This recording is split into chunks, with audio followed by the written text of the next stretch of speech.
Good morning. Could you please state your name for the record, spelling your last name for the court reporter? My name is Dorothy Emma Dean. My last name is spelled D-E-A-N. Okay. And what do you do for a living? I work for the Hamilton County Coroner's Office. I'm a forensic pathologist, deputy coroner. And what is your education and background in order to be a forensic pathologist? I'm a medical doctor. I went to medical school in Toledo. After having graduated from medical school, I studied general pathology in Cincinnati. From there, I studied forensic pathology also in Cincinnati. I took and passed the board examinations for general pathology, that's anatomic and clinical. Can you do me a favor? Of course I may. Can you try to keep your voice up just for the benefit of counsel? My voice does not carry well. Let's do a voice test. This is the microphone, correct? Yes. Okay. Let's try this. Is that any better? Yes. Okay, good. Thank you. You're welcome. Let's start over. I'm a medical doctor. I went to medical school in Toledo. After having graduated from medical school, I studied general pathology in Cincinnati. General pathology is the study of diseases that affect people's body parts. After that, I went to study forensic pathology also in Cincinnati. I passed the board examinations for general pathology. It's anatomic and clinical. I also passed the boards for forensic pathology, so I'm board certified forensic pathologist. I have a medical license for Ohio. After I finished my fellowship training, I worked in Columbus for about 5 years. I left there, worked in Akron for about 5 years, and that's from where this case arose. I worked there for about 12 years, then moved to Cincinnati. And what's the difference between a forensic pathologist and a pathologist? A forensic pathologist is a specialized pathologist. Pathology in general is the study of natural disease of the human body. I can do that. I have done that. And I'm qualified to work in a hospital. But what I wanted to do was examine people who died. I wanted to study their natural disease. I also wanted to study injury. So I took 1 more year of training for that specialty. And as part of being a forensic pathologist, you do autopsies? Yes. And what are autopsies? An autopsy is a medical procedure. The purpose is to examine the body for evidence of natural disease and injury. We take photographs, make notes, or write a report. We also take samples for evidence, because forensics involves the court. We also take samples from the body for toxicology. And how many autopsies have you performed throughout your career? In my lifetime, over 5,200. And have you testified before? Yes. And do you know how many times you testified? I don't keep separate track of that, but it is in the dozens. Now, you mentioned having worked in Summit County Medical Examiner's Office, and that's where this case came from, is that correct? Yes. And have you done other autopsies involving blunt force trauma? Oh, many. Yes. Do you know how many of those? I don't keep a separate record of those either, but I can tell you a lot. All right. Now, when did you receive the body into your office? I can tell you when I did the autopsy, and that information is on the autopsy report. I did the autopsy on Mr. Cupboard's body on May 11th. May 11th of 2015. Okay. And you mentioned your report. And You may. I'm going to hand you State's Exhibit 46. Could you take a look at all of those papers?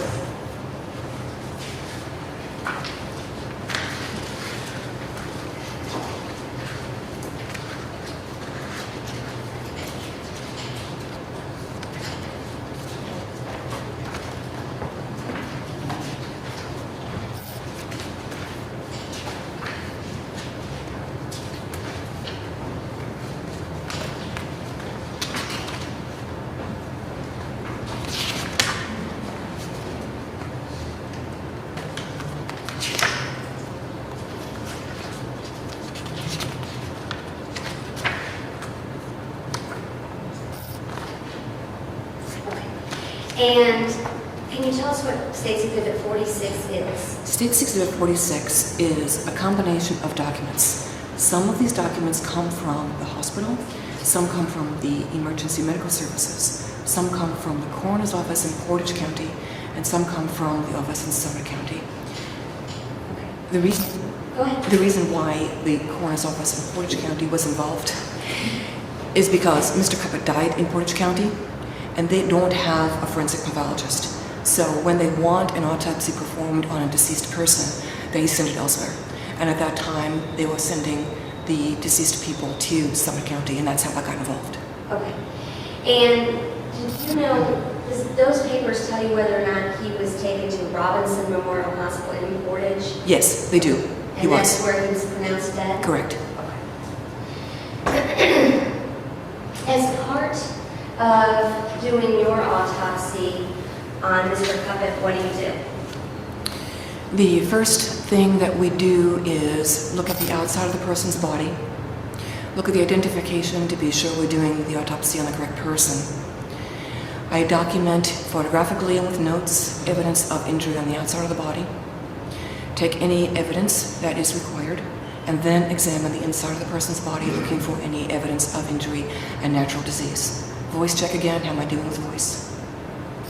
Voice check. It starts, as you talk, and keep it going. You start out really late. Okay, let's try it again. Better? Yes. Good. I'm going to sit like this, and you let me know if you can't hear me, okay? Okay. Did you also prepare a PowerPoint in preparation for your testimony today? I did. I took about 54 photographs during the autopsy. I take way many more photographs than I need to present in court. I culled them and organized them to show the injuries that are important for you. Yes. Your Honor, permission to... You may.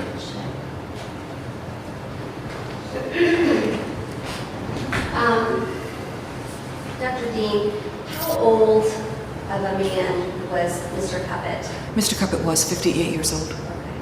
Now, on this slide, you have his cause of death, but did you go through some steps in order to determine that cause of death? Yes, actually, if I may say, I determined the injuries that Mr. Cuppett sustained, and Dr. DiPiero, who is the coroner for Portage County, officially determines the cause of death for the death certificate. It seems like a convoluted system, but it's very organized. So the Portage County coroner is responsible for the death certificate document, and that's where the cause of death is written down. But the pathologist who examines the body tells Dr. DiPiero what the injuries were so he can formulate a correct statement. And did you agree with that statement? Yes. And before we go into that, what were your findings when you examined Mr. Cuppett's body? Mr. Cuppett had severe injuries to his head and his neck. The most severe injury, and that was what killed him, is a dislocation between the head and the first cervical vertebra of the neck. The reason why that is important is not the dislocation itself, but the energy required to cause that dislocation went through the brainstem where the center for breathing is located. That caused him to stop breathing. There's no more sensation to breathe when that is so severely injured. He also had some other injuries to his facial structures. One of his jaws was broken, some of his teeth were broken and falling out. He had a fracture, a break in the hyoid bone on the left side and the thyroid cartilage on the right side. Those are the major injuries to his head and neck. Can you tell what side of the neck or his body that force came from? I cannot. Okay. You can just tell us that there was a severe dislocation of the cervical vertebrae and the head. Yes, it's not possible to determine definitively from where the force came, but that it was a tremendous amount of force that went through that area.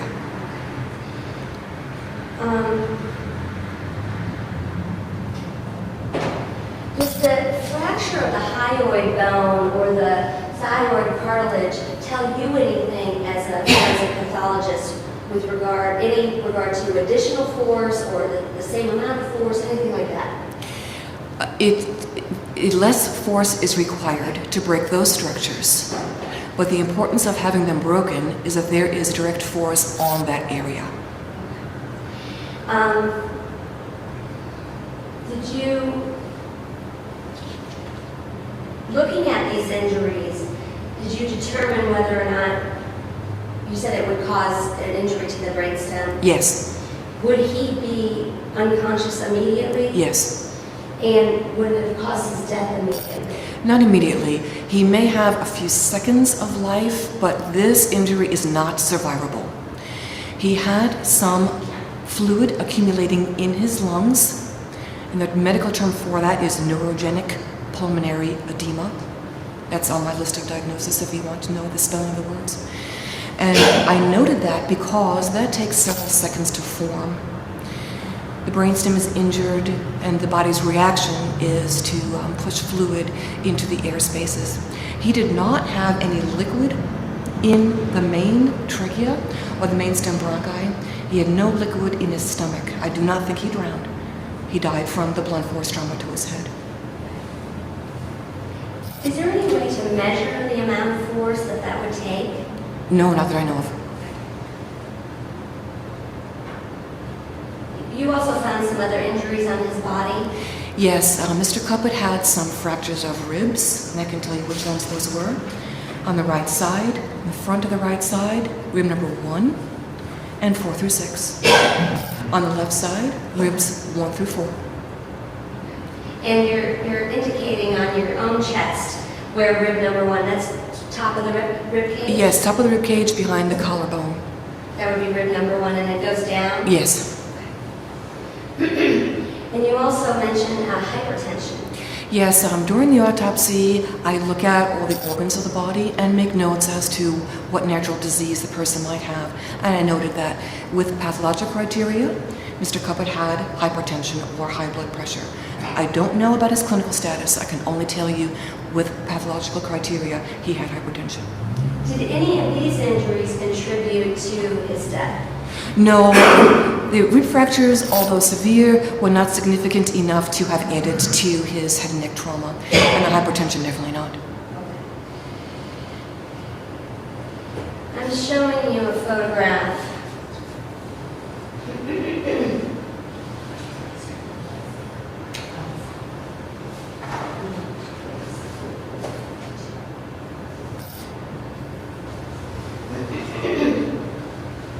This is State's Exhibit 47. Could you tell us what that is? Yes, State's Exhibit 47 is a photograph of Mr. Cuppet just before autopsy. On the autopsy table, what we're looking at is his head, part of his neck, the top of his torso, and the tops of his upper extremities. The significant features in this photograph are injuries to the outside of his mouth. He also has injuries that go across his chest from left to right and downward a little bit. Also has what could be determined an injury, but I really think it's medical therapy. In the middle of his chest, he has a cluster of 3 abrasions, and if you look closely, he has a semicircular abrasion towards his left side. This pattern is almost always caused by emergency medical services trying to save his life. So I do not think that that is an inflicted injury, but the rest is. And it very well could be an antemortem injury on his chest? A doubtful. That's, if I had to classify it, I would say most probably postmortem and possibly perimortem, I mean around the time of death. He was at the most minimally alive when he sustained that. The others happened during life. These injuries to his skin, do you categorize those, any kind of injury on the outside, as abrasions or contusions? Yes, I do. They're contusions, And what does that mean? bruises. Let me show you State's Exhibit 48. Do you recognize that? Yes. State's Exhibit 48 is a photograph of Mr. Cuppet's face at autopsy. I think you're starting to see better the injury to the bottom part of his mouth and lips, his skin there in his beard. And you mentioned him having lost some teeth Yes. in the injury. And can you see from this photograph the loss of bone to his jaw? Or would that be covered? That's within his skin, covered. Let me show you State's Exhibit 49. Can you tell us what that is? Yes, 49 is a closer photograph of the injuries you saw 2 photographs ago of the bruises across his chest in diagonal pattern. And that's when you mentioned about the broken ribs that start at the collarbone and go down. Correct. Let me show you State's Exhibit 50. Can you tell us what that is? Yes, that's another bruise across the right side of his arm, in continuity, I believe, with those across his chest. It is an interrupted pattern, but if you can put those photographs side by side, you would be able to see they are contiguous. Okay, so they line up with the bruises across his chest. Correct.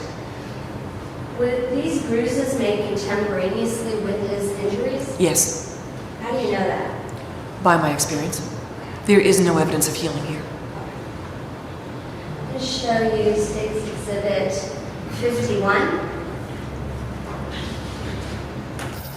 51. Can you tell us what that is? Yes, State's Exhibit 51 is a photograph of Mr. Cupboard's chest with the abrasion bruise pattern closer up, and I think you can see better the semicircular bruise around on his left side.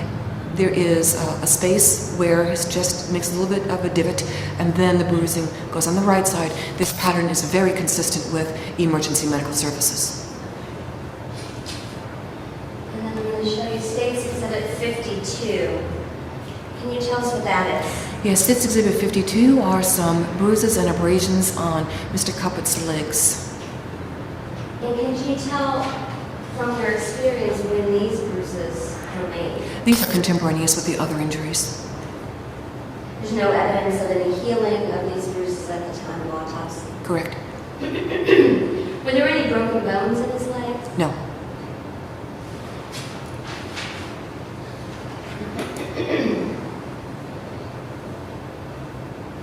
Based on all your training and experience, Dr. Dean, did you draw an opinion to a reasonable degree of medical certainty as to the cause and manner of Mr. Cupboard's death? Yes. And what was that? Mr. Cupboard died from severe blunt impacts to his head and neck. Do you make any determination as to the manner of death? Not for cases performed for another coroner. That is the other coroner's responsibility. And what goes into determining the manner of death? The manner of death is broken down into 5 categories, and we have certain criteria for all those categories. Natural means a person dies completely of natural disease. There can't be any other factors, only natural disease. Accident is just that. A person is died at the hands of someone else. The pathologist does not assign intent. Suicide, a person dies at will from their own hand, meaning the person wants to die at that time. Homicide means the person dies via someone else kills that person. We do not assign intent there either. The 5th category is reserved for those cases in which we cannot tell or don't know, and that's called undetermined. Does that have to do with a lot of what the investigation turns up with regard to where the body's located at time of death, or what investigation's done prior to the death, that kind of thing? Yes, there are a lot of factors that go into it, and there's also some protocol that goes into it. Here is an example of protocol. If there is a motor vehicle collision on the corner of Front and Margaret Street, 2 cars collide, somebody dies. By convention, we call that an accident, unless one of the drivers aimed for the other vehicle to use his vehicle as a weapon on purpose to kill that person, in which case we call that a homicide, and that's the only time we call a vehicular collision a homicide. Same with a boating accident, same with a plane collision. We have a protocol for that. It may seem illogical to people outside of pathology, but that's just the way it is. So unless you found purpose, you wouldn't call it a homicide? Well, we have to rely on the investigation, and the investigation will reveal any purposeful intent to kill. That it disregards any other actions by the person driving. Let's get back to the motor vehicle collision now. If the person is somehow incapacitated via drugs, alcohol, or a medical disease, and they run into somebody, even a pedestrian, if they did not aim for that person to kill him on purpose, pathologically we say it's an accident, although we know that person can be prosecuted for whatever crime they did. But that's beyond us. You may.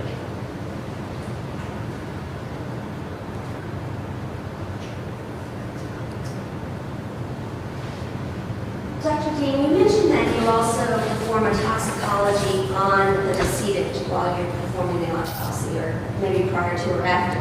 Did you do one in this case as well? Yes, I take the samples go to the laboratory, and the toxicologist actually does the work, but yes, it was done. And did anything turn up in Mr. Cuppett's system? No, we look for drugs of abuse and ethyl alcohol, and they were neither. I have nothing further. Thank you. Attorney Newhouse.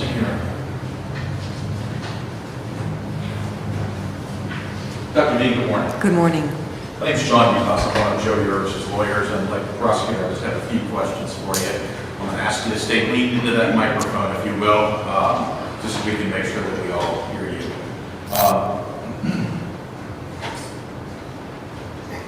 I'm sorry. No.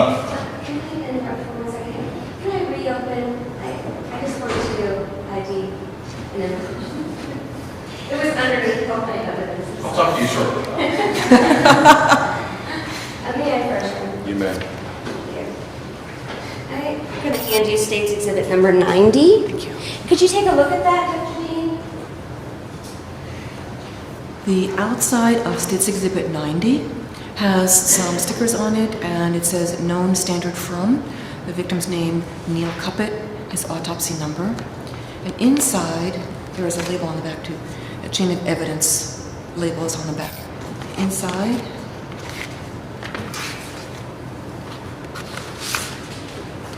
are 3 items: a blood standard card in its envelope with his name and autopsy number, a facial hair standard, and a scalp hair standard, both with his name and autopsy number. Okay. And as standard procedure, do you collect those items during the autopsy? Yes, we do. And is that done in every case that you do? If a person doesn't have facial hair, we can't get that. Sometimes we take additional samples, but primarily in cases where the person is the victim of a motor vehicle collision or some other motorized collision, yes, we take scalp hair. And are those forwarded on to law enforcement or any agency that requests those samples? Yes. Did you seal those samples once you took them? Yes. That's all I have, thank you. Sorry. That's it. Attorney Newhouse. Thank you. Actually, would you mind?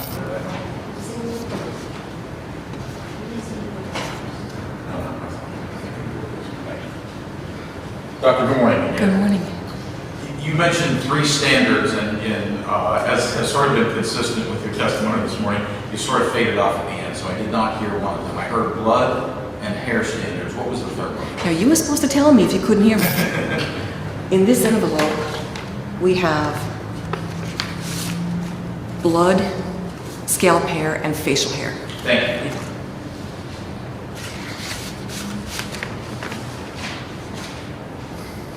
The exhibit is still up on the screen, as I think states Exhibit 52, and that's the injuries to the legs of Mr. Cuppett, am I correct? Yes. For those of us are those injuries characterized as abrasions or contusions, or how are they characterized? Both. They're both exhibited there. Okay. And for those of us who are non-medical people, an abrasion would be a scrape? Correct. And a contusion would be a bruise? Yes. Okay. You have testified that there was a blunt force trauma, correct? Yes. And I assume that either at the time you did the autopsy or sometime thereafter before you wrote the report, you knew that this was a boating accident, am I correct? Yes. Did you know that Mr. Cuppett, the decedent, was riding in a fishing boat? I don't recall what type of boat I knew at the time. I don't But you know. did know he was riding in a boat? Yes.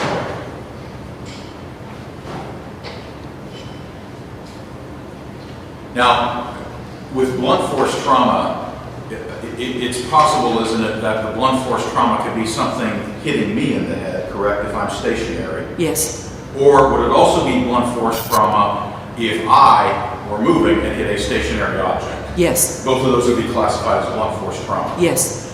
And is there a way in this case to determine which of those 2 options or alternatives occurred with regard to Mr. Cuppett's blunt force traumas? No.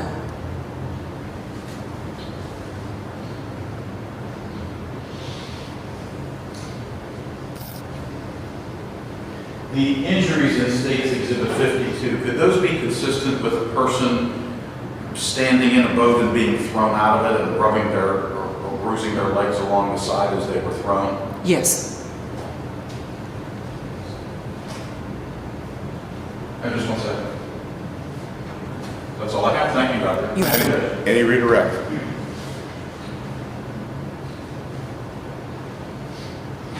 Dr. Dean, when you compile your report, and in fact, is States Exhibit 46,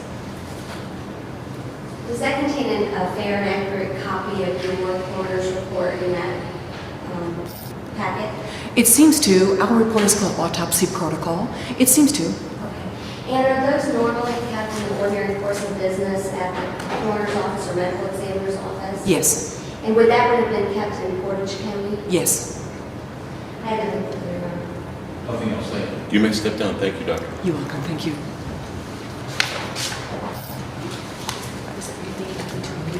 No, thank you. I just need the exhibits, please. Thank you very much.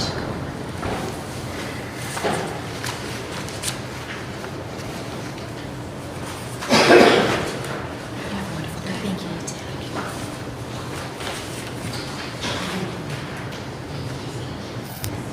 And you may call your next witness. Your Honor, the state calls Richard McCullough.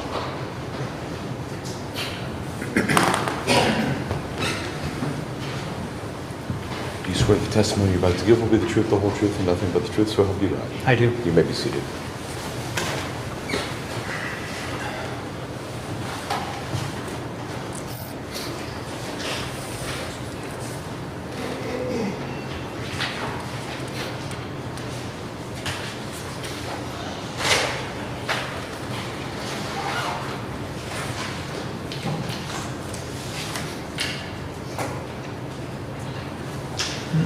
Morning. Good morning. Could you please state your name for the record, spelling your last name with your court reporter? Richard Andrew McCullough, MCCULLOUGH. And what do you do for a living, Mr. McCullough? I am a watercraft officer investigator for the State of Ohio Department of Natural Resources. And that's what we've been calling ODNR? Yes. And you said you're an investigator. What is your education and background in order to work for ODNR? I have a bachelor's degree in natural resources from Ohio State University. I have gone to 2 separate law enforcement training academies, Hocking College to work for the National Park Service and U.S. Fish and Wildlife Service, which I did for 3 years, and then to Ohio Peace Officer Training Academy in London, Ohio, which I completed that and successfully passed the test in 2001. And how long have you been working for ODNR? I've worked for ODNR since June of 2000. And you said you're an investigator. How long Yes. have you been an investigator? I've been an investigator since August of 2011. In order to become an investigator, did you have to take an additional training and schooling for that? Yes, I had to have additional training in criminal investigation, interview and interrogation, and boat accident investigation in order to do that. Did you have any training in boat accident reconstruction as well? Yes, I've taken 3 courses in boat accident reconstruction, which total over 76 hours. And what about boat accident investigation? Do you have any additional? Yes, I have training? 3 courses in boat accident investigation, which were, I believe, 68 hours. Can you tell us what those classes were with regard to boat accident reconstruction? Who put them on, or what they consisted yeah, of? What they consisted of. They consisted of analyzing different factors that go into boat crashes, looking very heavily into damage analysis of the vessels involved. Unlike with a traffic accident, there aren't skid marks involved, and so analyzing the damage to the vessels is very important. Also, analysis of any electronic information that we'd be able to get from location things like GPS or depth gauges or other things that would involve that. Human factors, things that people do while they're boating that would affect their ability to react and respond to a situation, affect their ability to take action to avoid any collision, would be part of that as well. Did you have to learn how to plot damage to a boat? Yes, we spent significant time plotting damage to vessels in different ways. Go ahead. Explain what that means. When we plot damage, what we do is we locate the damage on the vessel. We spend time analyzing the vessel and finding out where the damage is, and then we need ways to log that, locate where the damage is, so we can refer to that in the future. So we would label the different damage areas, and then we would find ways to measure that so we can identify that specific area and also replicate it on there when needed. And how many years have you been doing that? I've been doing that for 3 years now. When you're plotting this damage, or let me ask you this, prior to doing that, had you ever been out on patrol as well for ODNR? Yes, prior to becoming an investigator in 2011, I spent 12 years as a patrol officer. And where would you patrol? Well, as a state officer, my area that I could patrol is statewide. I was assigned to the Cleveland office, to what at the time was a division of watercraft, and my primary area of patrol was Lake Erie, from Vermilion in Lorain County to the Pennsylvania border. And part of being an investigator or ODNR officer assigned to watercraft, did you have to become very familiar with boats? Yes, very much. Boating enforcement is kind of a specialty law enforcement in that it's not taught at normal police academies. So it's training and education you would get after your initial peace officer training.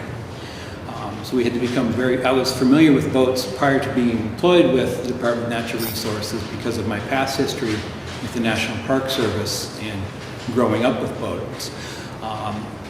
But I had to become very familiar with the operation of different types of boats and what the laws and rules were to be able to do that.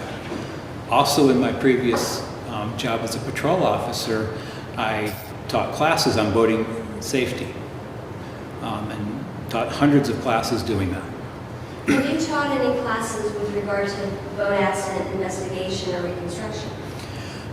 Yes, I've taught 2 classes with National Association of State Boating Law Administrators, referred to as NASBLAW. Their National Boat Accident Comprehensive course, or Level 1 course. I've taught 2 classes at that, the national level. What does that class entail? It's a 36-hour course that teaches patrol officers, natural resources or general law enforcement people how to investigate boating accidents. Things to look for on that. Teaches some operation law, different systems of boats that are there, things to look at. It introduces the damage analysis and the measuring system that we have in there, baseline offset system in that to help easily identify and document the damage. Tell me about that baseline offset system. What is that? Well, in order to document location on there, there's basically 3 planes. There's an X, Y, and Z plane. The X plane being basically distance along the boat we make, basically from the transom in the back end of the boat all the way up to the front of the bow would be our X level. Our Y level in that would be the beam, the width of the boat on that. And then our Z level, our elevation, because boats are in 3 dimensions, we need an elevation as well. And generally, I've used the boat on its trailer and then height off the floor. We level the trailer out and then use the height off the floor because that's a consistent number that can be reproduced. And is that what you used in this case, that baseline offset system? Yes, that's what I used in this case. Did you document each step you took while doing this accident reconstruction? Yes, I documented every step I took on that. And do you both measure and photograph those steps? We identified the damage. In this case, we identified the damage, labeled it, photographed it, and then measured the location of each one for each vessel. In most cases, do you respond sometime after the boat crash, after responding officers are finished with the boats, that kind of thing? Sometimes I am asked to come during the event if something happens and I can get there in time to help. But frequently, by the time I get involved, it's after the initial response. What about in this case? Do you have, when did you get involved in this case? I was called by my supervisor at the time at approximately 12:43 in the morning of May 9th, 2015. And were you asked to respond to this site? I was asked to respond to this site for what was told to me at the time was a severe boat collision. And how long does it take you? You agree to go, right? Yes, I agree to go. Okay. How long does it take you from where you're at to get to Berlin Reservoir? It took me a while. I live on the south side of Cleveland, and the officer or the investigator who usually covers that part of the state was gone and not able to respond. So as the next closest person, I was asked to respond. It took me over 75 minutes. I don't have an exact number on that. I just remember that coming up when I plugged in the time into my GPS. Were you aware of other ODNR officers that were being called out? When I was contacted initially, I was told they didn't have other people with our Division of Watercraft. However, there were some people with other divisions in the Department of Natural Resources who were responding. Yes. How many different divisions does ODNR have? What are they? It changes. At the time this happened, I was with our Division of Watercraft.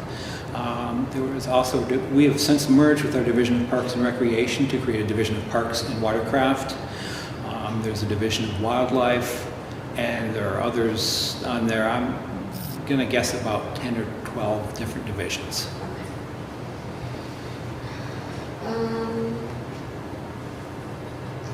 On the way to Berlin Reservoir, do you hear about this phone call that's been testified about?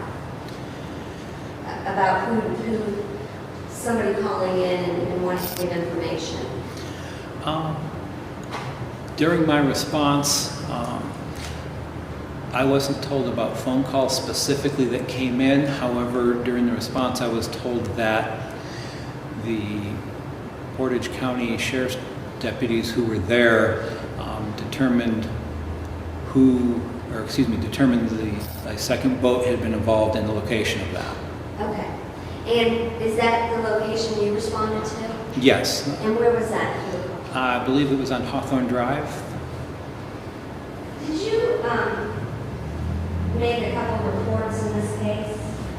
I did. I made a report of my involvement in the investigation. I also made a later report of the reconstruction of the incident.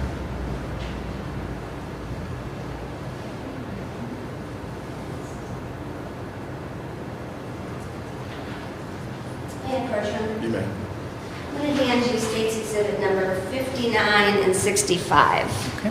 Okay. First, with regard to State's Exhibit number 59, can you tell us what that is? It's marked Ohio Department of Natural Resources, Division of Watercraft report of investigation.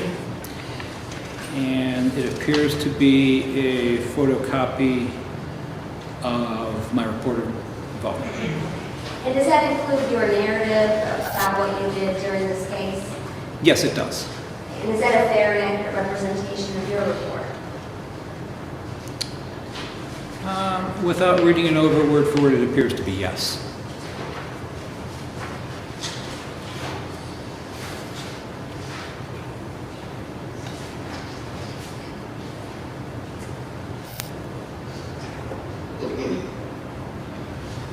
You go to Hawthorne Drive, and do you know where that's located?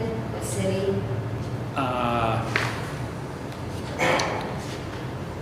I know it's around the Deerfield area. I am not intimately familiar with the area. This was never a lake that I patrolled when I was a patrol officer. And so once I found out the address, I had to put that in my GPS. What did you do once you got there?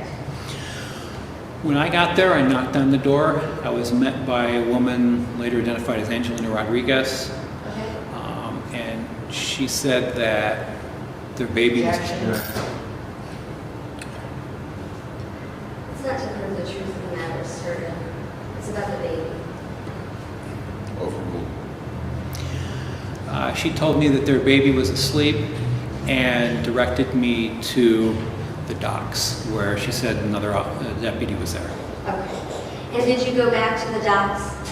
I did. Do you recall what time that was? I do not. I did not put the time of arrival in my report. Okay. But you said it took you about 75 minutes to get there? As an estimate, yes. Okay. What did you do, or what did you see down at the docks? I was met there by Portage County Investigator Zwick. She was completing taking pictures of the boat down there. I identified myself to her, and I asked her if she minded if I took photographs as well. She approved, and then I took photographs of the boat that was down there, which was a red and white bayliner, had a wakeboard tower on it. And you took photographs that night? Yes, I took photographs that night while it was tied to the dock.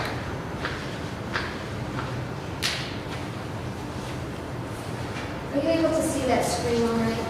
Yes.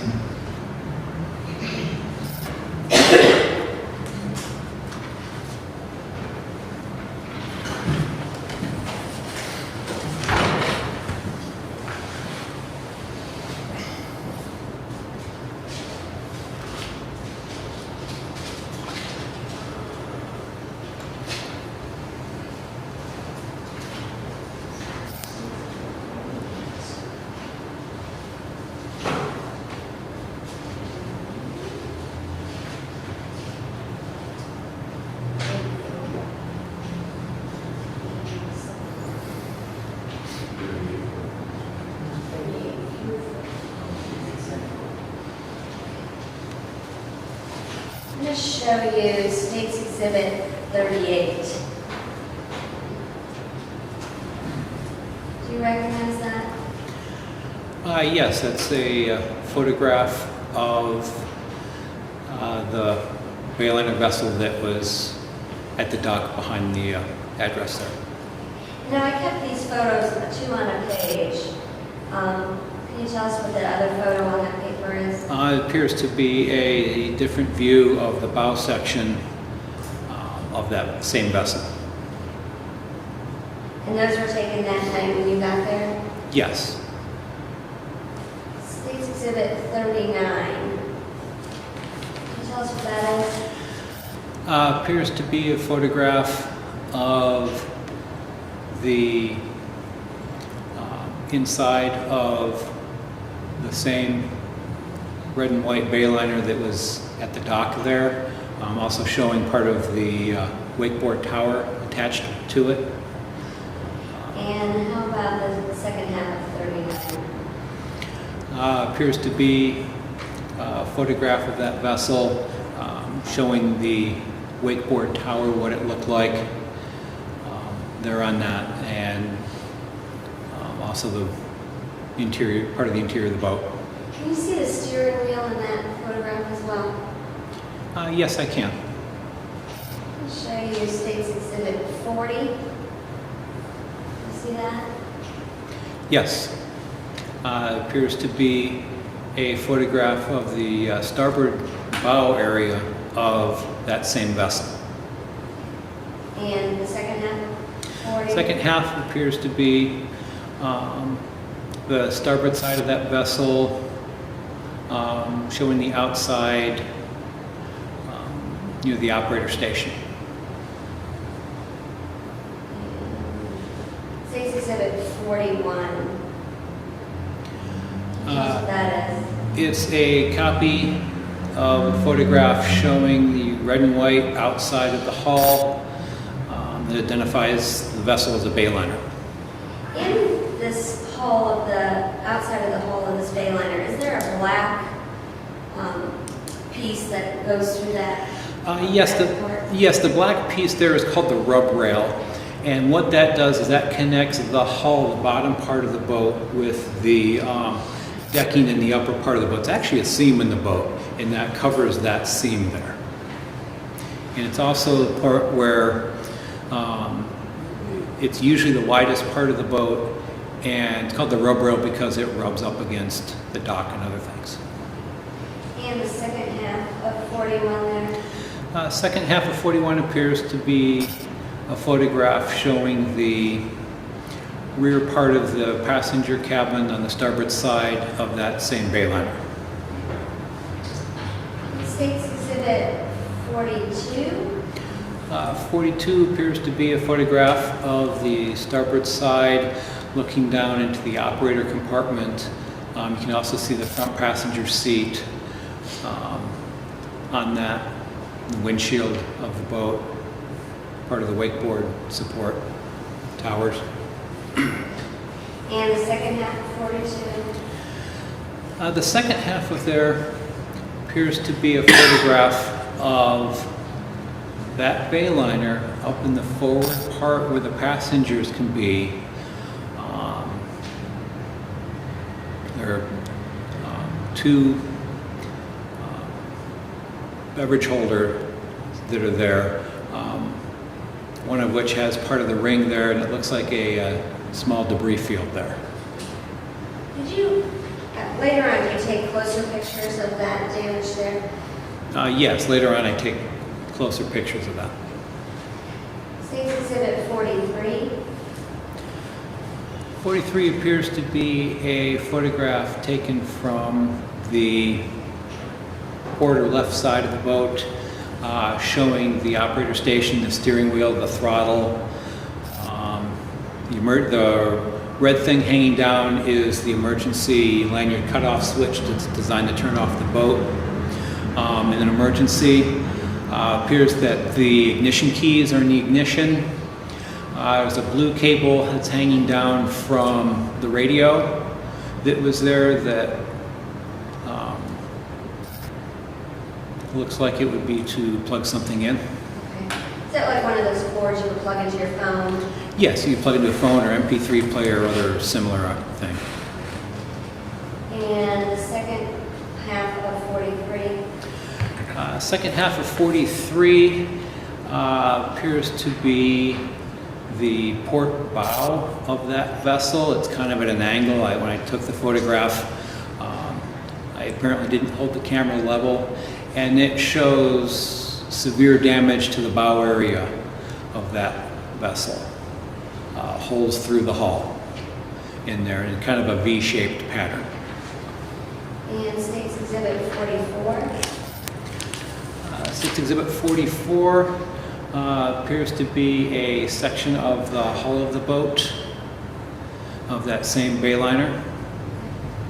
And the second half of 44? Second half would be another picture of the forward part of the passenger area in front of the windshield, showing the end of the seats, showing the cup holders that were there, ring from where the one cup holder had blown out, and the debris field there. And State's Exhibit 79?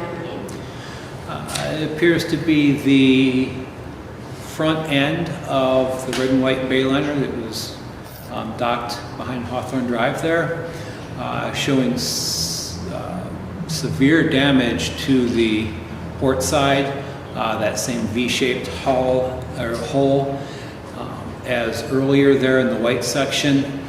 You can see above that near the rub rail where it's kind of separated off, kind of the edge of the picture, it's separated from the rub rail, just showing more severe damage there. And the second half of 79? It's a picture of the port bow area of the hull of that Bayliner that was behind Hawthorne Drive. They're showing severe damage to the bow, V-shaped hole in the hull. You can see above that at the rub rail that there's separation of the hull from the rail in that seam that had been pulled apart somehow. And are all those pictures that you identified fair and accurate representations of that Bayliner that evening? Or early morning, I guess you would say? Yes, they appear to be. Okay. When you were there, what is the plan to do with that boat?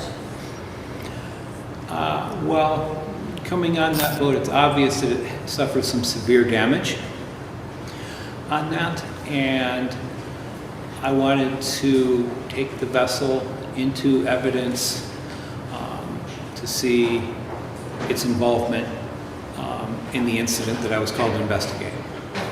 And now we've already heard some testimony that that boat was later in the garage at ODNR. Yes. How does that boat get there?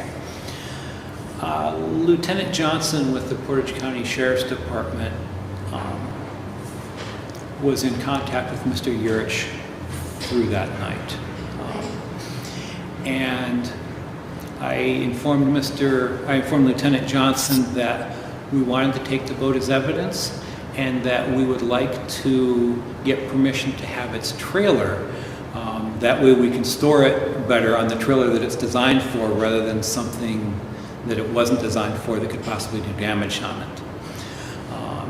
Lieutenant Johnson agreed to contact Mr. Yurich and get permission for that, which I was told he did. He told me he got permission. And then I hooked the trailer up to the back of my vehicle and towed the trailer up to meet the people who'd taken the boat. Now, getting the boat up there, we were not going to operate it up there. We didn't want to destroy any value that we could have gotten off of it by starting the motors or operating it. Two other, at the time, watercraft officers brought their boat down to the residence and towed the boat up to the location there where we removed it from the water. So they never started it again or got into it. They just towed it up to Correct. the location. Correct. They brought their boat down, met me at the docks down there. I assisted them in rigging the tow. They left, and I met them back at the launch ramp where it was taken from the water. Did you notice anything on the boat when it was taken from the water? When it was taken from the water, there was an amount of water in there. It had to drain for a bit. I did not notice anything at the time, no. Were you told about anything that was found on the boat? Objection. Sustained. Were you made aware of any additional evidence that you wanted to collect? Objection. Objection. As to that question, overruled. Yes, after I left the... Yeah. Okay. Pose a question. When were you made aware of that? I had left the scene, left the area en route to go home. I received a phone call from Watercraft Supervisor Scott Stauffer telling me that... Objection. Sustained. Can I see And counsel? actually, correctly, the answer was not responsive. He was asked when. Oh, sorry.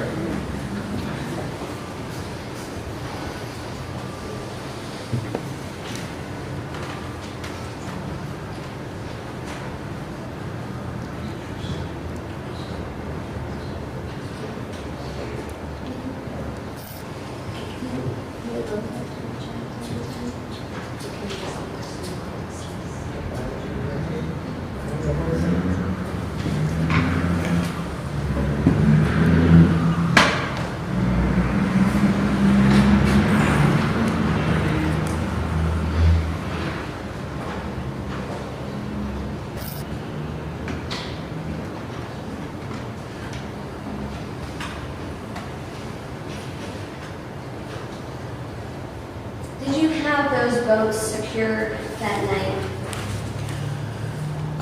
When I left, the boats were being secured by other officers.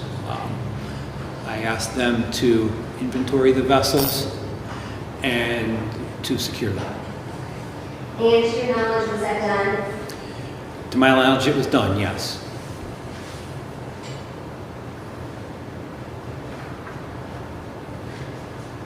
Did you go back the next day to those boats? Yes, I went back the next day. And why did you go back the next day? I went back to collect some biological specimens that I was told was on the boat. And when you got there, did you see those biological specimens? Yes, on the Bayliner, I saw on the port bow what appeared to be some hair, tissue, and what appeared to be a piece of bone or tooth. And was that during the daytime that you saw that? Yes, it was during the daytime. Were pictures of that taken as well before collection? Yes, pictures were taken before collection. And those are those pictures we saw yesterday? Yes. You said you had inventories done of the boats, is that right? Yes, I asked for inventories to be done of both vessels.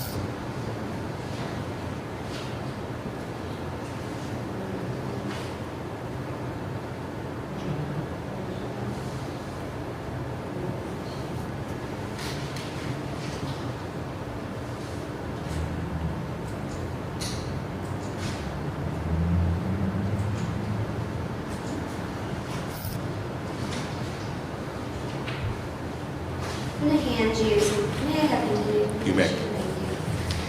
Thank you. States Exhibit 111, 112, and 113. All right, thank you.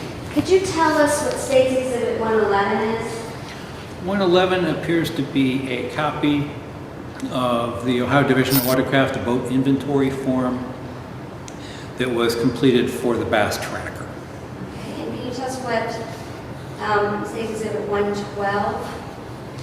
112 appears to be a copy of the Ohio Division of Watercraft boat inventory form completed for the Bayliner. Okay.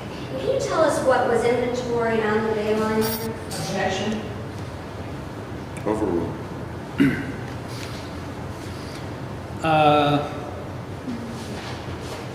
There were, as part of that, 4 adult Type 3 personal flotation devices in the right front bow compartment, 1 aluminum pole on the front left seat, 1 adult Type 3, and 1 youth Type 3, 1 infant Type 2 personal flotation device in the open passenger compartment, 3 boat fenders, 2 mooring lines, bimini cover, 4 noodle floats. Objection, Your Honor. Continue, Dorothy.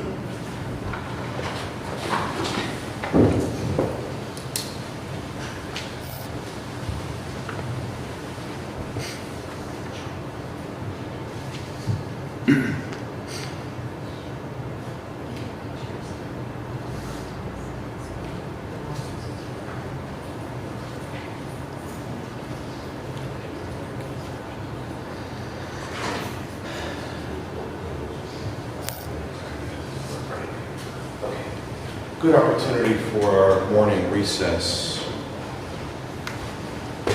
See you back here in about 15 minutes. All rise. Counsel, can you provide me with what you're referring to?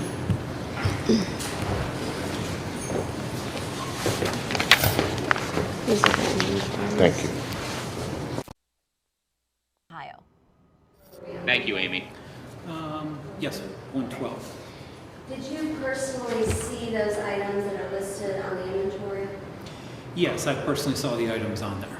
And were all those items on the defendant's boat on Exhibit 112? I observed all the things that were listed on this form, on that boat. And could you again, or start from where you left off, the other items? Objection. Overruled. Go ahead. Please. I believe I left. Hold on one second. I think the proper form would be if he has the ability to recollect what items he personally observed, he could do it. He could certainly refer to something else to refresh his memory. If he indicated that he observed those items, then I think it alleviates the concern. You may. Thank you. He's reading from a report that he did not prepare or was not present when it was prepared. That witness has not testified. We have not had an opportunity to cross-examine that witness. If he has relied on information in support of his opinions, that information needs to be properly admitted into evidence prior to his testimony. And we certainly haven't gotten to the point where he has been asked to offer an opinion. I would agree with the second part of your concern as it relates to what he observed on the boat. I think if he has any independent recollection of what he observed on the boat, let's start there. Okay. Without looking at, say, Exhibit 112, could you tell me what items you observed on the boat? I saw various personal flotation devices, life jackets, on the boats. I saw a rod on the boat. I saw the navigation lights that were on there, both on the bow and the pole, the white light on the removable pole in the stern. Is this on, I'm just talking about the bay line? Yes, the bay liner. The bay liner also had a white light and a removable mast on the pole. Oh, okay. I saw a Camel cigarette that was under the operator's seat there. The tip of that appeared to have been previously burned. I saw an empty Miller Lite beer can on there. I saw distress signals on there. I saw the basic safety equipment on there. Okay, and you previously already testified that about the photograph, about the ignition keys. Yes. Those also inventory. I believe they were, yes. Can you look at State's Exhibit 113 for me? Objection. If it is a separate report which you did not prepare, which she is on record. Well, I don't know that yet, so he's looking at it, and let's see what the next question is. Could you tell me what State's Exhibit 113 is? It appears to be a photocopy of a vessel safety check from the Ohio Division of Watercraft. What is that? Vessel safety checks are performed by any of our officers or investigators on that to document the required safety equipment that has to be on a vessel. And when was that vessel safety check performed? Objection. Sustained as to laying a foundation as it would enable this witness to testify from the document. Were you present during a vehicle safety check for the bass tracker, Mr. Lindemood's boat, during this investigation? I was present when it was conducted, yes. And on what day was it conducted? It was conducted on May 10th of 2015. And what does that vehicle safety check look for? Minor things, a vessel safety check. Vessel. And it's okay. It looks for the equipment that any vessel, in this case, the bass tracker, would be required to have on it in order to legally operate on the water. And was the bass tracker checked for that equipment? It was, yes. And did it have that equipment? It had all of the safety equipment that it needed to have. It did not have a capacity plate on it, on the vessel. That's the only, and is that required? It's required when it's manufactured to have a vessel safety check, or excuse me, a vessel capacity plate. It's required for all vessels that are made since 1977 that are less than 20 feet long. So did it have personal flotation devices on that fast tracker? Yes, it did. And how many did it have? There were 2 Type 3 personal flotation devices, which are commonly the flotation vests that people have on. And there was also 1 Type 4 personal flotation device, which is something that either looks like the seat cushion or a larger version of the Lifesaver candy, the ring on that. That's designed to be thrown to someone in the water rather than to be worn on it. And all vessels that are 16 feet or greater have to have at least 1 of those on board. And all vessels have to have at least 1 appropriately sized and good condition wearable personal flotation device for everyone on board. Is that all that was required for that fishing boat? In terms of personal flotation devices, that's what was required. I was told there were 2 people on board. We found 2 personal flotation devices on the 2 wearable ones and the 1 throwable Type 4. Now, can you go back to State's Exhibit 111? Can you tell me what that is? Appears to be a copy of the Ohio Division of Watercraft boat inventory form for the Bass Tracker. Okay. Does that form list those flotation devices? Objection. Foundation as to whether or not, I think he testified as the defendant's vehicle, I'm not certain. Did you personally observe all the items on the Bass Tracker that are listed? Yes, I personally observed everything listed in this inventory report on the Bass Tracker.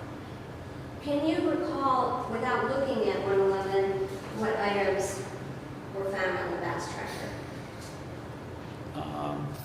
Various safety equipment. The navigation lights were on there, both the red and green bow lights and the white light on a removable pole.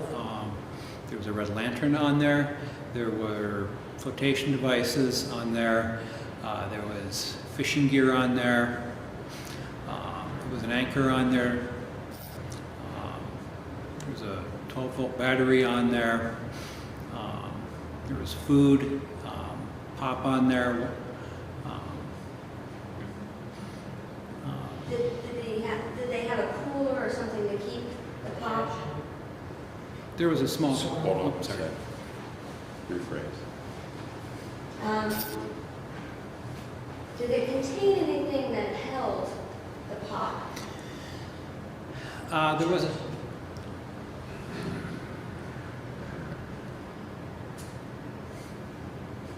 I guess the pop assumes facts not in evidence, so could you rephrase? Okay. Can you list some more things that you remember?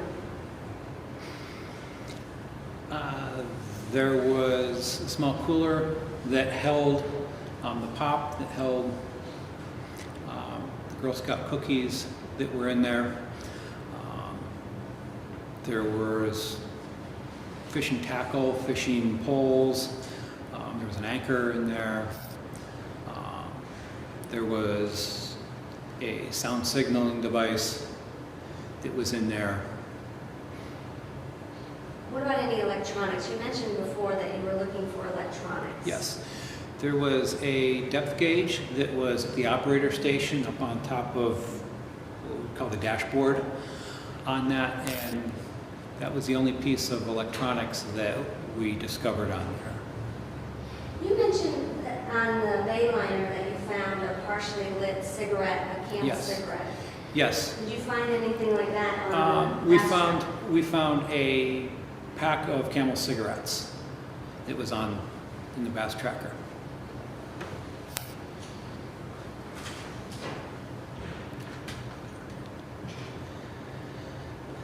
Okay, and I think when it's talking about in your narrative when you went back home that early morning hours Yes. from Berlin. What happened next? What did you do next? On my way home, I received a phone call. Okay, let's go to the next Past day, that, okay, the next day, the next morning on the 11th, the 10th. or I'm sorry, the 10th, I had to submit a report, preliminary incident report, to our people in Columbus, part of the reporting requirements that we have to do to the Coast Guard, that anytime there's a fatality or somebody missing involving a boating incident, we have to report it to them within 24 hours. That's Is that the Wicker or is that something? No, different? that's it. We have to do at least initial reporting to them of basically, hey, there was a fatal boating incident, and right now this is what we know about it. That's separate from, say, the boat operator's requirement to report to us within 24 hours. Okay. That's a requirement that the Coast Guard imposes on us. And then what'd you do?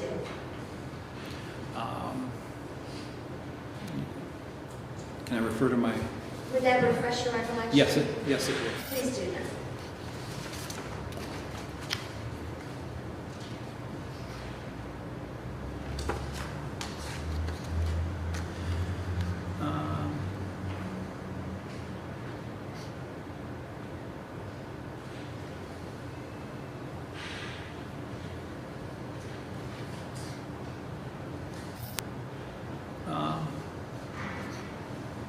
Let's see. After reviewing, refreshing my recollection on this, Investigator Ford and I interviewed Bruce Lindemood.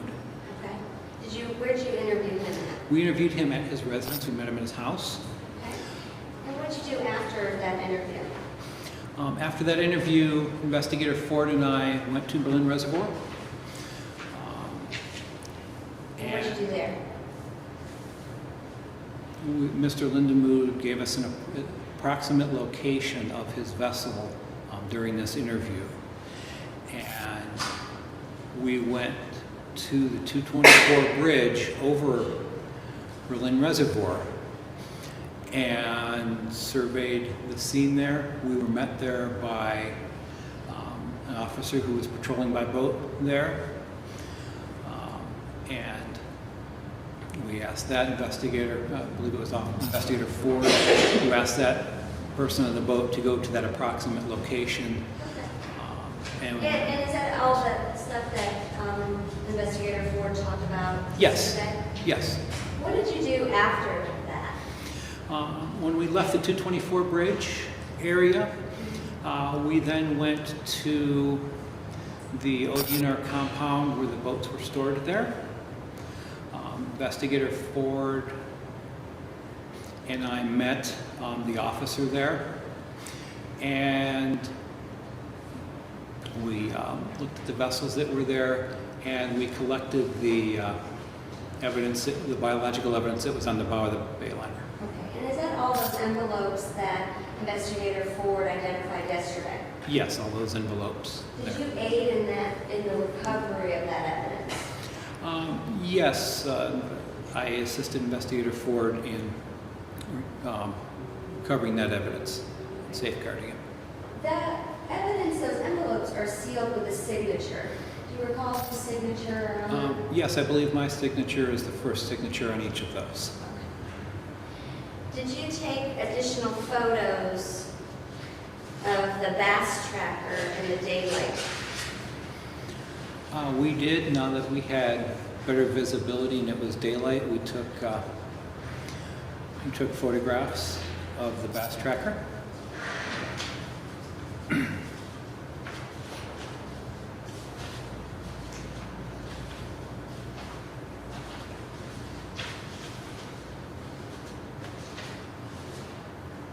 you still able to see the screen there? Yes.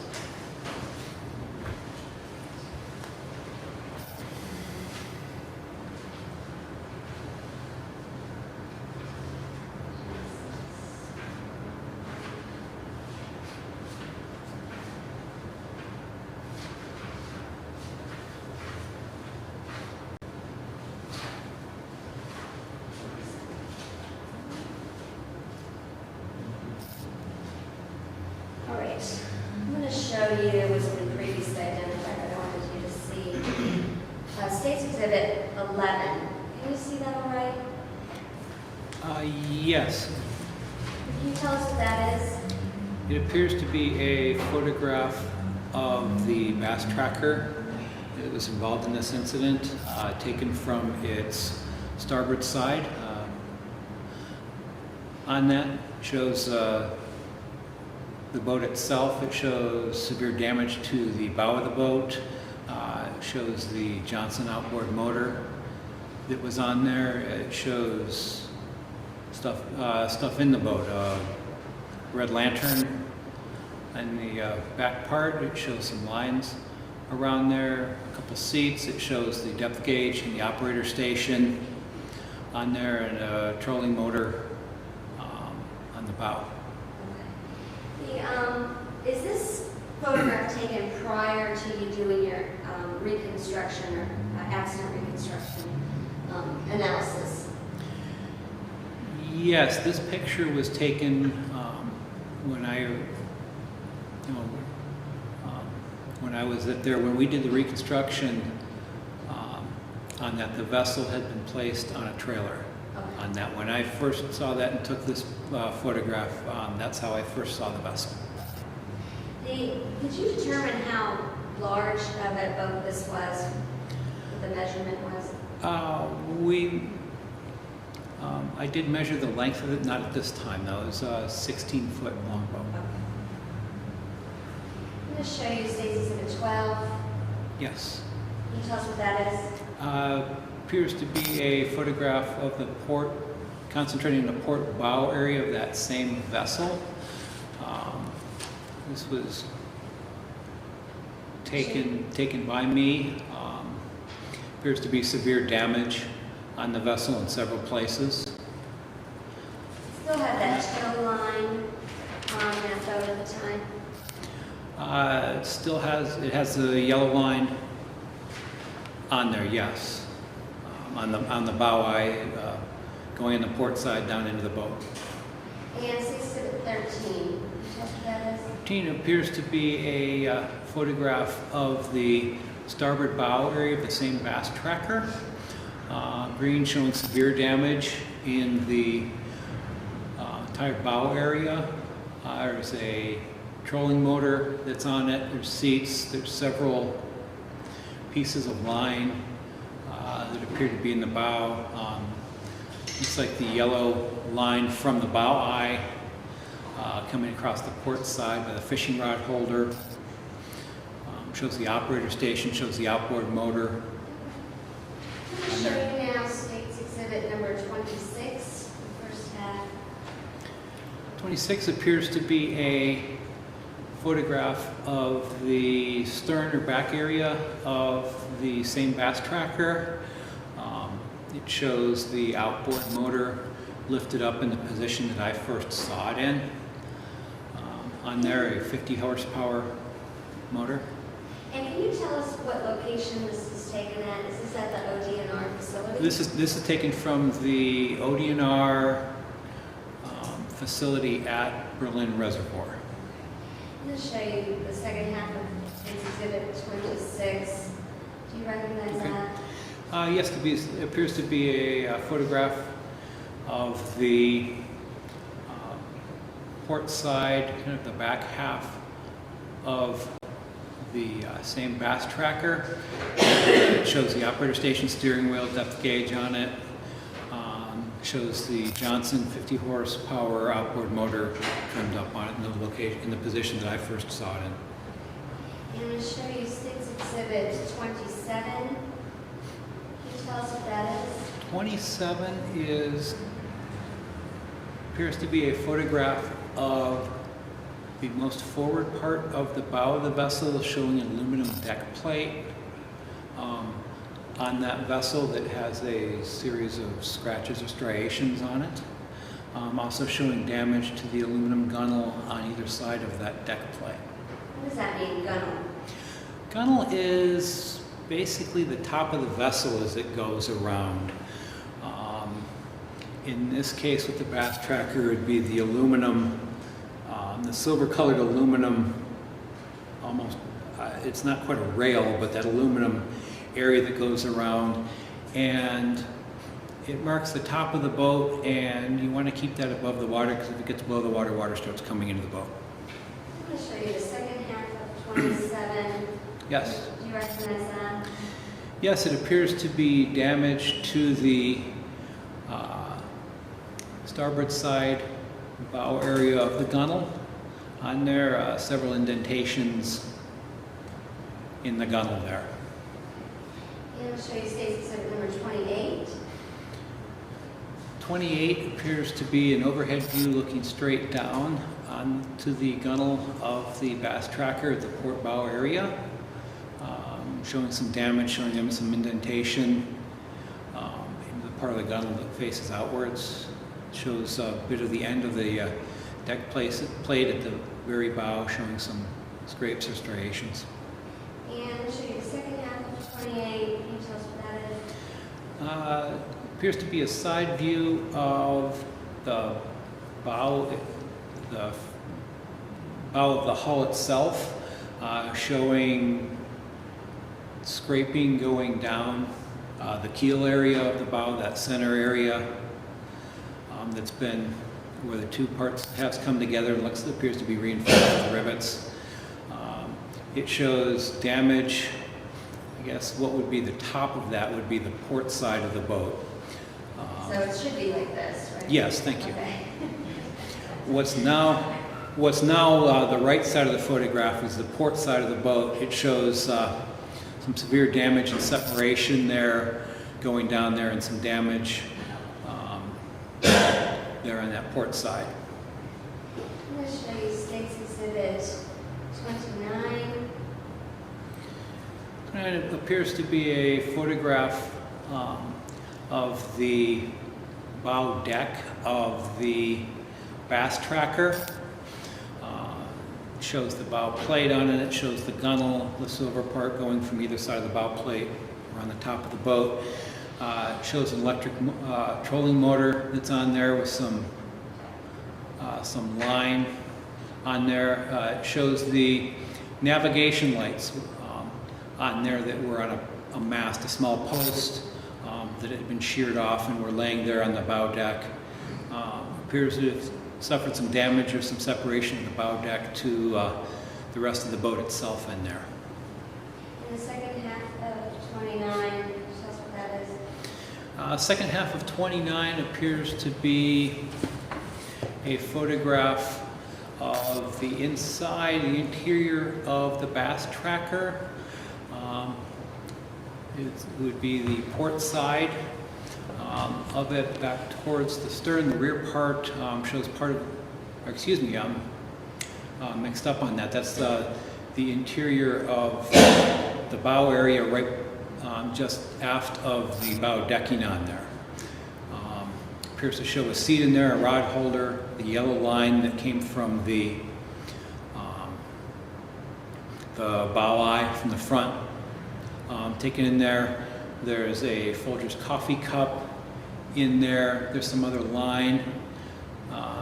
What looks to be a green soft-sided case in there, and some fishing gear visible under the bow deck.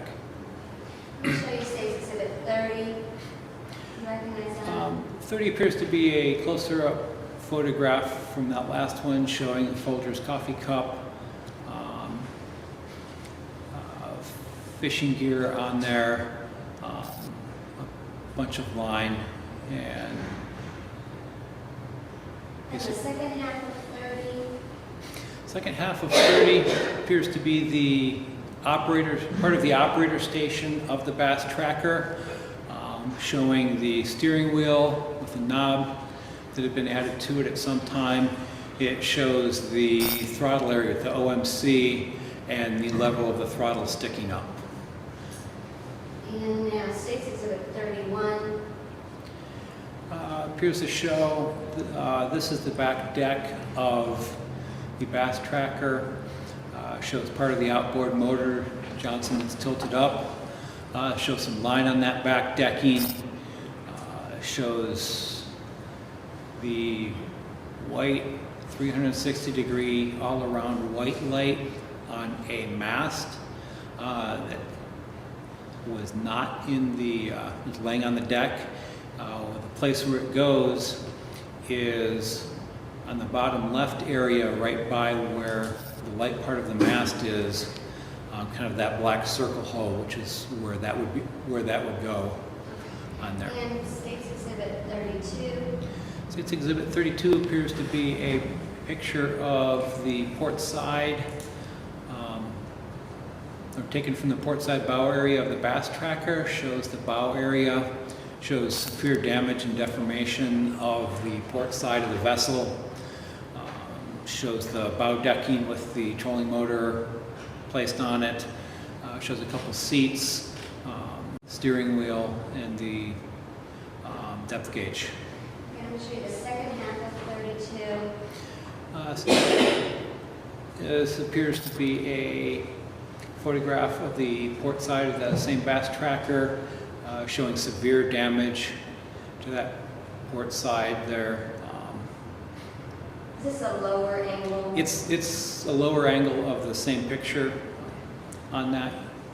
And State's Exhibit 33. 33 appears to be a photograph taken from the port side of the Bass Tracker, kind of in the amidships in the middle of the boat. It shows the depth gauge that's on there, shows parts of 3 seats,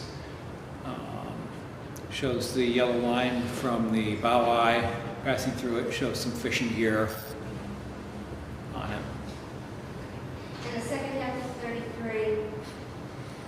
Appears to be a photograph taken from the starboard side, from the outside of the Bass Tracker, showing the operator station, the steering wheel, 2 seats, fishing gear, a rod holder, a bunch of line in it. The yellow thing that you can see below the whistle, there the whistle is attached to the lanyard on the far left, goes down there. That would be required sound signal that vessel this size would have to have. The yellow thing behind that would be the required Type 4 personal flotation device on there. Looks like right next to that whistle is a fishing net. And under the seat there, it looks like a box. It would be the, from here it appears to be the top of the box for a required fire extinguisher for that vessel. And State's Exhibit 34. Appears to be the back deck taken from the outside on the port side of that same Bass Tracker.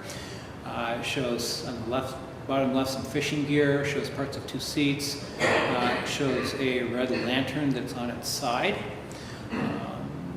shows the navigation light on its mast, shows some lines, it shows the outboard Johnson motor on it. And the second half of 34.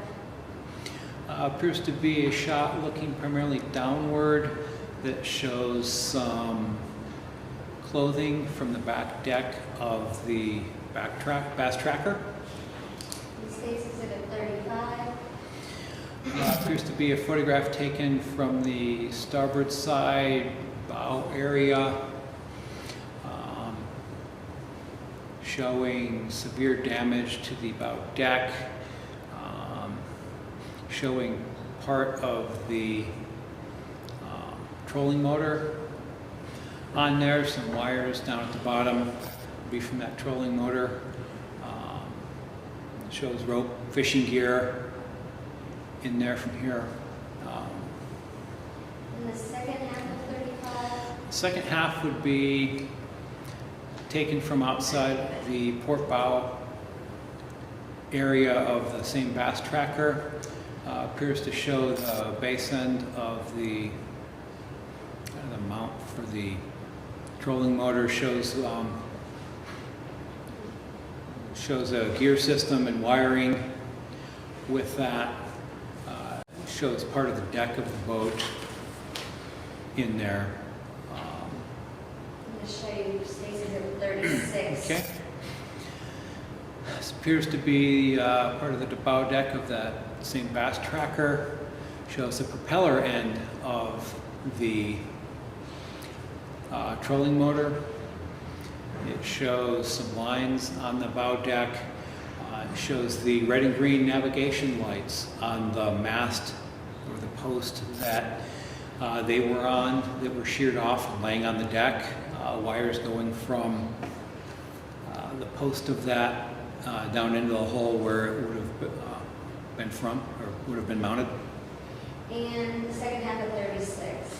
Second half of 36 appears to be a photograph from that same bass tracker showing the bow decking area, severe damage to the hull itself, the starboard side from what was taken on, and you can see the inside, the severe damage on the bow side there, or port side there.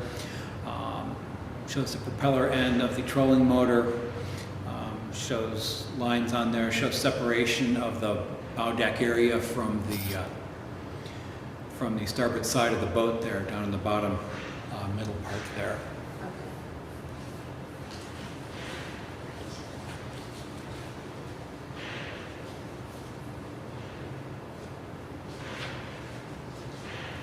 Did you do anything on May 11th, the day after this? On May 11th, I attended the autopsy of Mr. Cuppet. Okay. And did you collect anything that was taken at the autopsy? Yes, I was collected samples there of Mr. Cuppet's hair. Do you still have it? I'm sorry. I'm going to hand you State's Exhibit 90. Okay? Do you recognize that? Yes, I do. What is that? This is an envelope marked with evidence tape signed by me that's labeled as known standard from Neil Cuppet. And what happened to that standard after you collected it? Well, as part of the chain of possession of that chain of custody, I signed that I had possession of it, and I took this back to at the time was the Akron office of the Division of Watercraft, and gave it to Josh Orwick, who was the custodian there for evidence at the time. I'm sorry, I missed the name. Josh Orwick.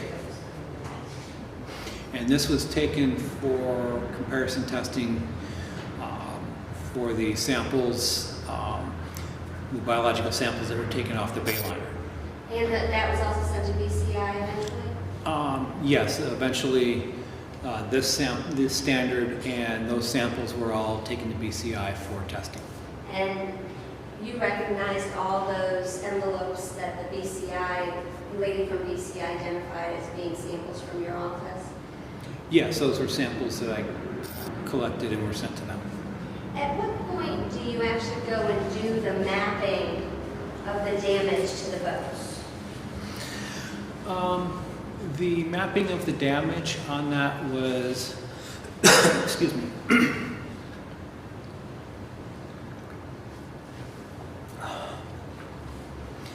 The mapping of the damage was done on May 13th, 2015.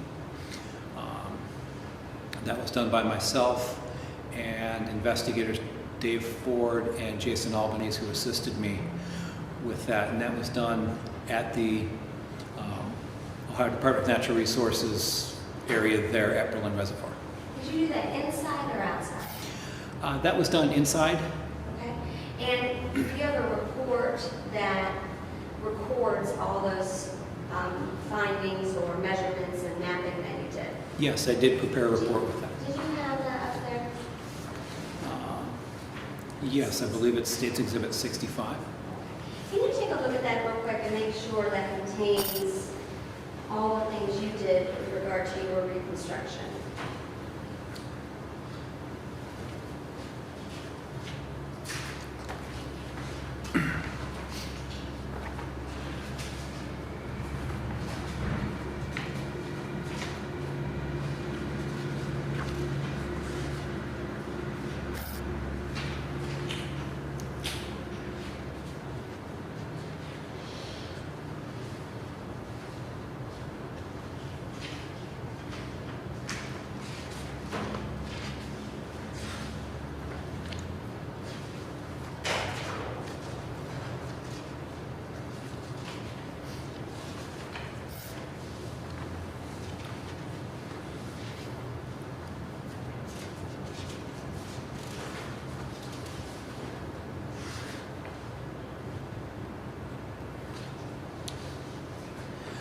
Yes, without comparing word for word, it appears to be an accurate copy of my report. Okay. When you first started out, first of all, which boat did you do first, if you recall? We started with the Bayliner. Okay. And what do you do first? First thing we do is we level the trailer. And why is that? That's so when we take measurements, we want to have a point of reference on this. Our point of reference for taking our measurements for elevation was going to be the floor.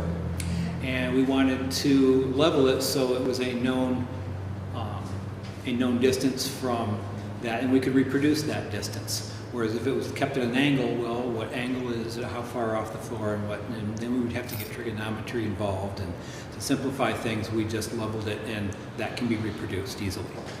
Does that mean you made the top of the boat level? We had a level with us, a carpenters, engineers level, bubble level. We had a bubble level with us, and put that on the trailer and leveled it. As you're mapping out the different damage that you see, Yes. do you prepare a diagram as well? Yes, we prepared several diagrams. I'm going to show Of the you damage. part of exhibit. Can you tell me what your report number is, exhibit? My report states Exhibit 65. I'm going to show you.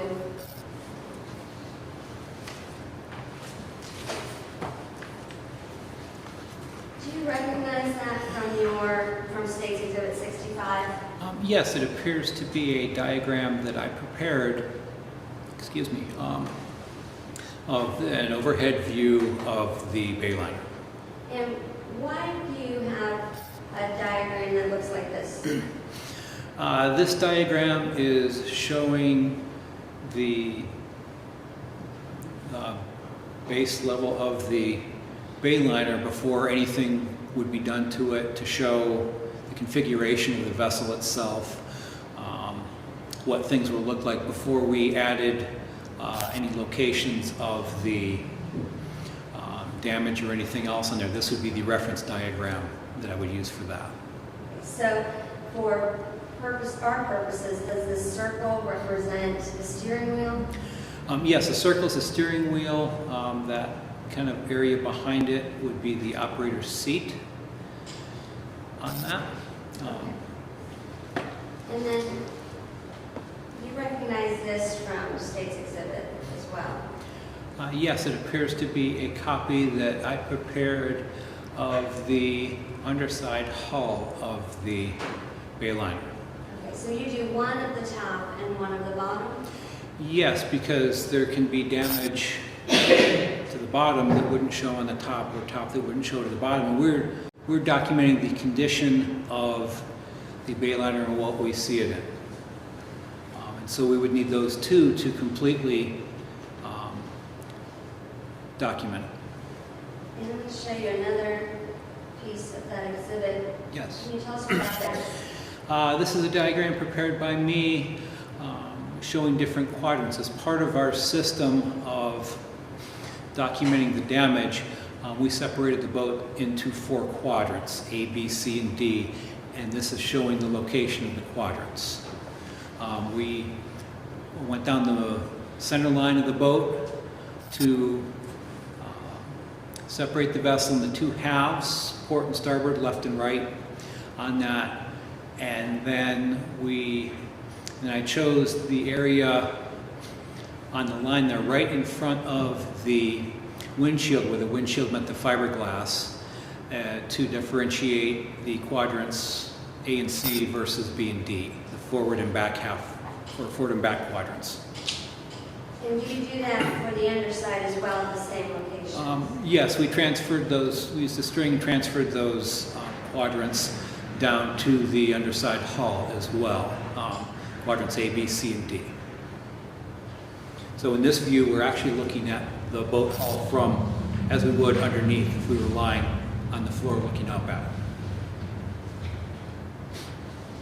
Show you another diagram. Can you tell us what this is? It's another piece of your exhibit. Yes, it appears to be a copy of my report. The diagram is prepared by me, showing damage, so where we plotted damage and other items from that would be visible from the top of the bay line. Is there another area in your report that references those numbers that you have on this diagram? Yes, as part of this, I also prepared, as we measured and documented that, I prepared part of my report that listed the dimensions of that damage so I could reproduce it. There's also a part of my report where I did the assessment of the damage for this, and that describes what that damage was. When in your report, what is this we're looking at? What are you looking at in D32? May I refer to my report Please. throughout this to refresh my memory? If that would refresh your recollection, please do. What was the number again? D what? D32. D32 was a cup holder on the bow of the vessel. We saw pictures of it. The one cup holder was not present when it was there, and we could see part of the damaged ring that was laying there next to that in the debris field. And what is D33? D33 was where we saw a 5-inch crack that was in the hull, and as part of that, for photographic purposes, we used some black fingerprint powder to try to help it show better in photographs. We took photographs before applying that powder and then after applying that powder. That was applied strictly to help contrast in photographs. In this diagram, you also reference B7 and B8. What are those?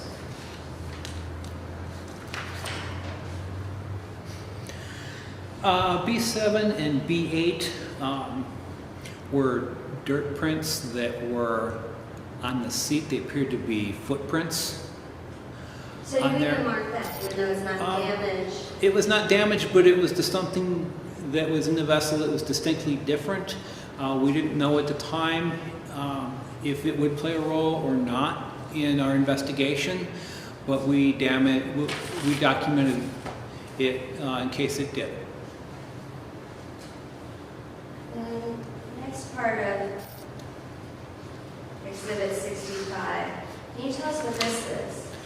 That appears to be a copy of the underside of the bayliner, the hull area of the bayliner, and this is after all the damage was surveyed.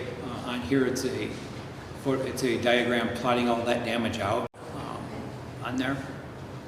And you plot both minor damage and major damage, is that right? We plotted damage that we saw in there. Some of it in our analysis later we felt did not contribute to it, but we wanted to completely document the damage. Now, in my report, I state that there were some places on the other side, on the underside of the hull, there were numerous scratches and scrapes that appeared to be consistent with loading and unloading on a trailer. That we did not document those, but we documented all the damage that we felt certainly was relevant or that we could identify as distinct damage.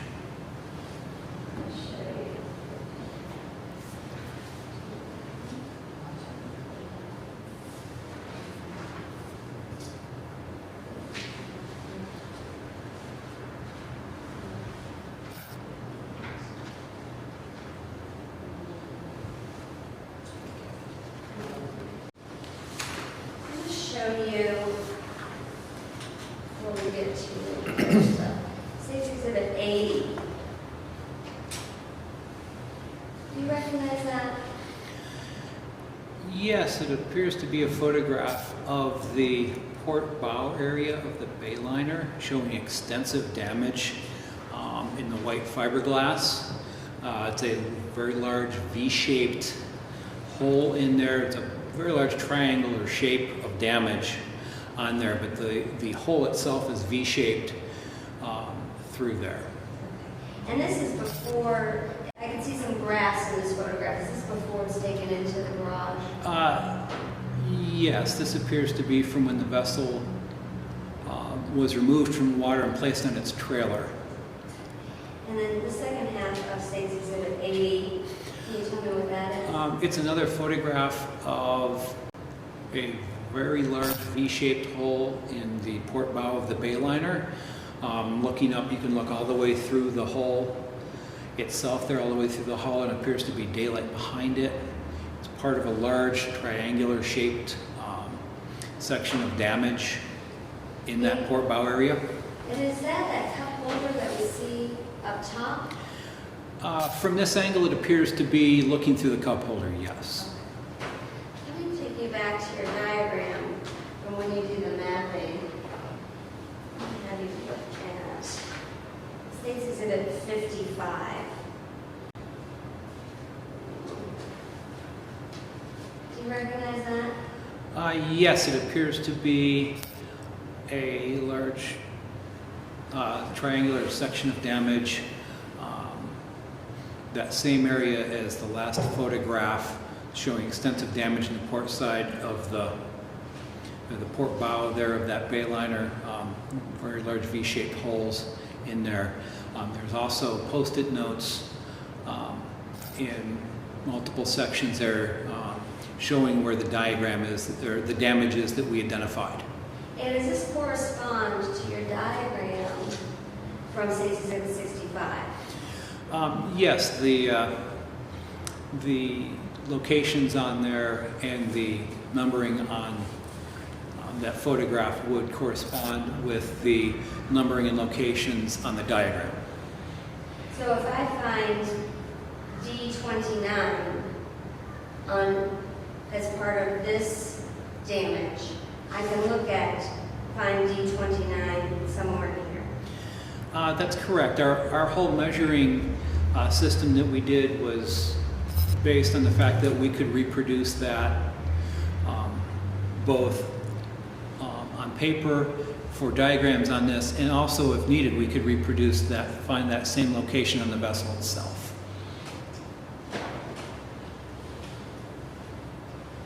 Do you measure those from location to location during your assessment?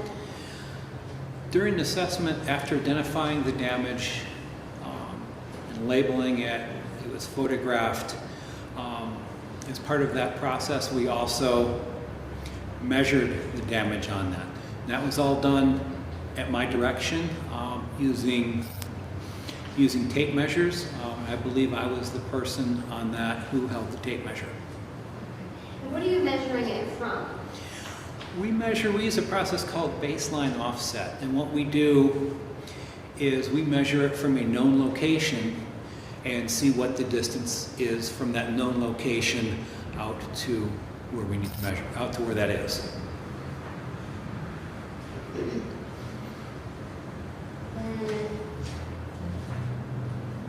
I'll show you State's Exhibit 56.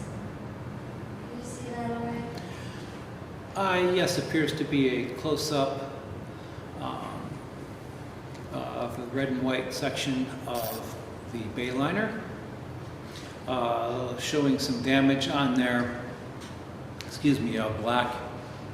It looks like what appears to be a transfer mark or black rubbing mark on both the red and the white sections of that. There's a label there for D20. D31 and a partial label D3 something. And what do you mark for D31? What's the kind of damage that you record?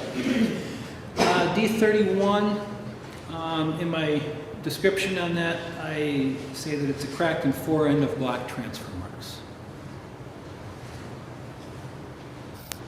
And can you tell what you said that's the fore end, can you tell what number corresponds to the aft end of those transfer marks? In my report, that's the cracked and aft end of the black transfer marks is listed as D30.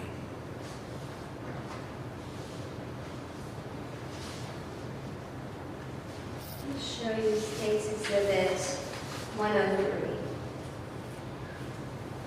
tell us what that is? State's Exhibit 103 appears to be a photograph of the red section of the bayliner. It shows damage in several places. On there, both would appear to be transfer marks and cracks in the fiberglass. There appears to be separation from the black rub rail on there, as indicated by the damage in the fiberglass on that, where the rivets would be connecting that. There's several post-it notes in there labeled D18, D17, appears to be part of a D30 and a D15. Part of the bow numbers of OH are in there with a partial post-it note also showing documenting damage. And those are all recorded in your report. Yes, they are. I'm going to show you State's Exhibit 58. I won't be able to see that number, but... Okay. 58 appears to be a close-up of the red section of the bayliner. I believe it says D14 on the post-it note on that, and it shows damage and transfer marks on there. And State's Exhibit 57. Tell us what that is. 57 appears to be a photograph of the white hull of the bayliner, showing a long black mark running down the length of the photograph.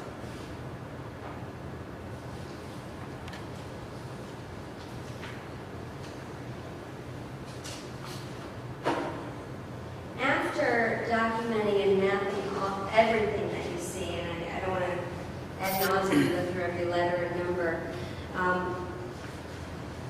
do you make any conclusions about just the bayliner itself? My conclusions after looking at this and documenting the damage on that. At some time it was involved in a violent collision with something. The port bow area is severely damaged with holes in there. It appears to be, something that pierced the whole hull, something that was involved with high speed. With that, just by looking at the bayliner, something high speed, high energy had to do that.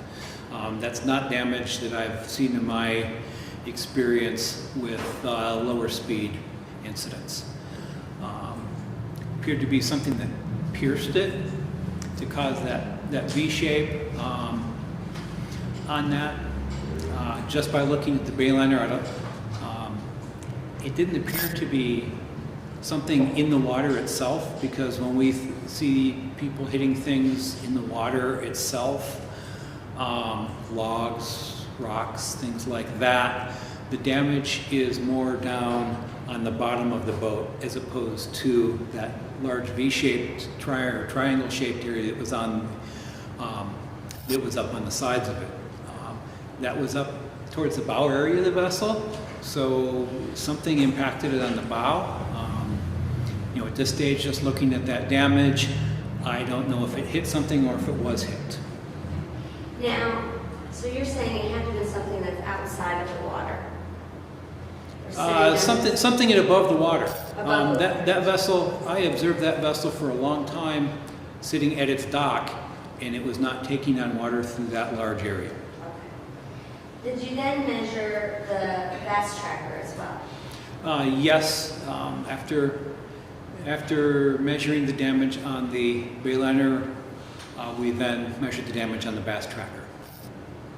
And did you do the same method, that baseline method? Yes, we used the same method. We leveled the trailer to be able to reproduce the same measurements when we got them, and we used the same baseline offset method to measure the distance. We put that vessel in, we made quadrants with that vessel on there, A, B, C, and D as well on that, using the center line of the vessel on that for our side to side, and then from our fore and aft divisions of the quadrant, we used the front end of the operator station. So I'm going to show you what's contained in State Exhibit 65. Is that your rendition of the diagram for the VAST tracker? Yes, that appears to be a copy of a document prepared by me showing the 4 quadrants looking down on the VAST tracker from above.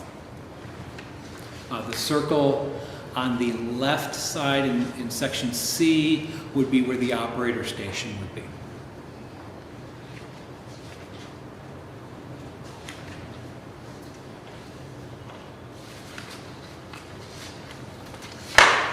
And another part of Exhibit 65, can you tell me what that is? Yes, it appears to be a copy of a diagram prepared by me of the underside of the VAST tracker. And this is after the damage had been measured. This was plotting out the damage that was visible to us on the underside of the VAST tracker. Some of those points on there appear to be off of where the diagram of the VAST tracker hull is.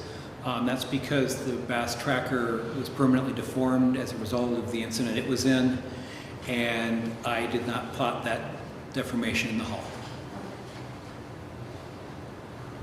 Let me show you State's Exhibit 104. Can you see that? Yes, it appears to be a photograph of the port bow area of the VAST tracker that shows extensive damage to the vessel itself, and there are several post-it notes on there labeling where we've found damage.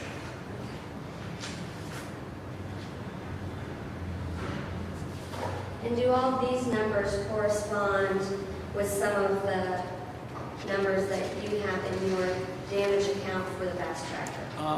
Yes, the number there, I'm going to take the example right below the O and the OH of the D8.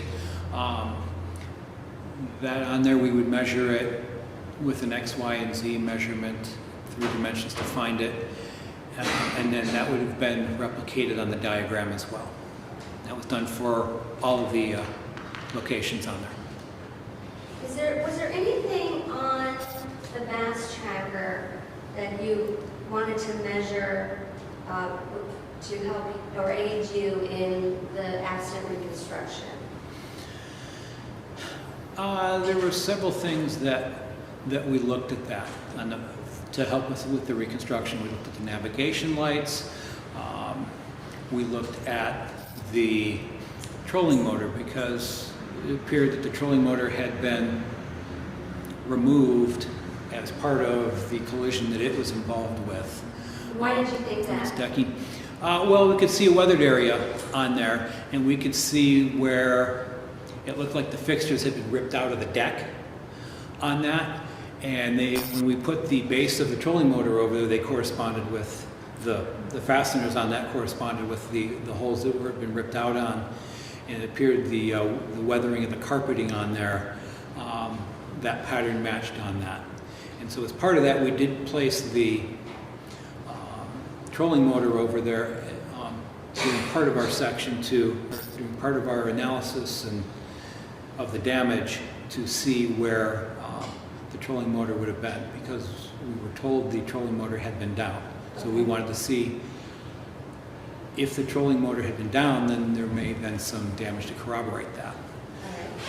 We also looked at trying to find where on the VAST tracker that it would have been hit at, and as part of that, we looked at the bow deck itself, that aluminum piece right at the most forward part of the boat.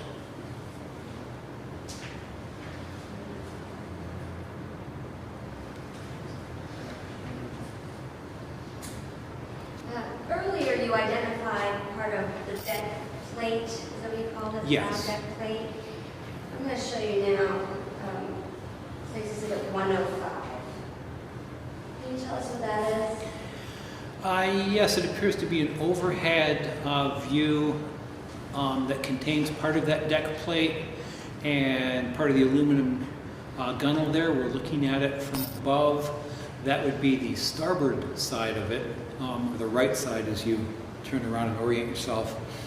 There's a post-it note there labeled D15, and there's a protractor on here, and what we're doing in this case, we've identified the striations or the small scratches on that bow deck plate as the area where the bass tracker was first hit on that, and we're measuring the angle from the center line of the bass tracker, at what angle it would have been hit at from the center line of the bass tracker. And are you actually putting the string that we're seeing over these lines? Well, what we're doing, the one string that runs straight from top to bottom goes along the center line of the vessel. Okay. And you can kind of see from that, normally that would run along the center line of the deck plate as well. So you can see kind of how far offset that deck had been pushed as a part of the collision that it was involved in. And then to measure the angle of those striations, what we do is that string that runs diagonally from the bottom left to the top, we run that along the angle of those striations, and then we take a protractor and measure what that angle is. And what angle did you find it to be? We found it approximately 47 degrees. And were these continuously straight lines, the striations that you found on the deck plate? The striations that are on there, they start out at a straight line, but then they start to curve towards the back of the boat. And what does that mean? Well, it shows on there that the bass tracker itself, when it got struck, it was not moving because those lines were straight. And then as the bow, that area we identified right there on the bow deck is where it got first hit, the point of first impact. Those lines start at a straight line and they're all parallel to each other. And then they start to curve, and they remain parallel to each other as they curve on that. The straight line suggests that the bass tracker was stationary when it was struck. When they start to curve is when that bow got hit and the forces start curving the bow of the bass tracker through there. Those striations then start to curve as it goes through there, which indicates that as it got hit, the bow started moving. If the bass tracker had been moving, what kind of lines would we see? If the bass tracker were moving, those critical striations, those first striations from where the first impact was right there at the edge of the deck, they would have been curving from the beginning. And so instead of straight line then in a curve, it would be a continuous curve. And you didn't see any of that? I did not see that there, no. In your State's Exhibit 65, you draw up a model, is that correct? Yes, that appears to be a diagram prepared by me showing part of the collision. And what, are you using that angle in that model to show this bass tracker? I am showing the angle I was able to put that at was a 47-degree angle from the bow of the bass tracker on there. So that's how they would look like at that angle. Yes. Are you able to tell if you knew that the bass tracker, or that the bayliner hit the bass tracker, if the bayliner made any kind of deviation? in their direction? Those striations, they're all fairly neat. They're all parallel to each other, both when they're straight and when they start to curve on that. If the bayliner would have been making any hard, severe turning or any other thing on that, then they wouldn't have all been parallel on that, because as the bayliner would have made a hard turn, part of that with boats, it's not like a car where the tires stay on the road and the tires go around. Part of boats, when they turn, part of it is they slide on that. And that sliding, and then the boat kind of angles up on the side, kind of like a motorcycle or a bicycle when they take a turn. That's called heeling. Well, when that happens on that, and that sliding happens, those striations wouldn't be nice and neat and all parallel to each other. It'd be a jumbled mess as some slid over other striations. And so it would not look nearly as neat as it did there. So you can say that the bayliner was going in a straight line? Objection. Testify. Can you say anything about the bayliner? It appears it was not taking a hard turn when that happened on that, or something to evade with. Can you tell us about this, first of all, this baseline method, Baseline offset. Baseline offset. Is that a nationally recognized method of accident reconstruction? Yes, it's taught in courses. The courses that I've been involved with were the National Association of State Boating Law Administrators, NASBLA as that acronym is called. Both their comprehensive level 1 course and much more detailed in their reconstruction level 2 course. It's taught in that, and I've taught it when I've taught that class. I've taught that method.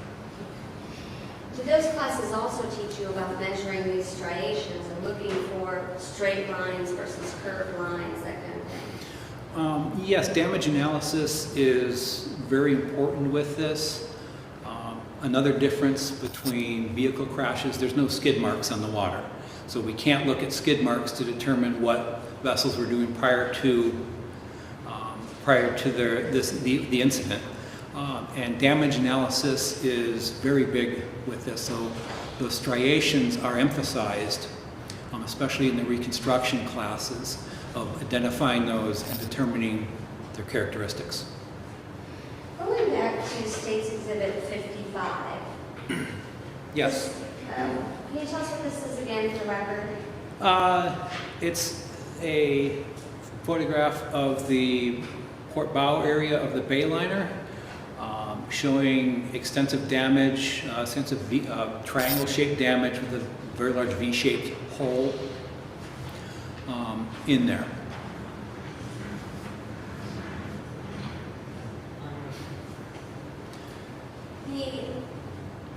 Does anything about that kind of damage, that kind of hole that's produced, that tells you about the speed that this boat would have been going? It tells me when that damage was made that whatever was involved with it, either it hitting something or something hitting it, that there was high forces involved and something was going fast to create those forces.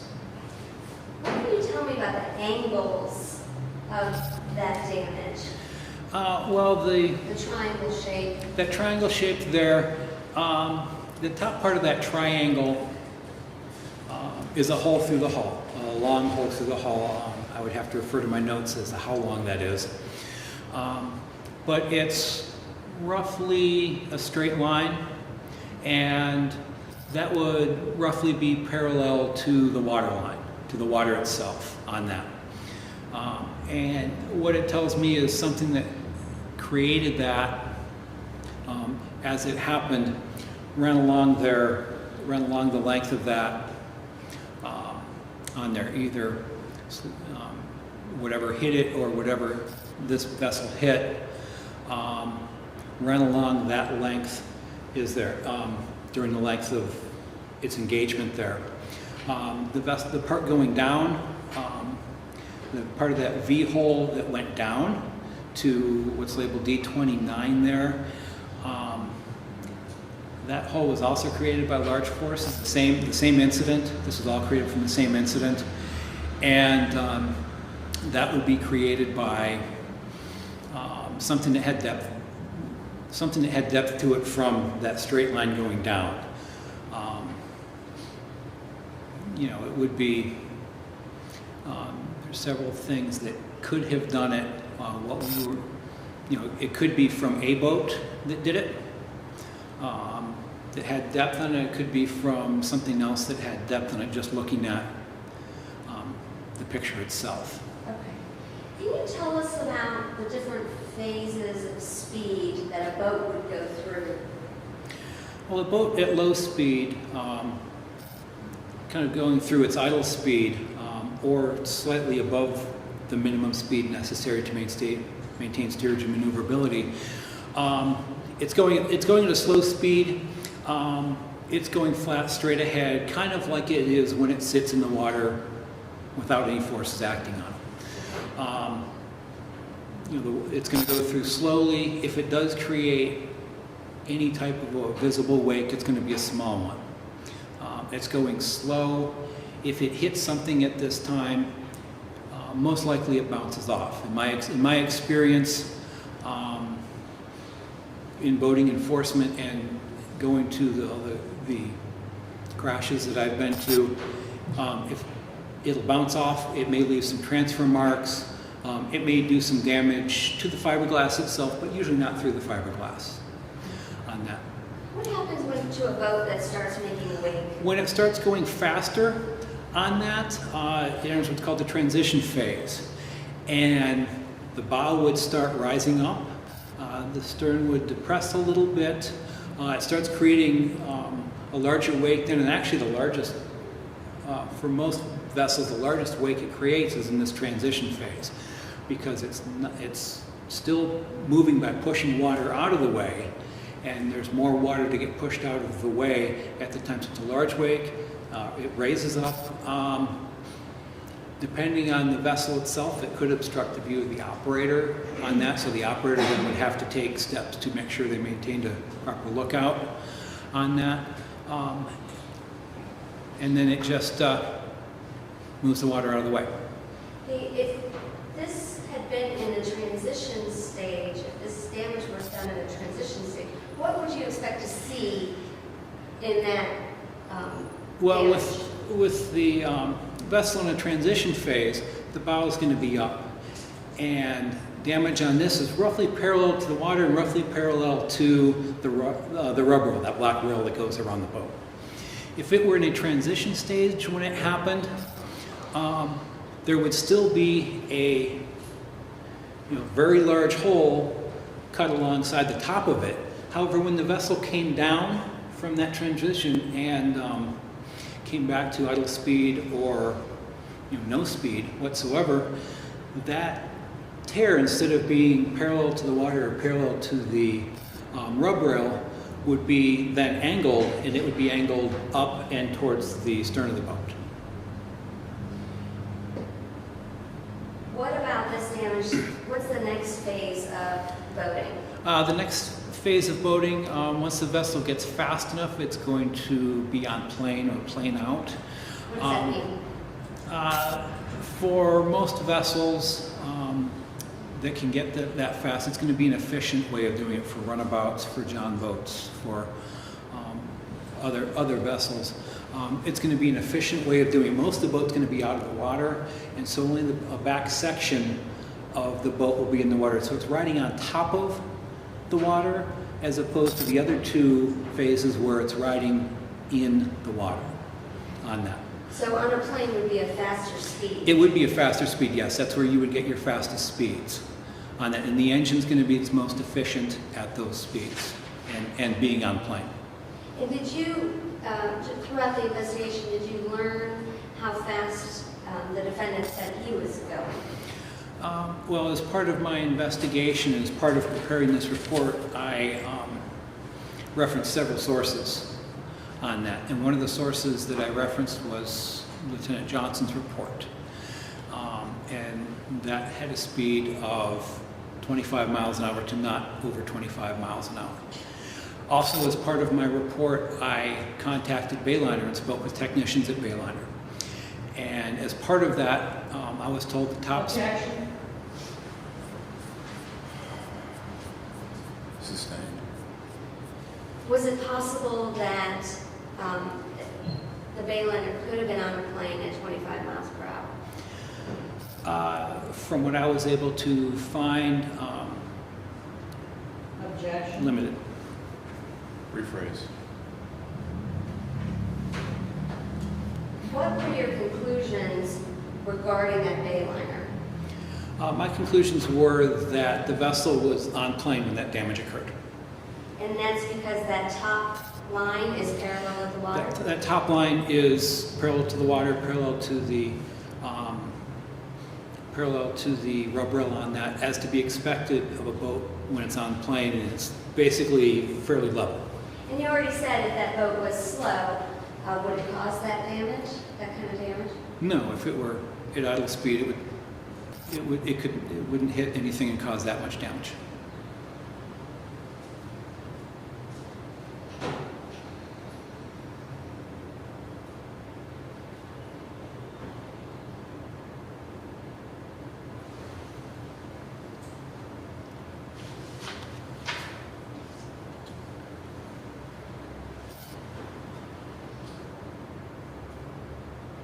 Did you discover where Mr. Cuppett was seated during your investigation?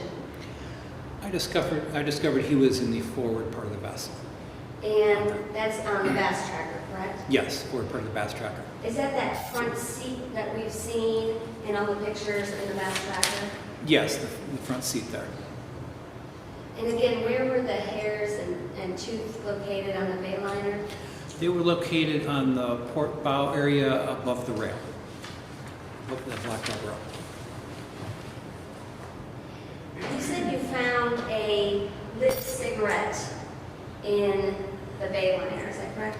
It appears it had previously been lit. The end of it had been burned, but it was not currently lit. Okay, it wasn't lit when you saw it, Correct. and it burned out somehow? Yes. Was it completely burned out, or was it just the tip that was burned?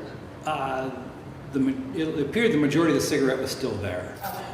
And you said that was a Camel cigarette? Yes. Where was that found in the Bayliner? I located that under the operator's seat of the Bayliner.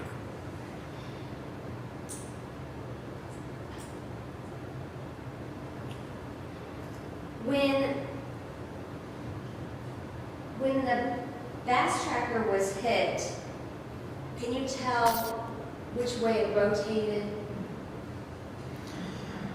It rotated severely to port. Okay. The bow rotated to the left. And On you that, the indicate stern would have been that to the in right. your diagram? Yes. Yes. The stern would have rotated to the right. Do you make any conclusions as to the amount of force or anything like that?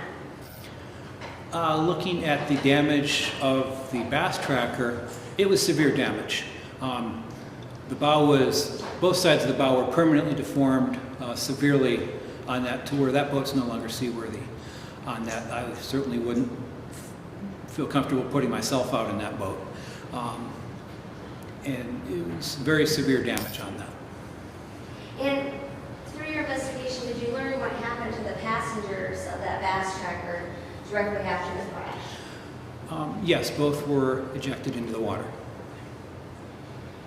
You heard Investigator Ford testify yesterday about collecting some paint chips as well. Yes. Did you aid in that collection? Yes, I did aid in that collection. And those were those taken to BCI? Those were taken to BCI, yes, for analysis. Are you sure they were taken to BCI or just put in evidence? They were, Overruled. Go ahead. when I collected them, they were taken and eventually taken to the Akron Watercraft office and given to the evidence technician there. They were later taken to BCI for analysis. And what about the lights? Were the lights taken to BCI? The lights themselves. The light bulbs. The I'm light sorry. bulbs? Okay.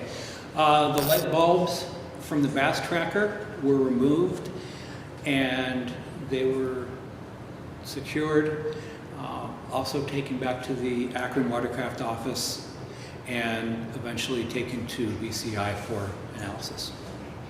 Now, it's my understanding that some cars are equipped with like a black box that would tell speed and stuff like that. What about these boats? Would either of these boats be equipped with equipment like that? Data recording black boxes are not something that vessel manufacturers have historically put on. Recently, some manufacturers have started putting them on. The Johnson motor on the Bass Tracker was old enough that it did not have one on. The motor for the Bayliner, we contacted the manufacturer to see if there was a data recorder on there, and we're told that there was not. Objection. Over.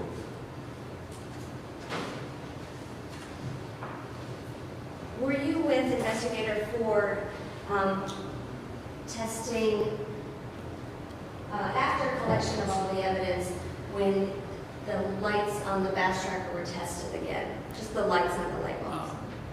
Yes, I was with Investigator Ford when the lights were tested.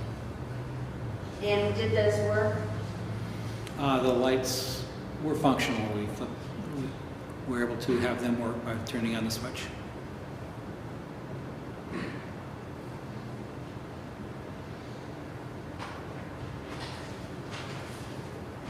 Did you have that lantern that's been identified multiple times tested in any way during this case? The lantern, when we first saw it, had been tipped on its side in the back of the Bass Tracker. As part of our investigation, we turned the lantern up and the light came on.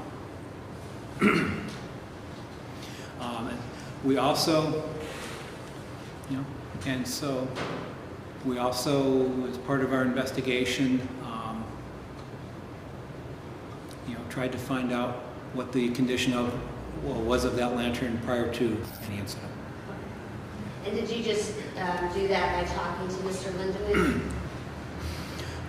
Yes, as part of our interview with Mr. Lindemann.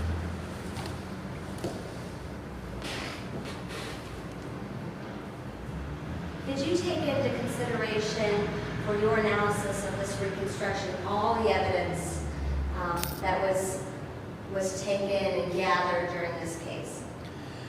Objection.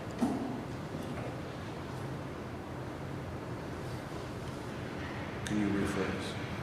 What did you take into consideration in your reconstruction analysis? In order to prepare my report for my reconstruction analysis and to reach my conclusions, I relied on my own reports, the reports of the other ODNR officers who responded. I relied on the reports of people from other agencies, from Portage County Sheriff's Department, interviews from people conducted by Mahoning County Sheriff's Department. I relied on the 911 calls that were made to both Portage and Mahoning County. I relied on witness statements, interviews that were conducted by other officers, and my own experience. And did you draw an opinion to a reasonable degree of reconstruction certainty, I guess you could call it, as to the cause of this accident or the cause of this collision? Yes, and I'd like to refer to my report if I If can. that would refresh your recollection.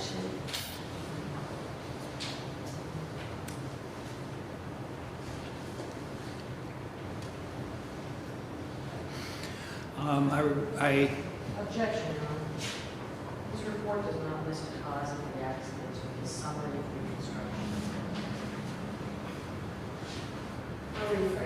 Go ahead.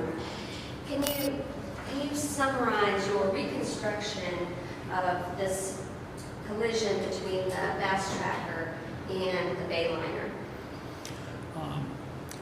For my summary,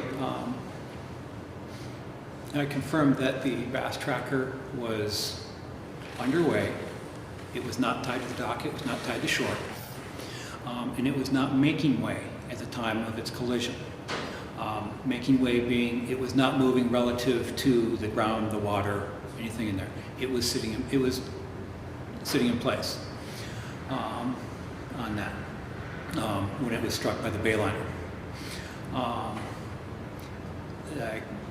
confirmed that the Bayliner was on plane when it struck the Bass Tracker on that, and that it was the port bow of the Bayliner that struck the Bass Tracker on that. And the angle that they hit was an angle of approximately 47 to 49 degrees off of the bow of the Bass Tracker. And the Bayliner struck the bow passenger of the Bass Tracker, and the force initial impact caused severe rotation of the Bass Tracker on that. I had preliminary indications that the navigation lights on the vessels were on. However, I did not reach a final conclusion on that by the time this report was completed. If you had to reach a final conclusion about that after listening and seeing the report from BCI, could you now? Objection? Sustained.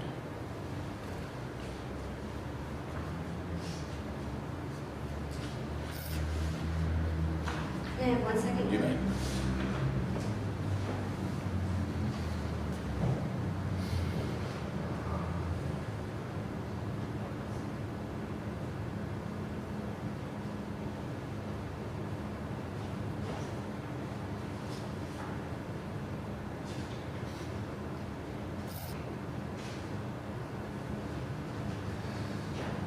All right, then I have no further questions at this time. Thank you. May I see counsel?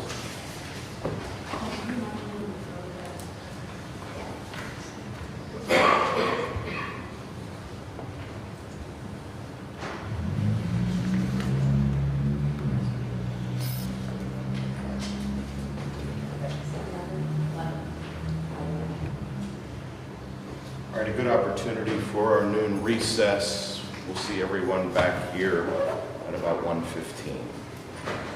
All right.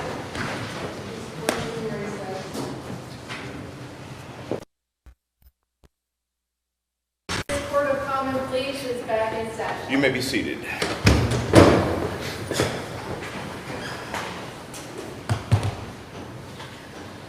Attorney Morrow. Thank you. Good afternoon. Good afternoon. We've met, you know, one of Joe's attorneys. Yes. I have a couple questions about some of the information you've provided and some of the work you've done on this case. If I am asking a question and we're not certain what I'm saying, or I'm not being very clear, can you please let me know? Yes. Now, you had indicated that you took a watercraft investigation and reconstruction course back in 2004, correct? Yes, in 2004 I had one. And then in 2014, you did 2 courses through the International Association of Marine Investigators. I had 2 courses through National Association of State Boating Law Administrators. They actually have a process where you can be certified as an accident reconstruction expert for boating accidents, correct? National Association of State Boating Law Administrators, Yes. they have a process where you can go through their classes. They do not have an expert certification program that I'm aware of. Are you aware of any expert certification programs?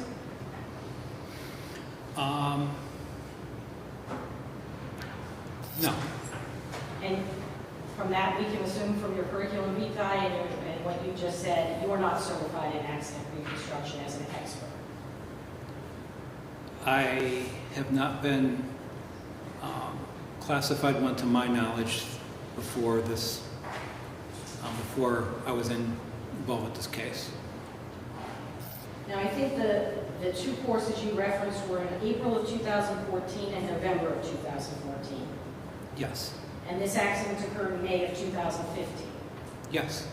Between November of 2014 and May of 2015, did you do any other investigations of boating accidents for purposes of reconstructing what happened? I did not conduct any reconstructions on any vessel incidents prior to this, or between the time period. Now, you do not have a degree in engineering, correct? I do not. And you do not have a degree in physics, correct? I do not. And the courses that you went to didn't offer classes in engineering or physics, correct? Not that I was aware of.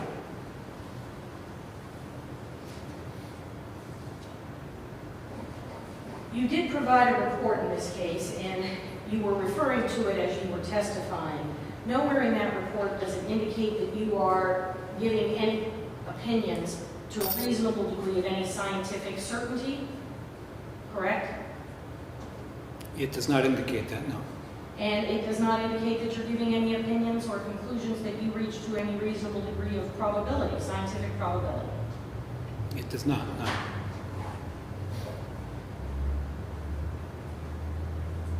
Now, you concluded that, and I think testified, both people were ejected from this boat.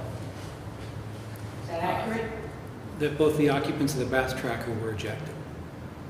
So both people were ejected from the boat, correct? From the bass tracker, yes. Now,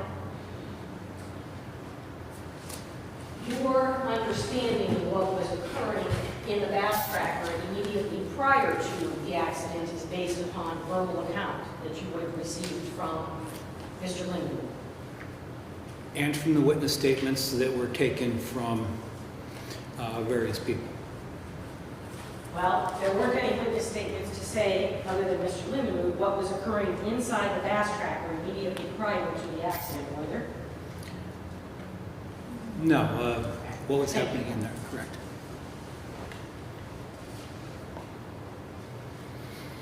You had, and I think, I'm not sure what states this chart was. 65? Yeah.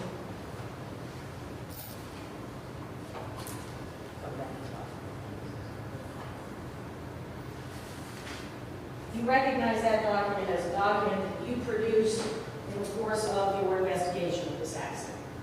Yes, it is. And you provided some testimony as to some aspects of this report. I'd like to go in a little more detail. Can you see it from where you're sitting? I can see the document, yes. You do have a copy of it there with you as well? Yes. Now, according to your report, A1 through 7 on this side of the chart, Okay. those have nothing to do with this accident. Go ahead, I'll wait for you. All right. Yeah. It's not a race. Take your time to get to the right page.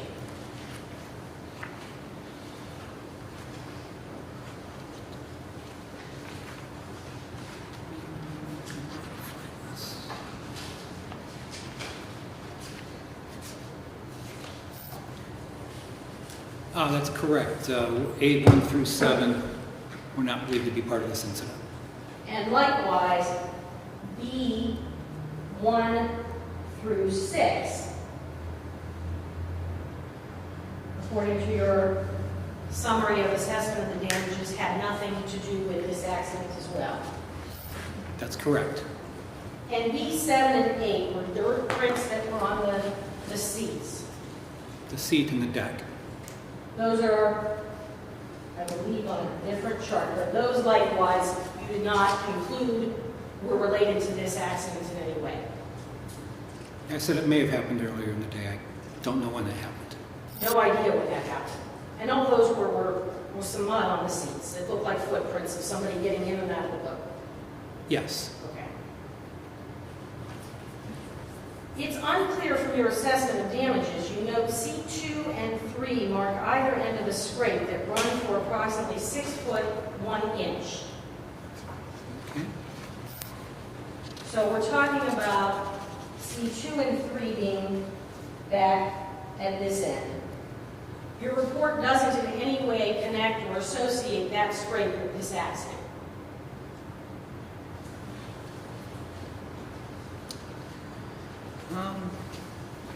I don't believe so, no. We start with C2 through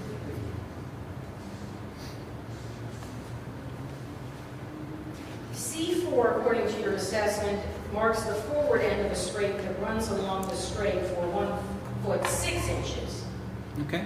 where it leaves a strake at C5. You don't, in your assessment of damages, connect that to the accident either. I did not mention it further, no.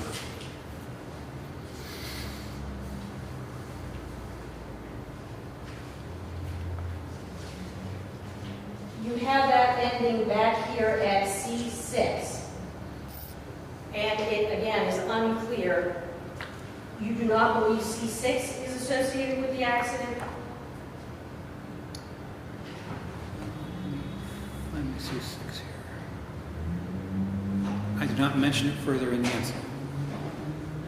C7 is a black transfer mark. You believe that's consistent with the trolling motor of the bass tracker, correct? Yes. D5 is a scrape with a gouge in it. This is consistent with contacting something hard, such as the block for the anchor line, but you do not know if that is in fact what D5 is, correct? I do not know for certain that that's what it was, correct. So as you sit here today, you can't say that D5 is associated with this accident either, correct? I can't say for certain that it is. D14 again is a transfer mark that's approximately 1 foot 4 inches to D13. This is consistent with the trolling motor. So you believe D14, and it's backwards, D14 to 13 is from this accident. Yes. And if I can kind of correct my D5, I do actually mention that in the reconstruction on page 2. On page 2? Yes. Third paragraph from the end. So we will circle D5 as you believe is connected to the accident.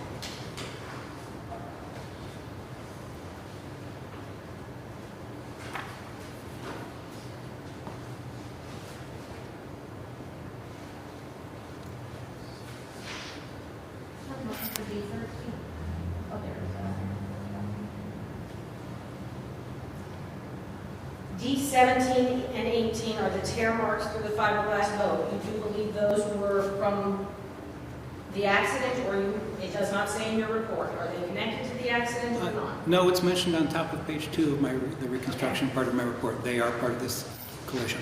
Okay, and so we're clear. I'm looking at your assessment of damages. On page 2 of your report, you connect D17 and 18. Well, you mentioned my report. There, No, it's I know. part of my report. That was just for purposes of the record. On page 2 of your report, you conclude those were from the accident, correct? I'm sorry, which ones again? D17 and 18. Yes. D21 is the aft end of separation in the rubber rail. The separation continues for 2 feet to D22. Do you believe that separation occurred during the course of this accident? That separation occurred as part of this collision. Thank you.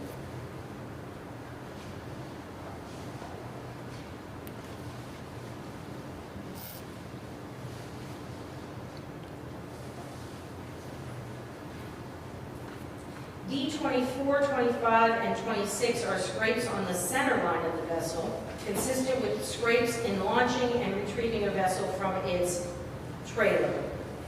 Fair to say D24, 25, and 26 are not connected to the accident. Correct.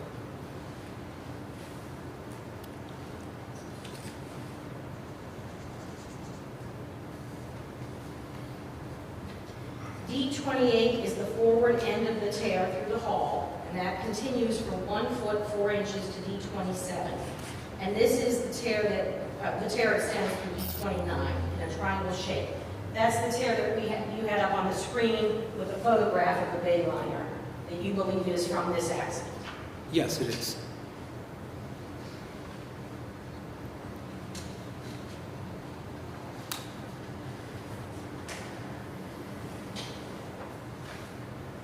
D30 and 31 are transfer marks consistent in size with the top of the trolling motor.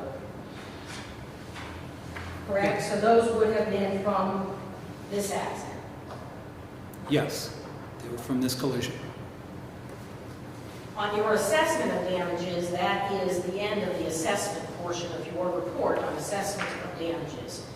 On page 2 or any other portion of your report, do you connect these other that we have not marked to the report? And let's start with D, 9, and 10.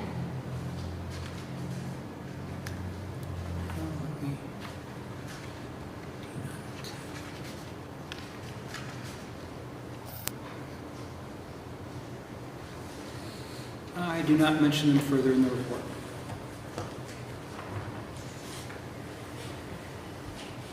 What about D11?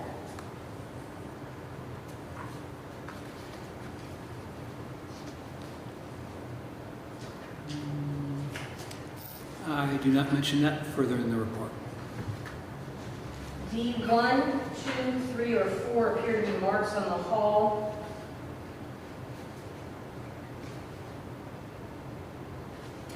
On the port side. I do not mention them further in the report. What about D7?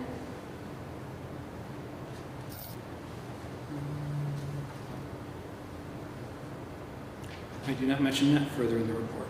D8? I do not mention that one further in the report.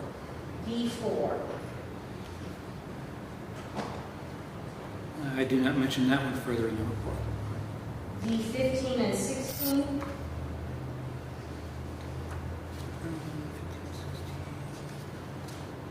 I do not mention those. D6?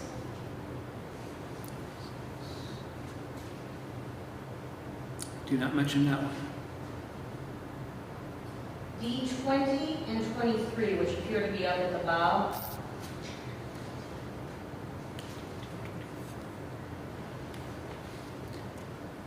I do not see that I mentioned them.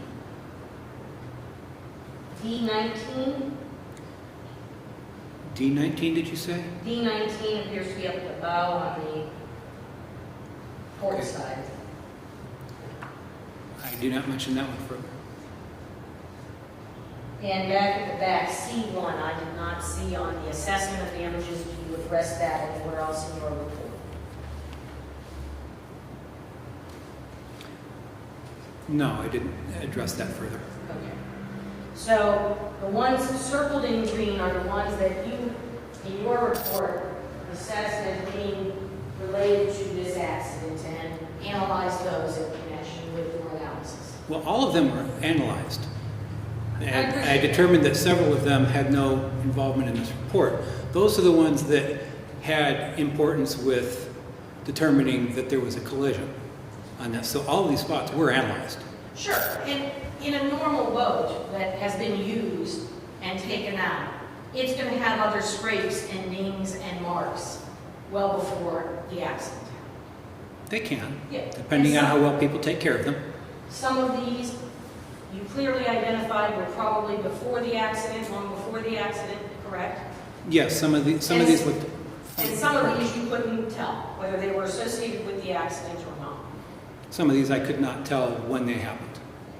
And for purposes of the record, the one that I've highlighted, as we've just gone through our testimony, I've marked as Defendant's Exhibit Q.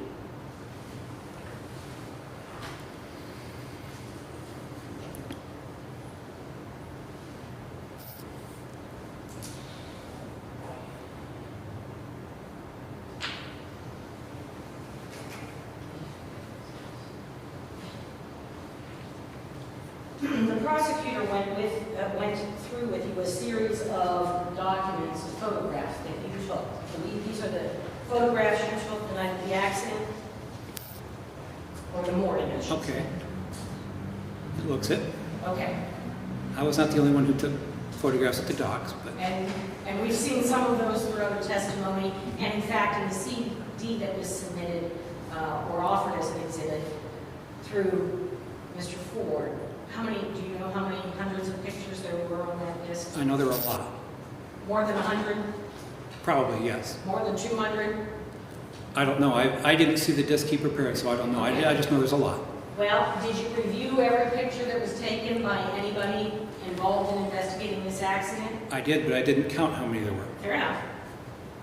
So those are all documents that you reviewed, all of those photographs. Yes. And if I understood your testimony, I have up on the screen State's Exhibit 38, which has 2 photographs on it of the bay line. Okay. Those photographs were taken by you in the morning of this accident when you first went out to the dock at Joe's house, correct? Yes. And do you recall about what time of the morning it was that you arrived there? No, I do not. Fair enough.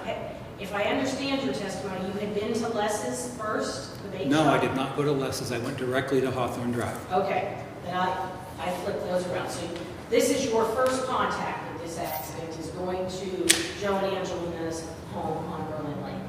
Yes, when I arrived, I went straight to Hawthorne Drive. Okay. And when you arrive at Hawthorne Drive, other than knocking on the door and introducing yourself, you go immediately down to the dock to where Detective Swipe is. Angelina Rodriguez directed me down to the dock there. Okay. My question was, you didn't do anything else. You went immediately down to the dock. Correct. Okay. So this is your first contact, and all you know at that point in time is there was a collision on Berlin Lake, correct? Yes. And you believe this boat was involved in that collision? I believe it may have been involved. Okay. I don't know for certain yet. So you're just starting your investigation, and at that point, you don't know what's important and what's not important in this investigation. I don't know what's involved and what's not involved. Well, for purposes of documenting evidence, evidence and information you receive, at that point in time, you don't know what's going to end up being relevant and important to the investigation or not. That's correct. So it's important to document everything you were doing at that point, isn't it? Yes. And you want to document everything you were doing so that down the road, you can then go back and see, is this relevant to this accident or not? Yes.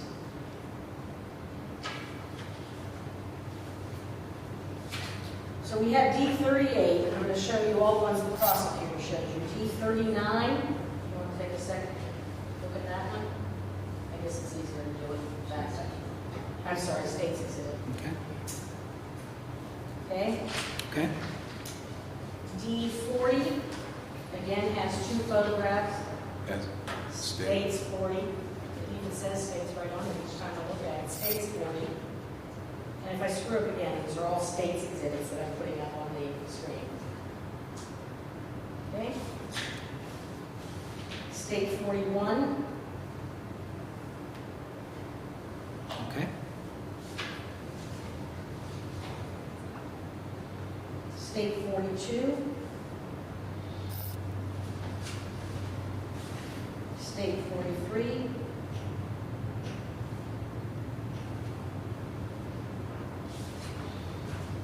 State 44.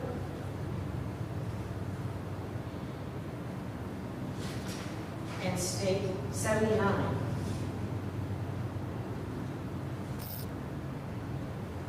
Was that one taken by you as well? I believe so, yes. Okay. Those series of photographs, are those all of the photographs you took that evening when you got to the Hawthorne residence? I would have to see the disc to make sure. I don't remember now how many I took at that time. Okay, no recollection as you sit here today, how many you took? Is it possible? No, I'm saying that that's not, I don't know if that's all of them that I took. Well, There as could you have been, sit there here could have been today- more. As you sit here today, do you have a recollection of taking more photographs than that? I'm not certain if I took more.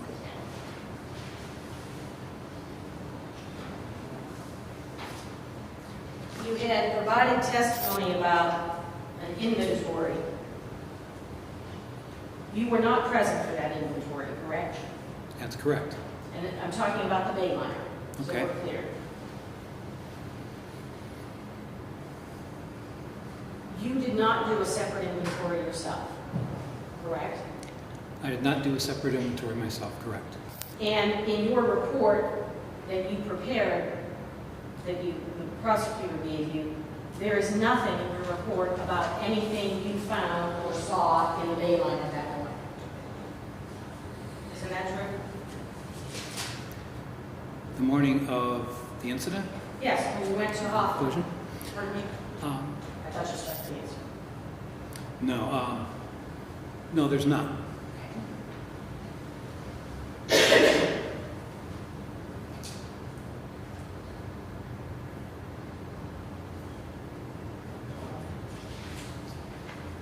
Fair to say, well, there's nothing in your notes from your investigative report that reflects what time the inventory was done. I did not record it as I was not there. Okay.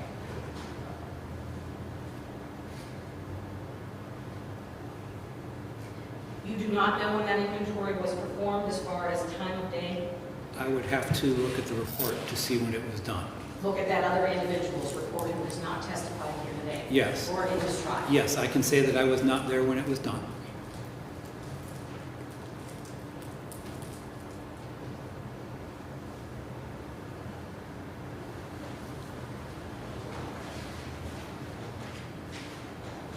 You provided some testimony with regard to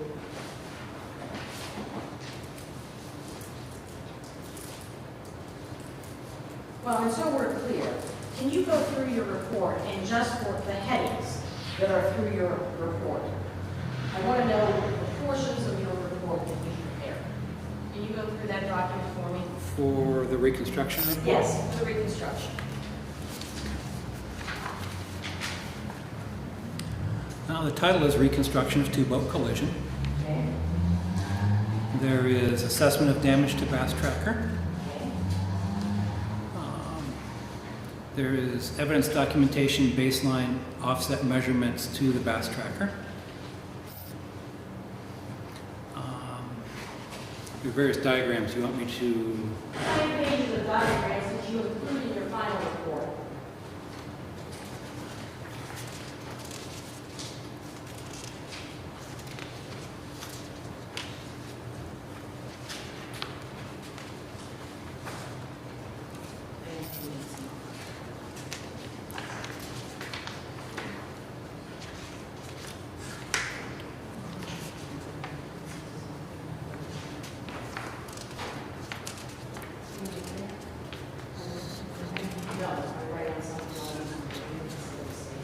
I counted 17.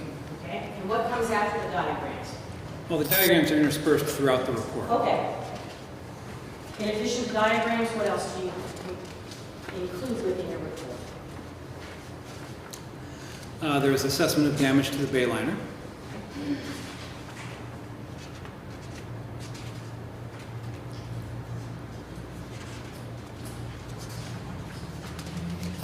There are evidence documentation, baseline offset measurements for the bayliner. Reconstruction of the collision.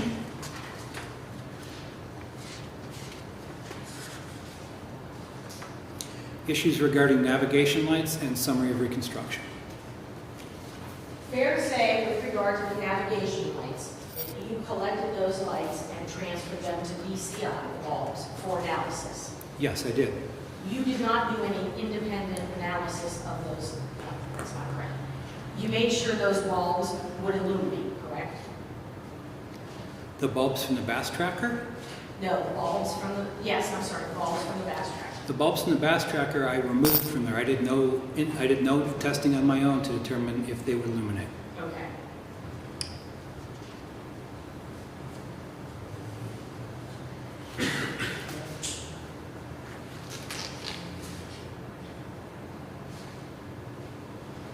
You did at some point in time replace the bulbs into the fixtures, correct? Of Of the fixtures on the bass tracker. Yes, after removing the bulbs that were in there, I placed replacement bulbs in there. And with regard to the fixture on the bow, you did not need to plug that in or otherwise activate it for it to work. Correct. With the fixture that was on the stern, that is a fixture that actually needs to be placed into a socket, correct? It does, yes. So when you encountered the bass tracker, that fixture on the stern is actually laying down. That is correct. Do you know the power source for that light? 12-volt battery that was on the boat. So it is a separate source of power, not associated with the fixture itself. Correct.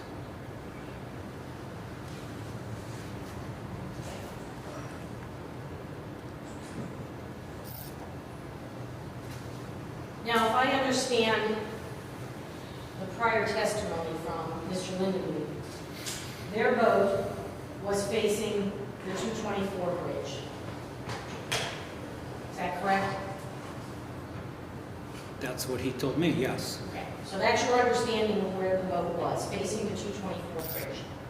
At the time, yes. That was not the initial report that was given though, correct? No, I'm sorry, that was the initial report. It was facing the bridge. Well, the initial report Mr. Lindemann gave wasn't given to me. It was given to an officer at the hospital. And I would need to review that to see what he said in that.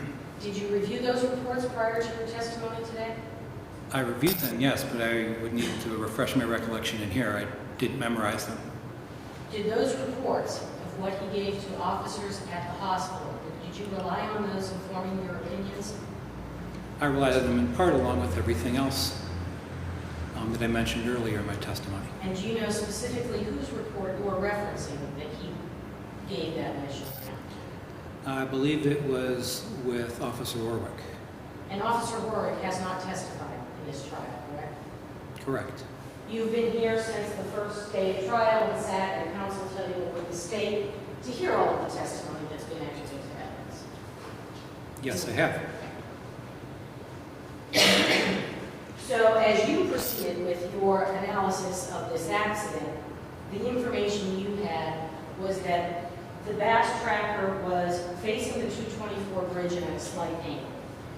That was the initial information I had, yes. The bridge is south of where Mr. Lindenwood placed his boat. That's correct.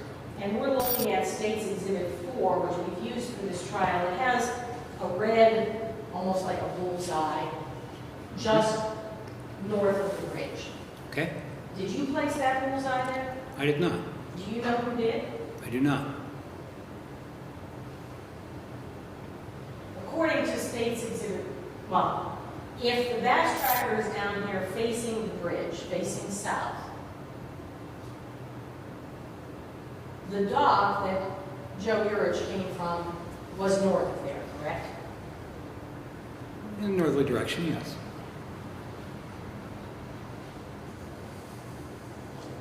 So that according to what's been presented so far and the information you had, Joe's boat would have been proceeding south on the lake towards the bass tracker, correct? In a southerly direction.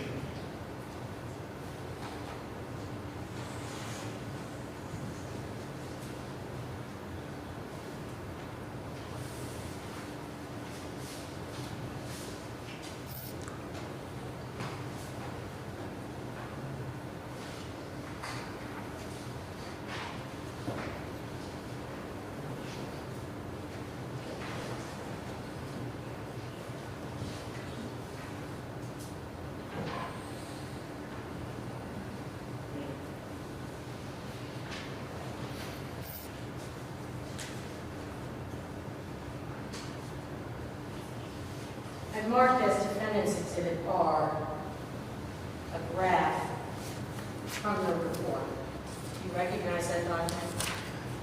Yes, it's a diagram prepared by me from my reconstruction report showing the bass tracker and bayliner in their approximate positions.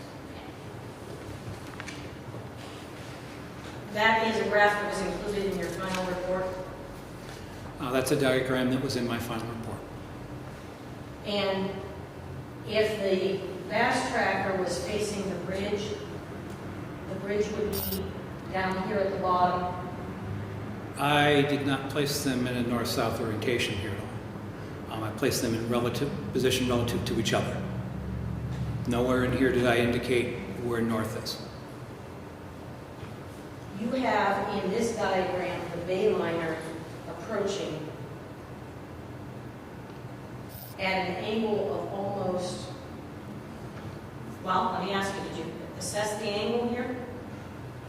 As part of my reconstruction, I did assess the angle, yes. And where you have the bayliner in Defendant's Exhibit R, what is the angle that it is approaching at?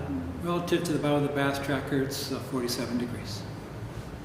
And you have in this reconstruction, or this graph, the bayliner approaching from the left of the bass bow. From the lower left.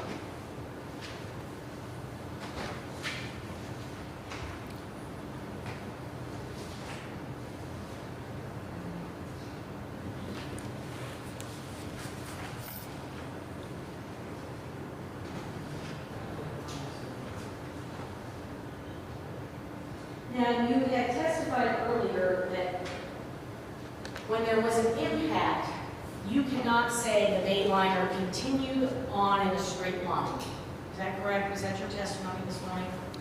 I'd like to refer to my report to make sure that I say the correct thing.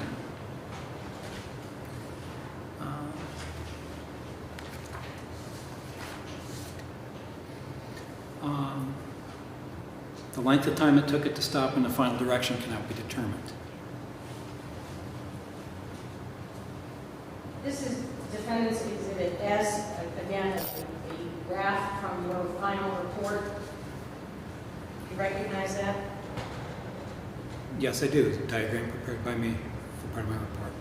I'm sorry, you trailed off at the end. A diagram prepared by me as part of my reconstruction report. And that is in your final report, because you did do a draft report initially. Yes. Okay. So this diagram, Defendant's Exhibit S, is in your final report. You indicate in this diagram that the bayliner continued on in an arc. You are not certain about that as you sit here today, are you? I'm certain it continued in that general direction. As to what the angle was in that direction and where that ended up, I am not. And I earlier pointed to this arrow over here. You are not certain if that actually is the angle and the arc that it took off. I'm not certain of the final angle nor of where it came to rest at.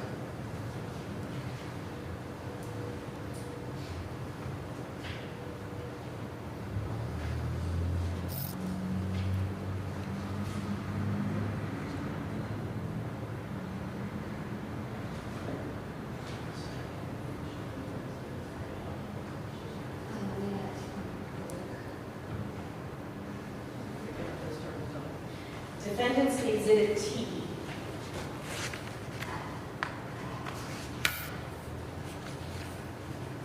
Is this a document that you prepared? Yes, it appears to be a document prepared by me. And this was prepared during the course of your assessment of this accident and how it occurred? Yes, it was.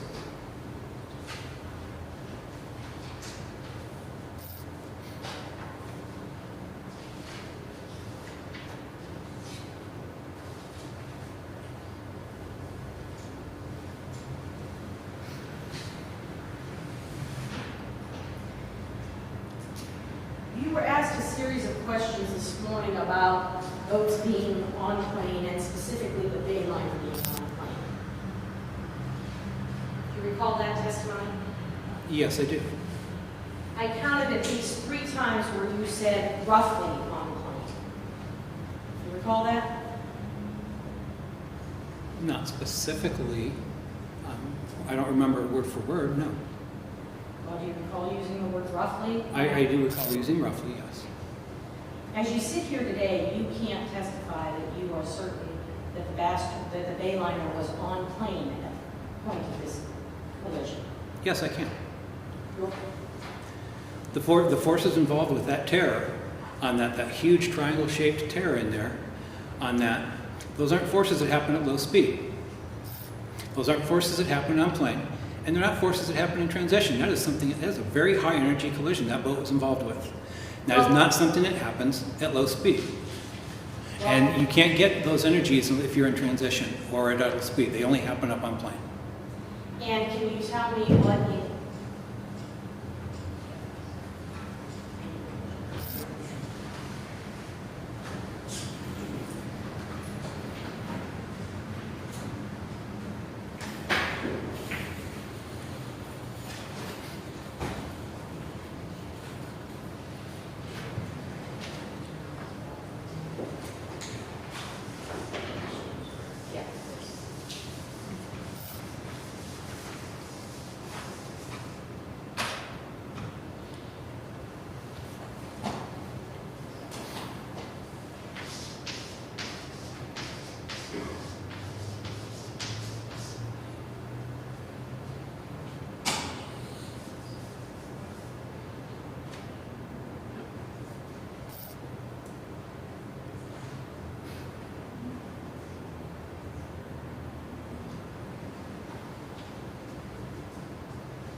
You testified this morning that there are 3 phases of speed.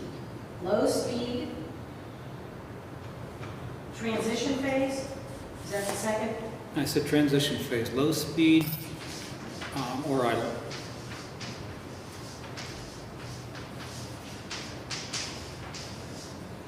And then the final one is on plane. Yes.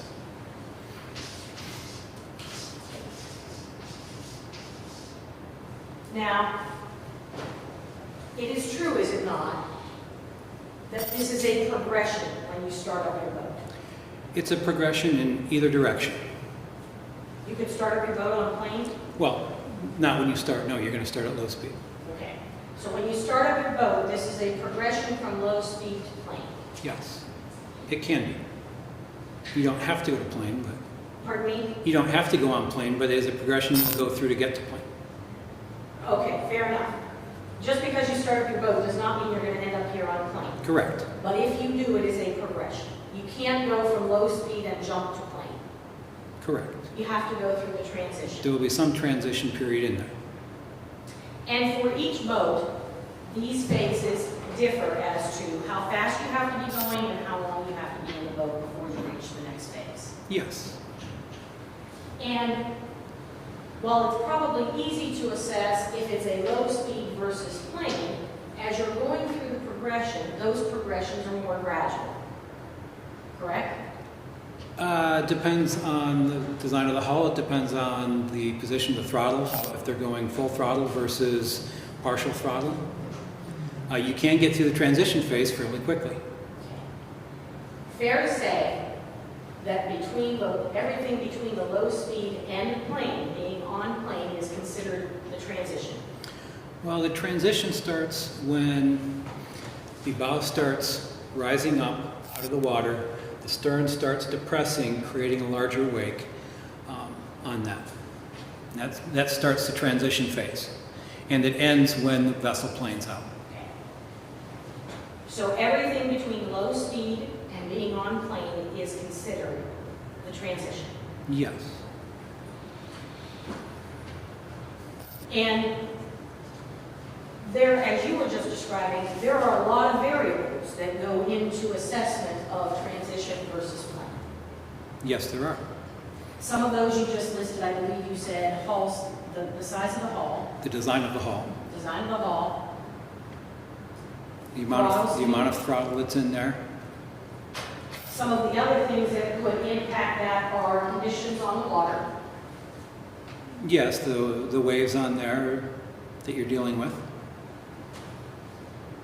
weight, how heavy the boat is. Yes.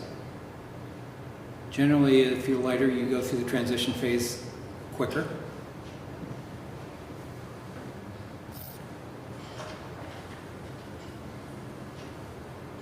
I am assuming that there is no defined bright line where you can easily say when you're going from one to the next, this is low speed, this is transition. It's more of a gradual progression. Is that accurate? It can be gradual, it can be very quickly.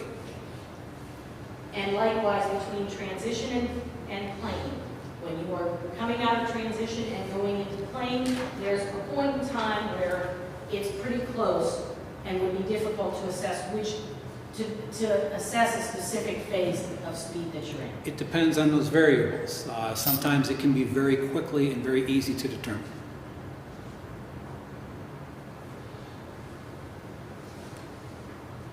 Now, once a boat reaches plane,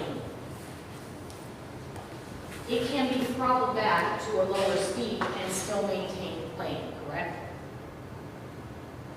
Yes, it can be, as long as it's above the minimum planing speed.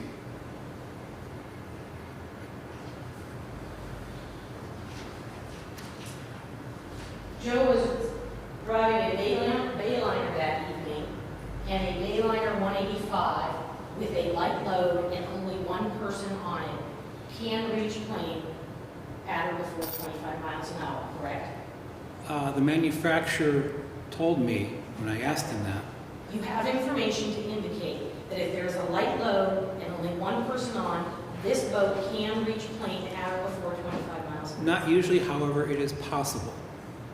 Well, not usually unless it's a light load and only one person, correct? Depending on the throttle conditions, the boat, the conditions of the water, So that's a yes, it can. it could be possible to, not to say that it was.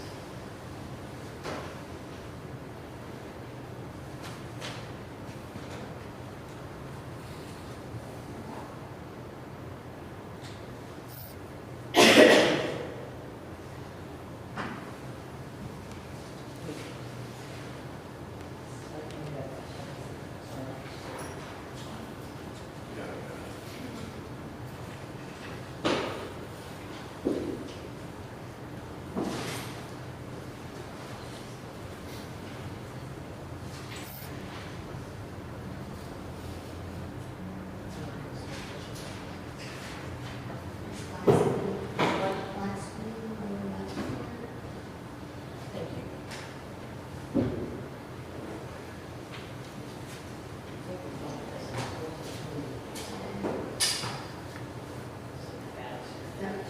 Don't touch it. How about State's Exhibit 105? Was it your testimony earlier that you believed where you were measuring from was the point of impact? Yes, And it's not clear from this picture, but this is the bow just on the starboard side. that's the bow deck plate that's at the forward part of the bass tracker, just on the starboard side there. And this black would be just at the front of the bow, that carpet we heard some testimony about. That's the forward end of that carpet of the bow deck. So is your belief that the initial impact came in at this angle, at this side, that you have measured out here? Yes, approximately 47 degrees off the bow of the bass tracker. And after the impact, the bass tracker rotated violently Yes, the bow rotated to the starboard violently, side, violently off to the left. to the starboard side. Port, starboard's on the right side. That would be the port side. To the port side. That's the angle, I mean, that's the direction it rotated. Bow rotated violently that direction. So that the starboard side came in contact with the Bayliner. Yes. The trolling motor later came in contact with the Bayliner. And that gouge that is in the Bayliner that we saw pictures of, do you have an opinion as to what caused this gouge? And I'm going to put up State's Exhibit 80. That large damage with that triangle-sized hole was caused by the bow of the bass tracker. That's caused by the bow, not the trolling motor, correct? Correct.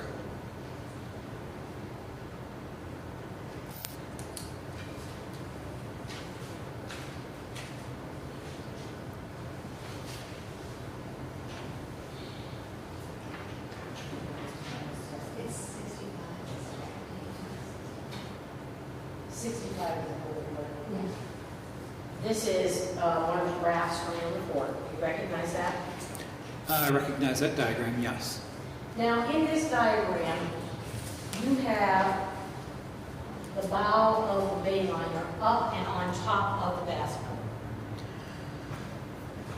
The bass tracker, when it was hit by the bayliner, created that hole in the port side of the bayliner and went into the hull of the bayliner. And I believe I mentioned that in my report. So, it was not one of your conclusions that the bayliner actually went up and over. It did not jump over, no. Okay.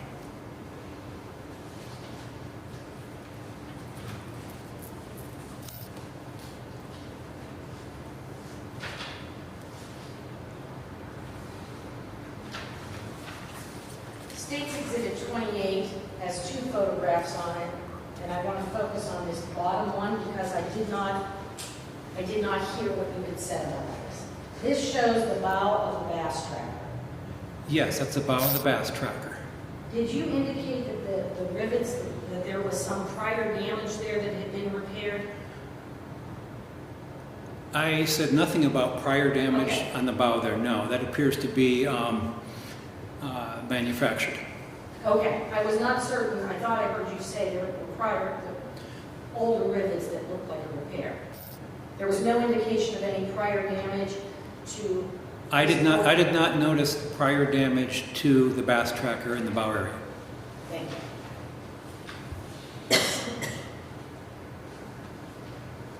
State's Exhibit 29 also has 2 photographs. The top photograph is an aerial showing the bass tracker from on top, the bow of it, correct? Yes. And this coloration up here that appears to be a little lighter than the rest of the carpet, that is where the trolling motor would actually be affixed to the top, correct? That was where the trolling motor would be mounted, yes. And there was some prior testimony that it is permanently mounted on the port side, but when it is in, the actual motor goes over across to the It sits up there, it's mounted there where you can see the lighter area there, which is on the port side of that boat, held down by the straps, and then when it gets deployed right over the starboard part of the bow. I did not see anywhere either in your report or in any of the other ones where you actually took measurements of the trolling motor when it was deployed or when it was not deployed to see the dimensions and height of that. Did you take any measurements of the trolling motor itself? We took photographs to show how the shaft of it had been deformed at some time prior to us taking the pictures. We did not measure the length of the trolling motor, nor the width, nor the height.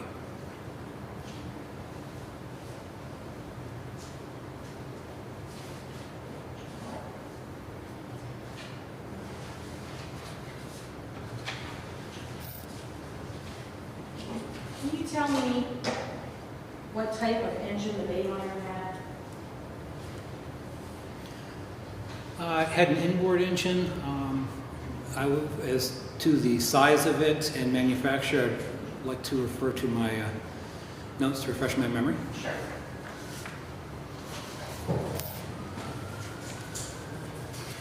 The engine for the bayliner was a Mercruiser 3.0 TKS. How many cylinder? I did not measure that. I did not report it. Sorry, I missed that last part of it. I did not put it in my report. So you do not know how many cylinders? It did not go in my report.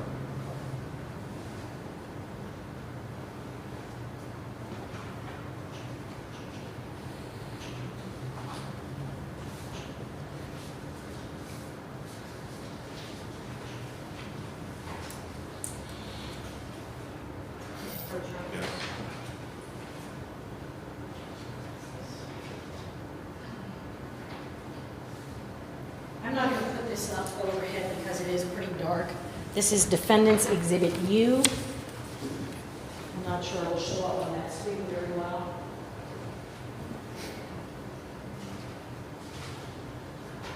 You recognize that document? Yes, this is an advertisement for a Bass Tracker Suite 16.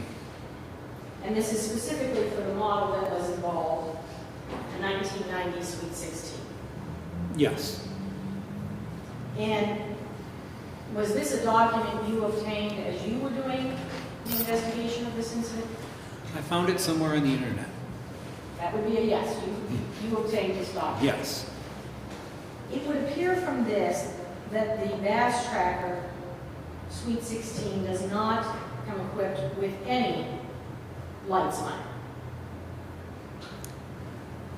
The photograph does not show it. That doesn't mean that there aren't options available for lighting. I do not know how it came, if it came with lighting or not, what the options were for it. Fair enough. This version that you printed out does not have that deck on the front where the trolling motor could be mounted, correct? It does not. It does not have the deck on the back that we saw where the, on the back of the Bass Tracker in this case. It does not.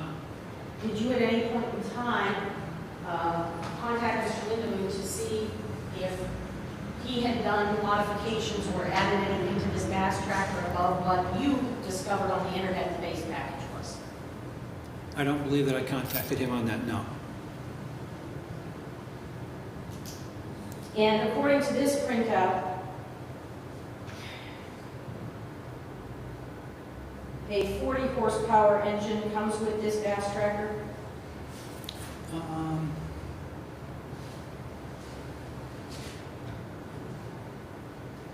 sorry, 20 horsepower in the first paragraph, standard package. That this particular boat is being advertised for. I don't know what other motors it may or may not have come with. Well, you were here for Mr. Lindemood's testimony, correct? Yes. And he said there was a 20 horsepower engine on it when he got it. That doesn't mean that that's the only way it comes. But that's the way he received the Bass Tracker. Yes. Okay. And it was modified, and I believe he testified he put a 50 horsepower engine on it. Yes.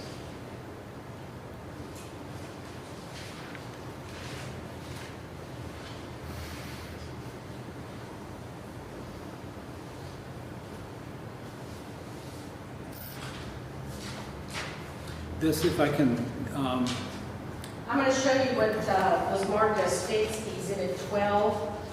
That was a photograph that you had identified earlier, and you indicated that the 50 horsepower engine is on the back and it is trimmed out of the water, leaned up into the boat, correct? yes. Okay. You did not do anything to measure the motor when it was trimmed out as far as how high it was out of the water from the base that would be down by the deck to the top. I did not measure the height of the motor as it was trimmed out there. Correct.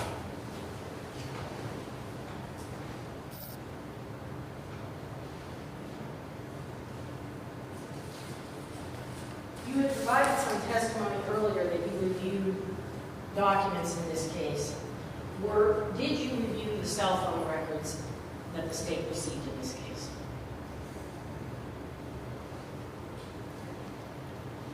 I do not believe they were available to me when I prepared that. So no, I did not.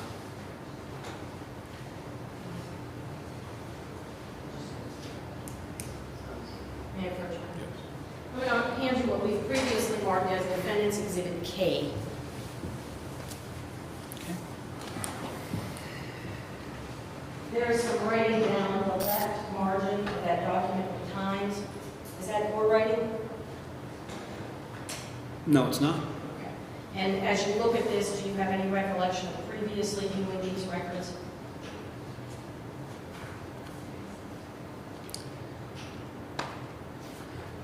I believe I have seen them at some time prior to today. However, I don't believe I saw them prior to completing my report. Okay, fair enough.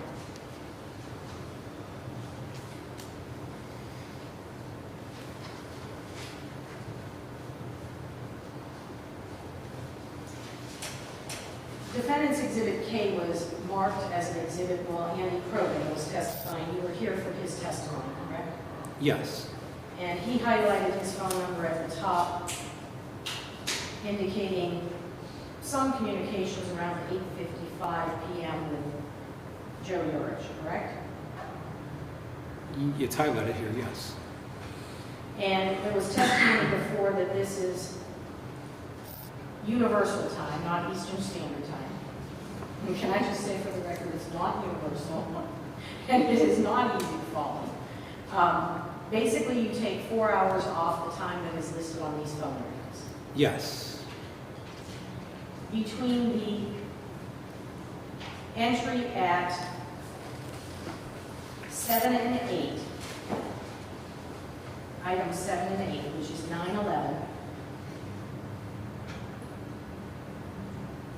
which has Mr. Yurich contacting Mr. Kroger. Objection. He said he did review the records, Your Honor.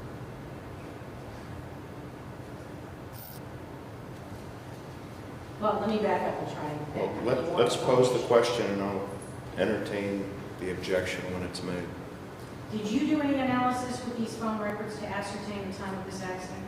I believe earlier I said that I saw him prior to today, but not prior to completing my report. How about after completing your report? Did you do any review of those records to ascertain the time of this accident?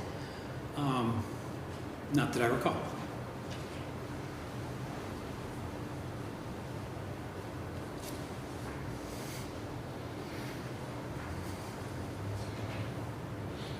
Ohio law does not just require boats to have certain lights. It also requires those lights to be visible at a certain distance. Correct? Navigation lights are required to be seen at certain distances, yes. Did you do anything to ascertain whether the nav were in fact in compliance with Ohio law? Well, those distances are for when the lights are originally tested. I believe the regulations for testing are in the Code of Federal Regulations, not in Ohio law for testing it. So I don't have that testing process available to me. I did not test their visibility after the collision.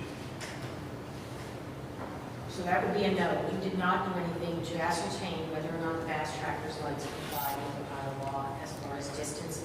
I did not test distance of visibility in that as to how far they would be seen. Thank you. Did you do anything to ascertain how far it was, it states Exhibit 4, from where it's labeled A-liner coming from to the red bullseye where the collision occurred? I believe I may have measured that distance or a close distance to that from Google Earth, from overhead. I did not do that on scene. You did not, I'm sorry, I missed the last part. I believe I did the measurement using Google Earth. I did not do any measurements on site. On site, I missed the last word when you were testifying, I apologize. And you did not include those measurements either in your investigative report or in your reconstruction report? I believe that they were elsewhere in the entire case file. That would be a no, you did not include them in your investigative report or your reconstruction? I did not include them in the report of investigation nor the reconstruction. How about from where Les's bait and tackle is on the east side of the lake to the west side of the lake? Did you do any measurements on that? I did not.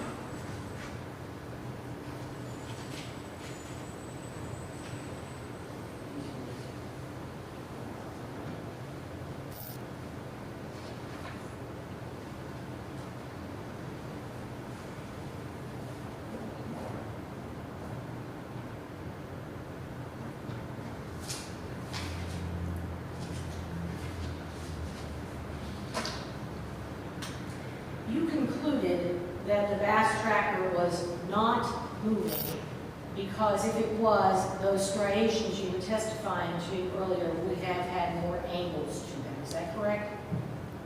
No, it's not. I concluded they were not moving, that it was not moving because those initial critical striations were straight at the beginning, whereas if the bass tracker had been moving, they would have been curving from the beginning. If the Bass Tracker had been moving at 1 or 2 miles an hour, That would have shown. there would have been some deviation in those straight lines, in your opinion? Yes, those lines wouldn't be straight, they would start curving. How about at 3 or 4 miles an hour? Yes, Same thing? yes. You believe those initial striations would have had more deviations? They would have been curving from the beginning.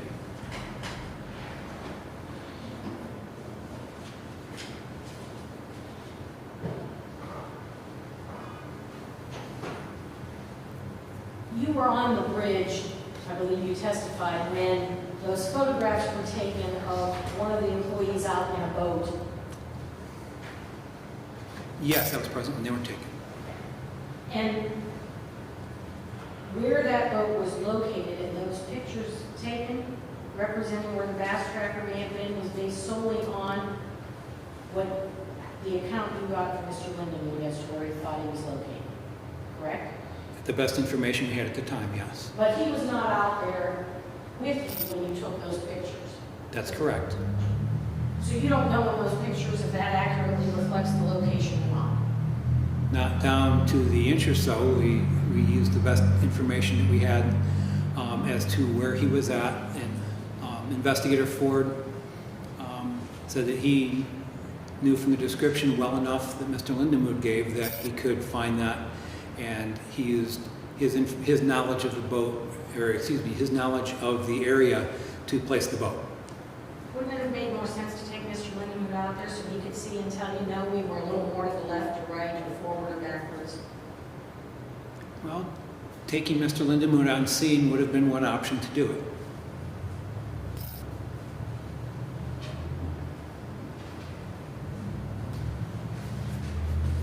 You had testified earlier that the paint chips that were recovered from the rope of the Bass Tracker were sent to DCI for testing. Do you remember that? Yes. Where are those results? It's my understanding that they were not tested. So even though they were sent, no one conducted any testing on them? I didn't. I can't testify as to what was done with them at BCI.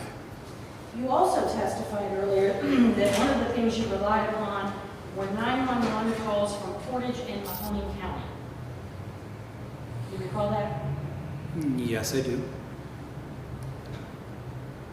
In addition to those 6 or 7 calls we played the other day, did you review additional ones? I did not. And did you receive any calls that actually had, that were timestamped as to when they came in?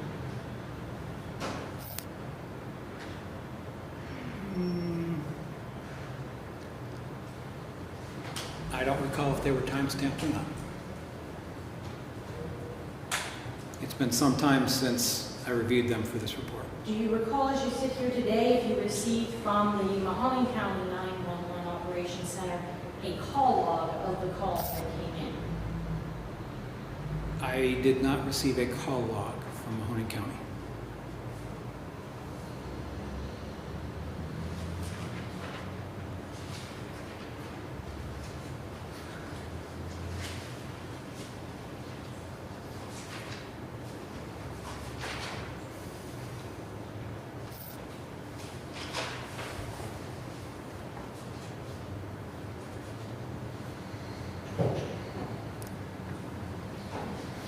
If I could,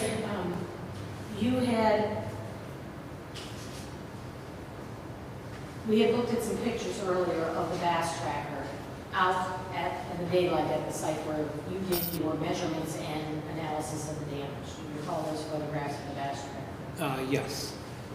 And there is a seat back by the back portion of the boat where I think you testified Mr. Lindenwood was sitting. Mr. Lindenwood was sitting back towards the back. I don't believe I testified as to where he was sitting in there. Did you check those seats to see if they were movable, meaning they could be elevated and lowered? I did not check to see if any seats in the Bass Tracker could be raised or lowered.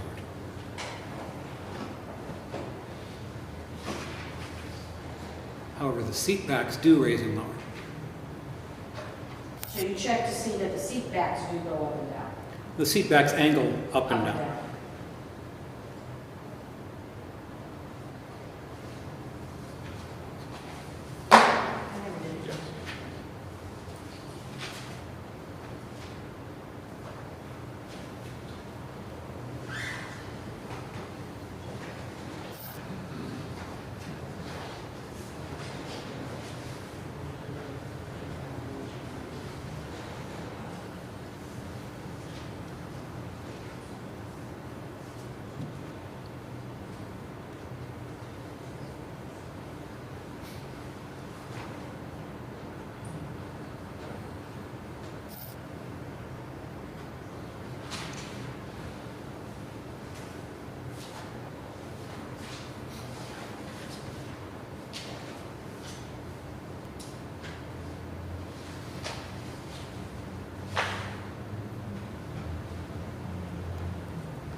She's. I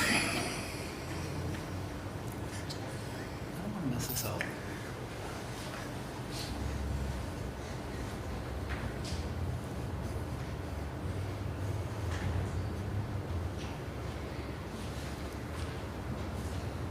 I'm going to put up on the overhead states Exhibit 38. It is 2 photographs, I believe, that you testified previously you took the night morning of the accident.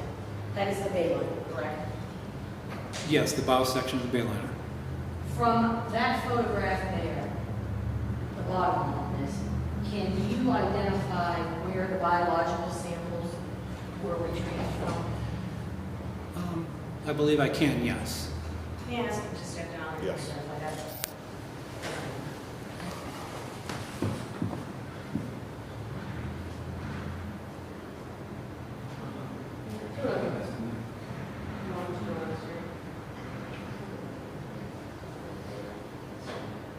The bone or tooth fragment is visible as the spot right there.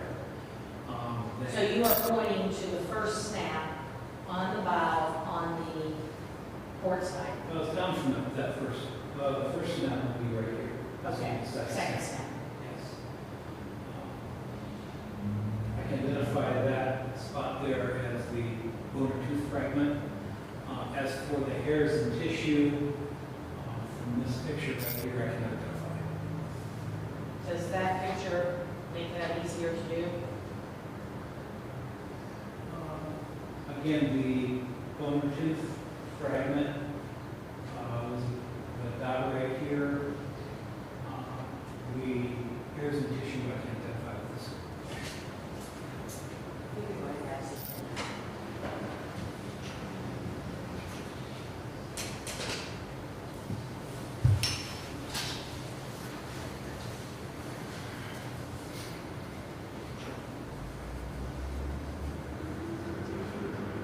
You did examine the Bayliner as well, and it had a tower, a weight tower, correct? Yes, the wakeboard tower. Wakeboard tower? Everybody's referred to it as something different. The bar that goes up and over The aluminum structure, yes. There were no lights on that aluminum structure, correct? Not that I identified. The 911 calls that were played here in the courtroom the other day, Yes, you reviewed those 911 calls prior to today? yes, And are those the only 911 calls you reviewed? yes. I think you testified earlier that you reviewed, in formulating your opinions, you reviewed your report, correct? Yes, You reviewed all ODNR reports, correct? yes, from other officers. All other agency reports, Yes, Correct. from other agencies that respond. So all ODNR reports have not been testified about in this trial that you've been sitting in over the past week. That's correct. And all other agency reports have not been offered or testified about, correct? That's correct. You also reviewed, I made a list as you were talking, all interviews conducted. There has not been testimony here in this courtroom as to all interviews that have been conducted, correct? That's As to the correct. contents of those interviews. That is correct.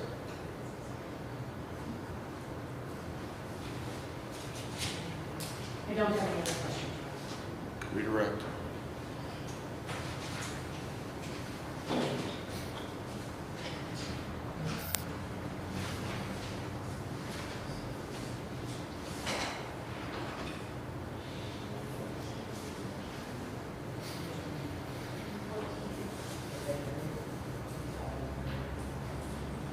May I approach you? You may. I'm going to hand you what's been previously marked as States Exhibit 114 and 115. You have those, okay? Okay. I'm going to set that one down. Okay. First with States Exhibit 114. Can you tell what that is? 114 is the red and green navigation light fixture with the lenses from the bay liner. The post has been damaged, sheared. Excuse me, Bass Tracker. I misspoke on that. Thank you.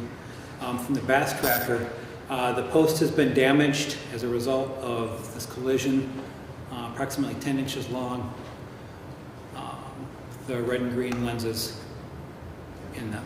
And that's been testified about in those photographs that we've seen throughout the week? Yes. Can you tell me what number States Exhibit 115 is? 115 is all around a white light fixture and a globe. The light would be up here under this white piece here from the Bass Tracker, 24 inches long. Okay. And that was a removable navigation light? Yes, both of them actually are removable. Okay. And that's for transport and covering? Transport covering, and also it's not needed during the day, and so to make room and so people don't trip over these or damage them, it's removable. These seats in the fishing boat in the Bass Tracker, you talked about that they lean back. Do the seats turn in that Bass Tracker? I believe they turn, it's not that the seats necessarily lean back, but the seat back folds down. Like a theater seat at the opposite? Yeah. direction, okay. Yes. And do seats commonly turn in a fishing boat? In a lot of boats, seats commonly turn. Okay. Even better. When Mr. Lindemood told you, did he tell you the boat was facing south or he was facing south, if you recall? I believe he told me that they were facing south in line with the one bridge piling. Okay. Do you recall his testimony earlier in the week?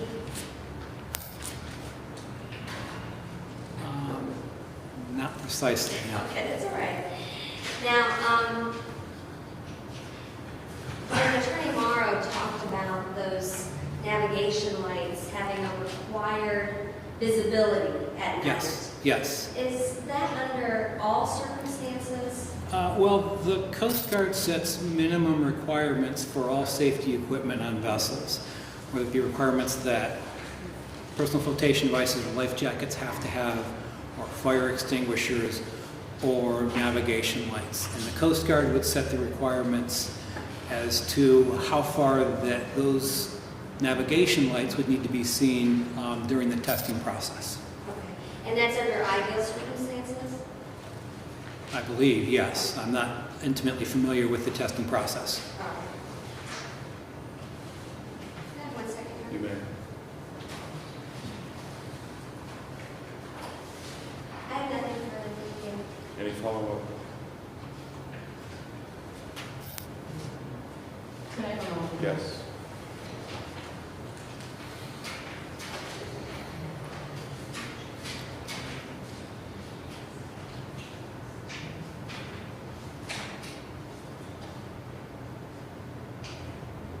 I'm trying to find an exhibit for you.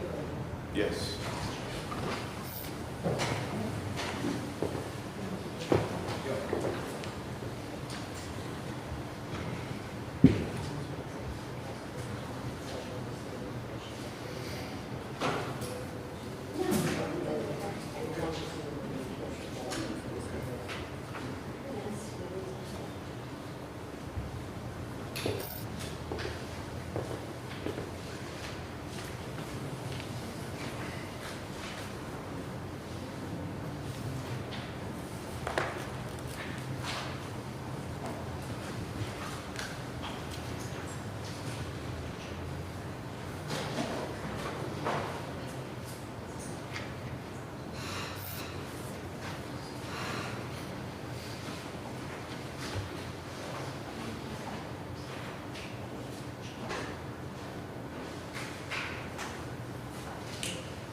marked as Defendant's Exhibit W, Ohio Administrative Code Section 1501-47-2-22.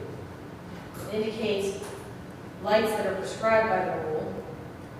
And in A1, 2, 3, 4, it indicates how far each of those lights shall be visible, correct? Yes. And for each of the other lights specified, and let me back up, different vessels require different lights, correct? Yes, different vessels can require different lighting systems. And this administrative code section indicates how far each of those different fixtures or lights must be visible, correct? Thank you. Yes, it does. And this is page 2 of the Exhibit W. No person shall operate or permit to be operated any vessel on the waters of this state in violation of this rule, correct? That is correct.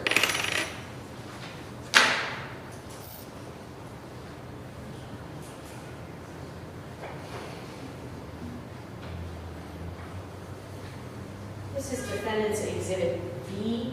Can you see it from there? Yes, the bow portion of the bass tracker. And it's sort of an aerial view. Yes. If you know the bow of the bass tracker, do you know how far in it penetrated along here into the dayline? I believe I mentioned in my report somewhere on that, so I'd like to review my report to refresh my recollection.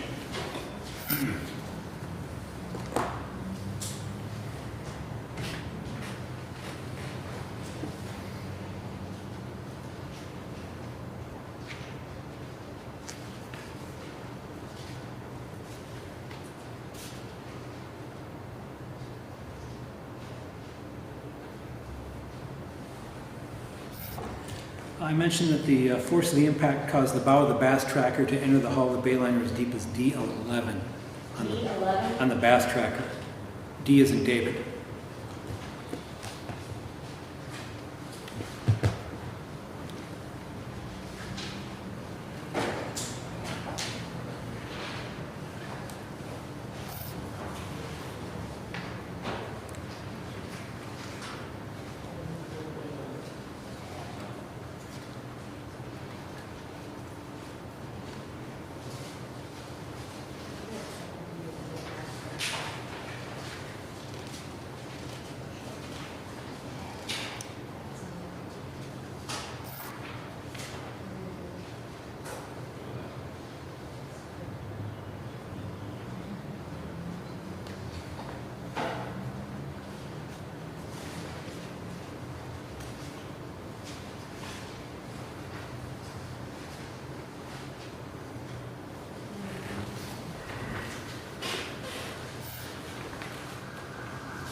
We've marked your graph as Defendant's Exhibit X. D11 is located here. Yes. Do you know in relation on Defendant's Exhibit B where that was located? Do you have measurements as to how far back it was? Using that photograph there, as I believe you asked, I cannot tell by that photograph how far that penetration went. Do you know if it went beyond the gears here for the rope here for the anchor? Based on the photograph you have up there, I can't tell that position. Do you have the dimensions in your report?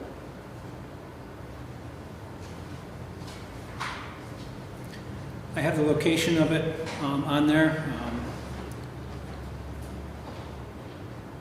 As let's see.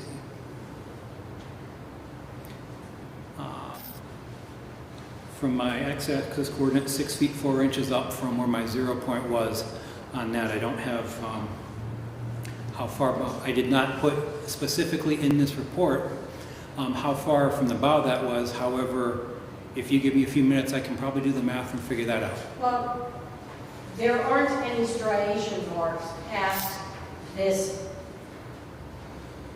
section of the bow, correct? That doesn't mean that it was an impact, that it didn't impact and go into the bay liner when they hit.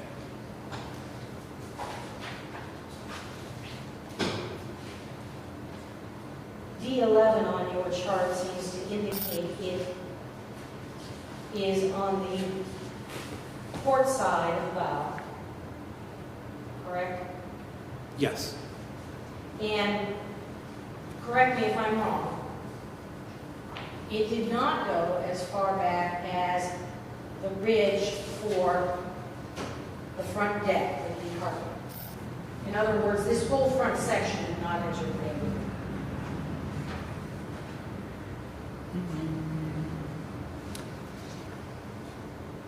I do not believe it did, no. I don't have any other questions.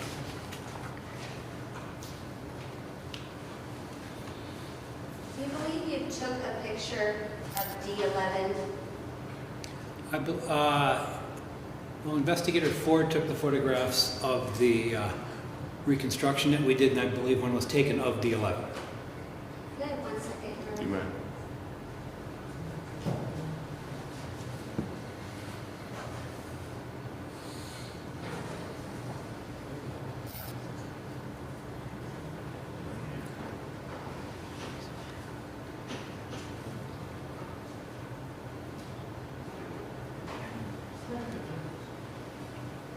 I'm looking for, Oh, okay, I thought you were done. sorry, so much on my computer. It wasn't me.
you recognize that?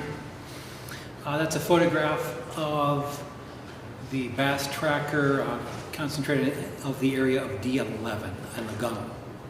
And where is this located at? It's on the port side bow of the bass tracker. It's on the port side? Let me check that to make sure I'm correct with this.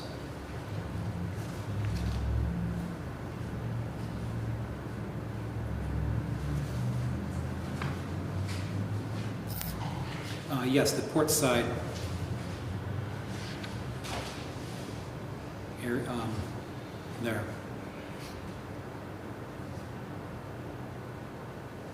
And then all these images are you take or Investigator Ford takes while you're conducting your mapping of the damage? Yes. Okay. That's all the questions I have. Thank you. You may step down. Thank you.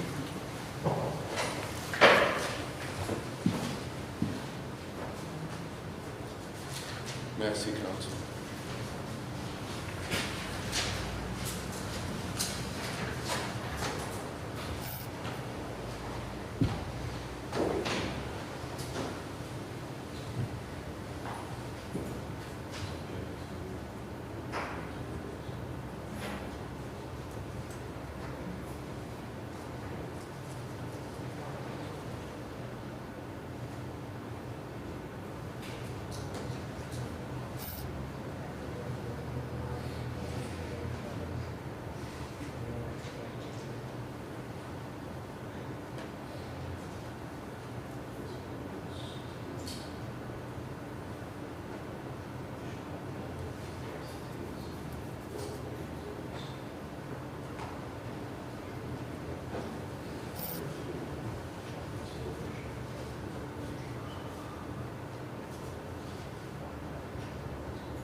We're going to break for 15 minutes or so.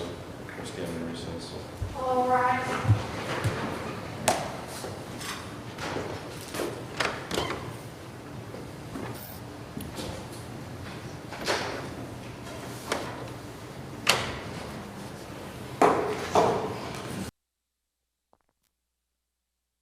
In session. You may be seated.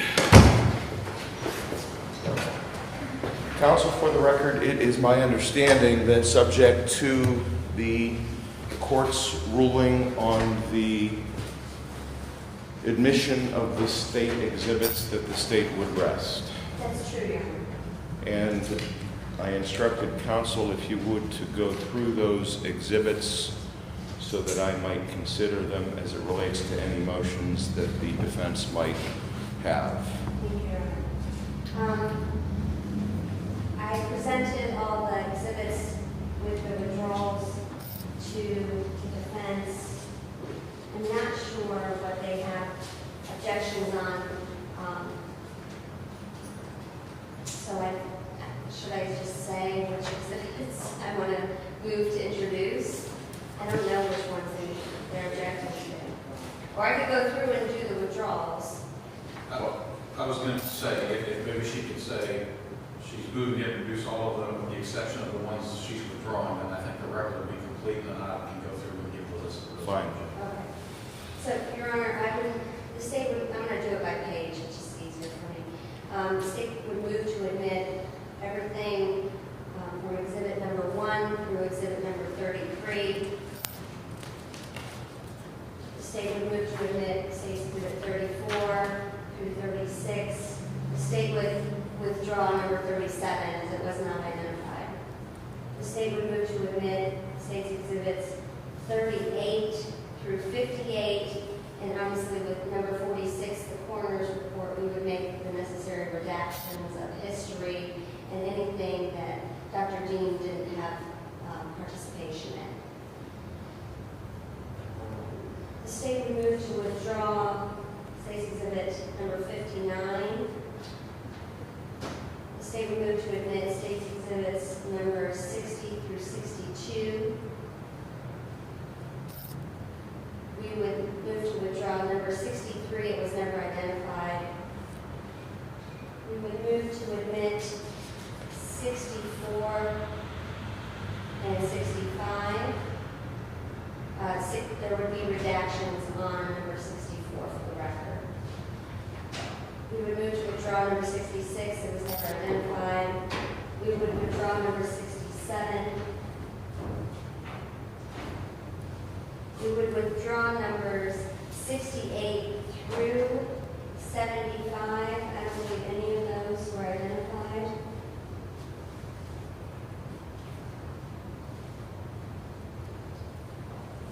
We also move to withdraw 76. It was identified, but we'll withdraw that. We'll move to withdraw 77 and 78. They were never identified. We'll move to admit 79. Move to admit 80 through 90. And withdraw number 91 if it was not identified. We'll move to admit 92 through 101. We'll move to withdraw 102, it was never identified. We'll move to admit 103 through 107. And we'll withdraw 108 as not being identified.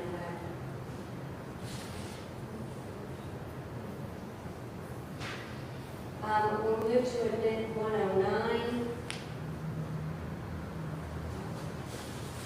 We'll withdraw 110. It was never identified. We don't even have that number on your list, but we'll withdraw 111 and 112. But move to admit 113 through 115.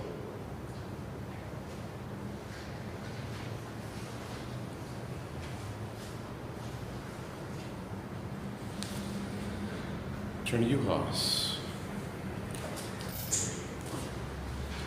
Your Honor, with regard to State's Exhibit 46, the objections we have, of course, are the hearsay part, so if those are properly redacted, then we will not have any objections subject to that redaction. 60, 61, 62, and 85 are all BCI reports. Those individuals have testified. Their testimony is the evidence in this case. The reports are themselves hearsay. So we object to those. 64, I know there's a certain report to state, but that's Officer Ford, Investigator Ford's report, I believe. I know the state said they were going to redact the one particular portion that's described in the previous order, but we would object to the remainder of that report as it contains hearsay. Judge, 89, 92, 93, 94, 96, and 97, I believe, are all paint chip samples that were taken. There was testimony, however, we objected to them as they were submitted, and there were no test results offered in evidence, and I believe no tests done. And then finally, 113 is a safety check that was performed by an officer who did not testify, so we object to that one on hearsay grounds. I'm sorry, 113 is... The safety check report that was done by a legal officer, Stoffer.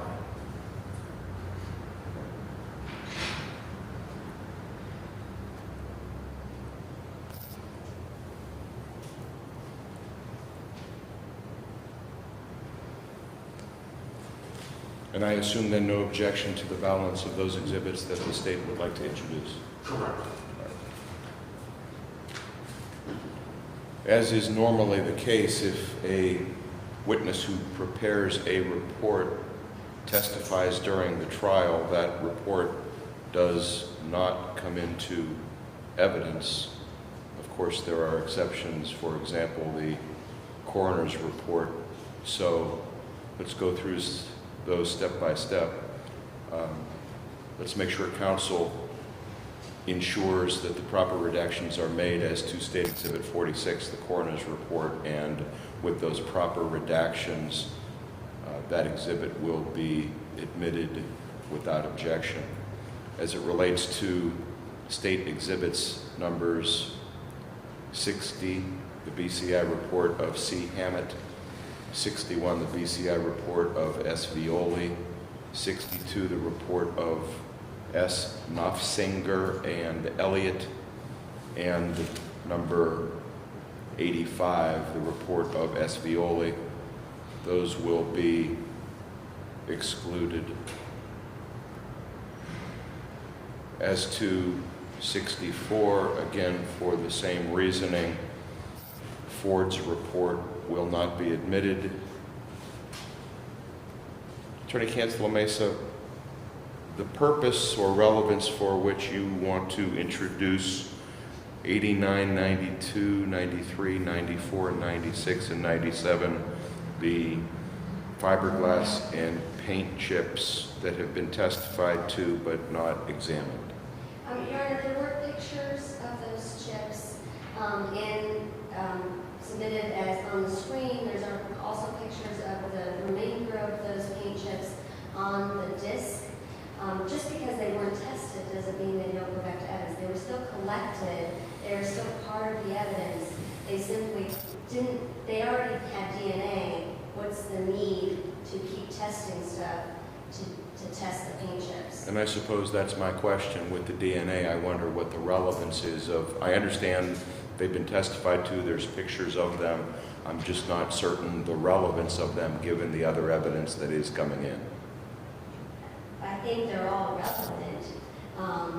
It goes to show, this paint was chipping off, but, it's up to the court. I mean, we have pictures into evidence already. It's just the actual physical evidence. I think since the physical evidence was not examined, I certainly have the opportunity to review the photographs which are coming in evidence and give those whatever weight, obviously, I deem fit. So I'm going to exclude the actual paint chips and fiberglass, specifically 89, 92, 93, 94, 96, and 97, simply because they weren't analyzed, and I certainly understand why they weren't, given the other items that were. As it relates to, finally, State Exhibit 113, the safety check performed by an officer who did not testify, that will also be excluded. And with those rulings, I believe the balance of the state's exhibits are going to be admitted into evidence without objection. That's correct. All right. Attorney Morrow. Thank you.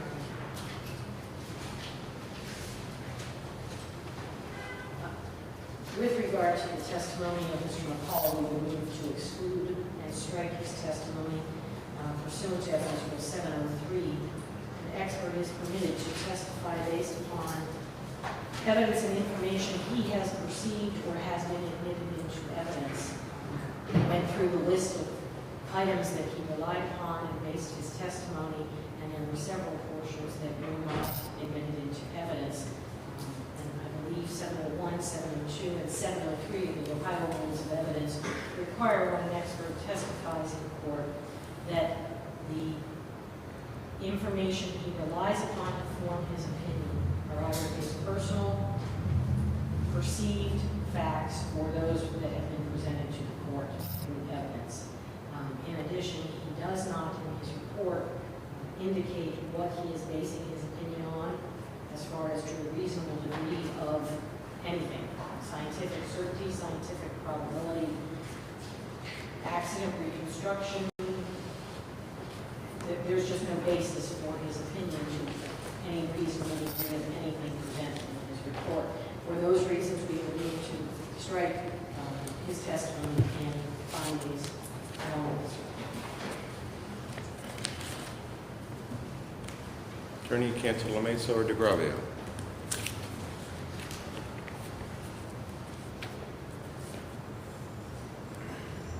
Your Honor, the rule is a disjunctive rule. It's not perceived by the expert and admitted into evidence at the hearing. It's perceived by the expert or admitted into evidence at the hearing. Now, I don't know which evidence she's talking about that wasn't in evidence, or we didn't have a witness here that would show anything other than what we've presented. We've presented everything relevant to our expert giving an opinion about this accident reconstruction. The fact that he doesn't write to a reasonable degree of accident reconstruction certainty or probability, I don't think has any bearing. I doubt many experts who write their report write that. I mean, Dr. Dean, who does a autopsy report on Neil Cuppett, doesn't write in her report to a reasonable degree of medical certainty. That's for sure. You've seen many autopsy reports where they don't say that at all. But when they're asked on the stand, based on their experience, their education, their training, they're able to give that opinion because of everything that goes into writing the report and giving the opinion. I don't think the rule says at all that you have to have everything into evidence and listen to everything because you know as well as everyone in the court that many witnesses are just cumulative of each other. They say the exact same thing. So whether or not we call another witness to say the exact same thing as the last witness shouldn't have any bearing upon whether our expert can rely on it or not rely on it. It's evidence that he looked at, and it says perceived by the expert or admitted as evidence in the trial. Thank you. Any response? I believe the argument she just made actually supports exclusion of the evidence. The argument is that it's disjunctive. Either he needs to personally perceive the facts and basis, or if it's not his personal perception, that evidence needs to be admitted to this courtroom. And he listed that he reviewed a lot of things and relied on them, but they weren't his personal perceptions. Witness statements, interviews from others, DNR reports from other agencies. The purposes of Evidence Rule 701, 2, and 3 is to make sure that when an expert provides an expert opinion in the courtroom, we know what the basis of that opinion is. And he can either sit there and say, I personally observed, these are my observations I relied upon, or here's the evidence from the courtroom I relied upon. It's an or standard. But to have him delineate, I reviewed everything, that doesn't give you, the trier of fact, any basis to assess the credibility of those opinions and if they're reliable, which is why Evidence Rule 703 says he either needs to perceive the facts and information or it better be admitted into court. He readily admitted that many of the reports from DNR, from other agencies, from interviews of witnesses that were not admitted into this courtroom, he relied upon. So you have no basis then to assess whether those opinions are factually reliable. So I believe, based upon the evidence rules, that his opinions and testimony should be excluded. Thank you.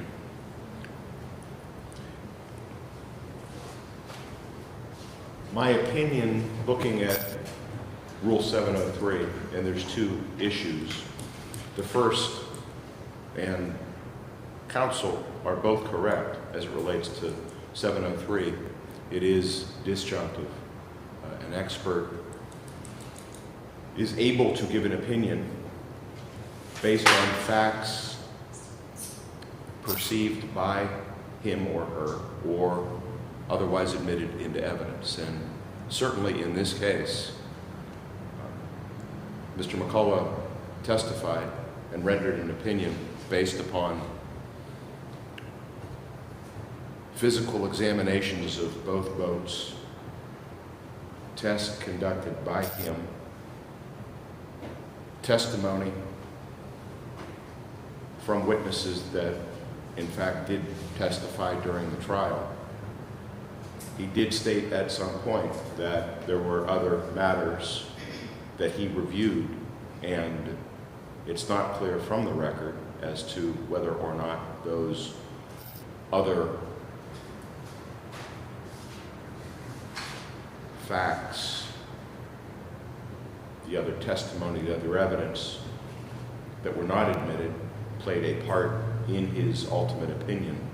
But I think there is a sufficient basis that has been laid out by the state that would enable me to find under Rule 703 that he is able and was able to render an opinion. As it relates to the other issue raised briefly, as it relates to the actual report prepared and whether or not that satisfied, I guess, criminal Rule 17 in terms of the contents of that expert report. That's also in the disjunctive, and it indicates that an expert witness for either side shall prepare a written report summarizing the testimony, findings, analysis, conclusions, or opinion, and include a summary. Certainly, the expert did testify in court to a reasonable degree of accident reconstruction certainty as to his opinion. So that basis for your motion to exclude the testimony is overruled, and I'm going to permit that testimony. Your second motion. Pursuant to Criminal Rule 29, we would move for a judgment of acquittal in that there is insufficient evidence to sustain a conviction in this case. And the first issue I would start with is that the state has not presented sufficient evidence of venue, being in Mahoney County. There were witnesses who were first on scene, Simon Four and Hayes Covert, who marked on the maps where they went to retrieve, to go to the Bass Tracker for help. Both of those locations are well to the Portage County side of the lake. I do not know that there has been sufficient basis to establish venue in Mahoney County. And for that reason, we would move for a judgment of acquittal. I don't know if you want me to list everything or if we want to break this down into the individual issues. However you wish to proceed. As to count 3 of the indictment, OVI, we would move for a judgment of acquittal on count 3. In the state of Ohio, it is not illegal to consume alcohol and drive. In State v. Taylor, 3 Ohio Appellate 3rd 197, the Court of Appeals there recognized that when you have either admissions of alcohol consumption or an odor of alcohol, that is not sufficient evidence to sustain a conviction for an OVI. And they say there, consumption of alcohol, evidence of ingestion of alcohol, is no more probable indication of intoxication than eating a meal is of gluttony. For better or worse, the law prohibits drunk driving, not driving after drinking. That is a 1981 case, and that remains the law of the state of Ohio, that it is not illegal to drink and drive. It is illegal to drive drunk. And to meet the standard of driving under the influence, the state of Ohio is required to prove impairment. And there is insufficient evidence in this case of that. Many of the cases I'm going to reference deal with Ohio Revised Code Section 451119, which is the motor vehicle OVI section. We are here in the indictment under 154711A1. And in State v. Ferguson, in 2013, the Hamilton County Court of Appeals recognized that 154711A1 is analogous to 451119, and the two statutes are to be construed in a consistent fashion, meaning one of those statutes prohibits conduct in a motorboat, the other on the roadways, but they govern the same conduct and have the same standards for establishing a violation of those code sections.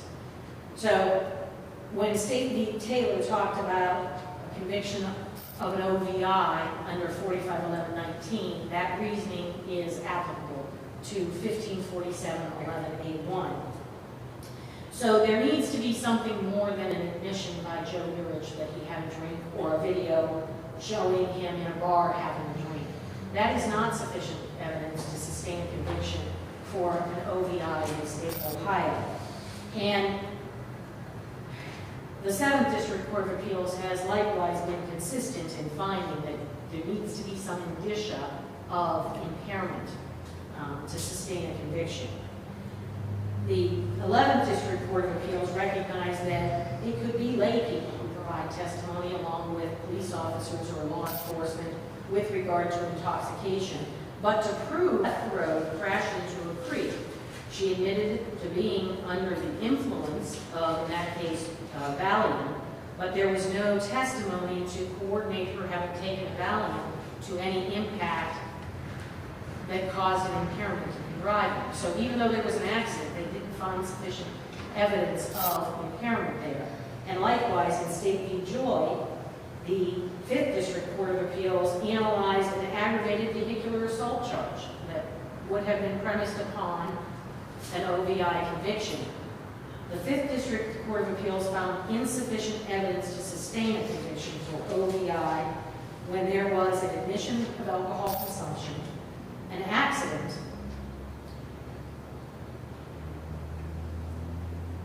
glassy eyes. I was trying to find the other indication that they had there. The 5th District noted there was no slurred speech, no difficulty walking. There was an accident where the defendant's pickup truck violated a signal light, struck another car broadside, and caused the aggravated vehicular assault charges. The 5th District Court of Appeals said in reviewing on a sufficiency standard that simply having consumed alcohol and having been involved in an accident as a result of violating one of the traffic laws was not sufficient to sustain a conviction for an OVI. The state must demonstrate that the defendant was adversely and appreciably impaired in his actions to deprive him of that clearness and intellect and control that would indicate an impairment. We heard witness after witness testify that they did not detect any indication of impairment, and most notably in that was Lieutenant Johnson, who observed the defendant at his home, walking down the slope to the boat, negotiating the boat, the steps that were broken, negotiating the ramp that had a plank missing from it, walking to Lieutenant Johnson's car, driving with him. There was no notation of any impairment, and quite the opposite. Lieutenant Johnson not only put in his report that he had no indication of impairment, but repeatedly through the course of the night didn't only tell Joe he didn't have any indication of impairment, he actually directed other officers to gather evidence to support that there was no indication of impairment. If you'll recall, he directed Detective Zwick to go take pictures of the dock, the ramp, the boat, on the way down to the boat, and specifically said, I don't want someone coming forward later and saying you were drunk. So I'm having her gather this evidence on your behalf. Quite simply, there is no evidence of impairment that has been presented, and the fact that there was alcohol consumption and an accident occurred is not evidence of impairment. There needs to be some objective finding with regard to Joe having been impacted in his motor coordination, functioning, and skill on some level, which isn't here. Do you want me to keep going with the other counts? Yes. Okay. Count 1 and 2 are the aggravated vehicular homicide assaults. Obviously, the issue with regard to venue would be applicable to every count, but in regard to counts 1 and 2, those sections are premised upon conduct occurring and injury occurring as a proximate result of committing a violation of Division A of 1547-11 of the Revised Code, We know we're before the court on the A1 section, which requires the proof of impairment, because there has not been sufficient evidence of impairment. The state cannot sustain a conviction as to counts 1 and 2. Count 4 of the indictment indicates leaving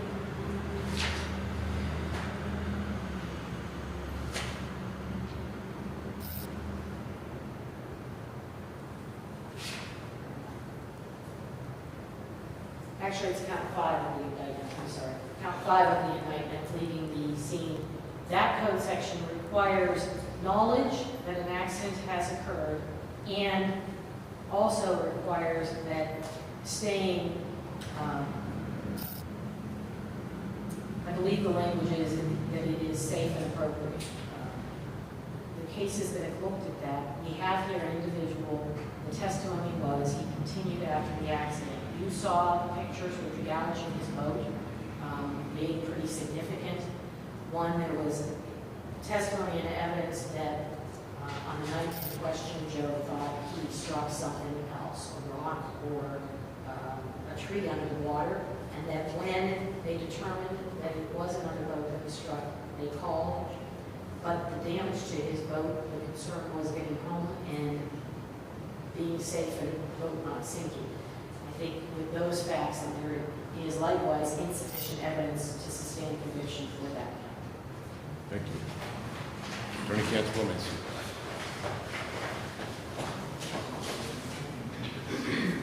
Your Honor, with regard to venue, I think there's been multiple witnesses who have testified that where they saw the crash occur, it's been in Mahoning County. Now, even if we were to say that these people are off by a mile or anything like that, there is a venue statute in the state of Ohio under 2901 which says if a crime occurs on a roadway, waterway, anything like that where we can't determine or it's impossible to determine where the crime happened, we can try it in whatever county that roadway or waterway crosses through. So it doesn't even matter whether it's in Mahoning County or Portage County, even though the witnesses said it's in Mahoning County, based on what they're looking at from either the bridge or from opposite the lake or the surviving victim in the other boat. With regard to the OVI and the aggravated vehicular homicide and aggravated vehicular assault based on OVI, this is not a case where he simply consumed alcohol and self-admitted. This is a case of erratic driving. You have a witness from the campsite, two witnesses, that says he speeds away in this no-wake zone. And it's very important because it's nighttime. And you have to watch where you're going, and things pop up when you're not looking, so you have to drive slowly at night. So we have this erratic driving, this reckless driving, and there's an impact. There sure is, because he collides with Bruce Lindemood's fishing boat and kills Neil Cuppet. At the time of the crash, the defendant was definitely showing signs of impairment. Under the influence, according to OJI, means that the defendant consumed some alcohol, whether mild or potent, in such a quantity, whether small or great, that it adversely affected and noticeably impaired the defendant's actions, reaction, or mental processes under the circumstances then existing, and deprived the defendant of that clearness of intellect and control of himself which he would otherwise have possessed. The question is not how much alcohol would affect an ordinary person. The question is what effect did any alcohol consumed by the defendant have on him at the time and place involved. If the consumption of alcohol so affected the nervous system, brain, or muscles of the defendant so as to impair to a noticeable degree his ability to operate the vehicle, then the defendant was under the influence. It obviously impaired this defendant because he engaged in this reckless driving. he decided not to follow the rules of the road on Berlin Reservoir. He was going, self-admittedly, going 25. So he knows he's going fast. He admits to drinking several beers and says a couple of beers. Doesn't really know. So he gives that confusion to Detective Johnson, or Lieutenant Johnson, 2 hours later. He's confused about what he hits. He's not sure if he hit a rock. Although when they called the police, they were sure they hit a boat. They were sure they hit a fishing boat. Now they want to say he's fine. He had a lack of memory. He couldn't remember if he stopped and said something to anyone. And then he fixed himself with Lieutenant Johnson, said, if I did stop, I don't think I would have said that. But, you know, he wasn't sure. So there was no obvious signs of impairment to Lieutenant Johnson. And he wasn't highly intoxicated. Lieutenant Johnson testified that almost 2 hours later, after this collision, he's not showing any obvious signs of impairment. He's not falling down. He's not stumbling all over the place. I mean, he's very familiar with that lake, which means he's very familiar with that dock and maneuvering up to his house and everything else. So he's very familiar. Now, because of that definition in OJI for under the influence, we don't have to prove how much alcohol he had. We have a video of him consuming 2 beers and a shot at Ben's. We have them self-admitting to drinking several beers.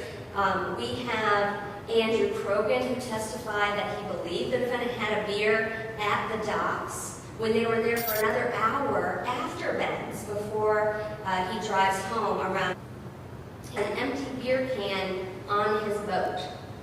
So there's obvious signs with regard to this night, at the time of this crash, because of all the surrounding circumstances. It impaired his actions or reaction to what happened. He didn't stop after the crash and give information. He stopped long enough to yell at the guy, say, "What are you doing out here? Where are your lights?" The multiple different things that the different witnesses were a little inconsistent, but it's very clear that he stopped and said something. And it's very clear that he went full throttle back to his house in order to get away from there.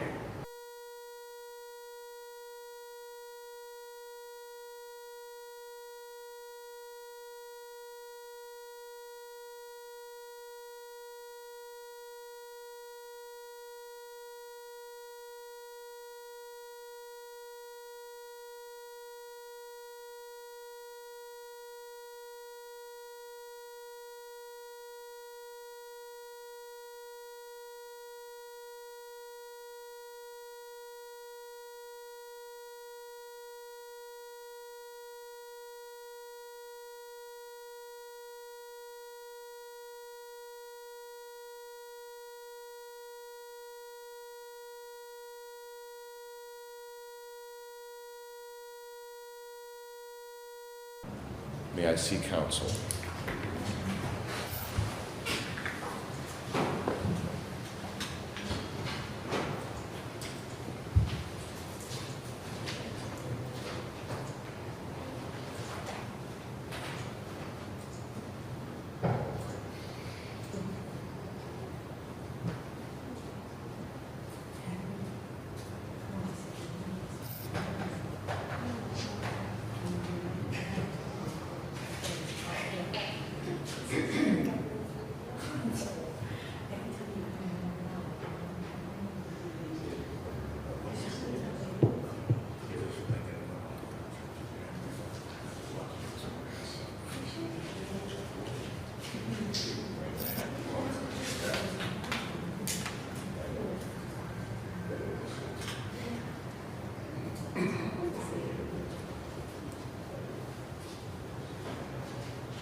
right, it's been a long week and a long day. I know that the defense is prepared to call a witness, but I think by agreement of the parties and certainly without any objection from Kathy or the court, we will recess for the day and resume on Monday morning at 9 a.m. Have a good weekend.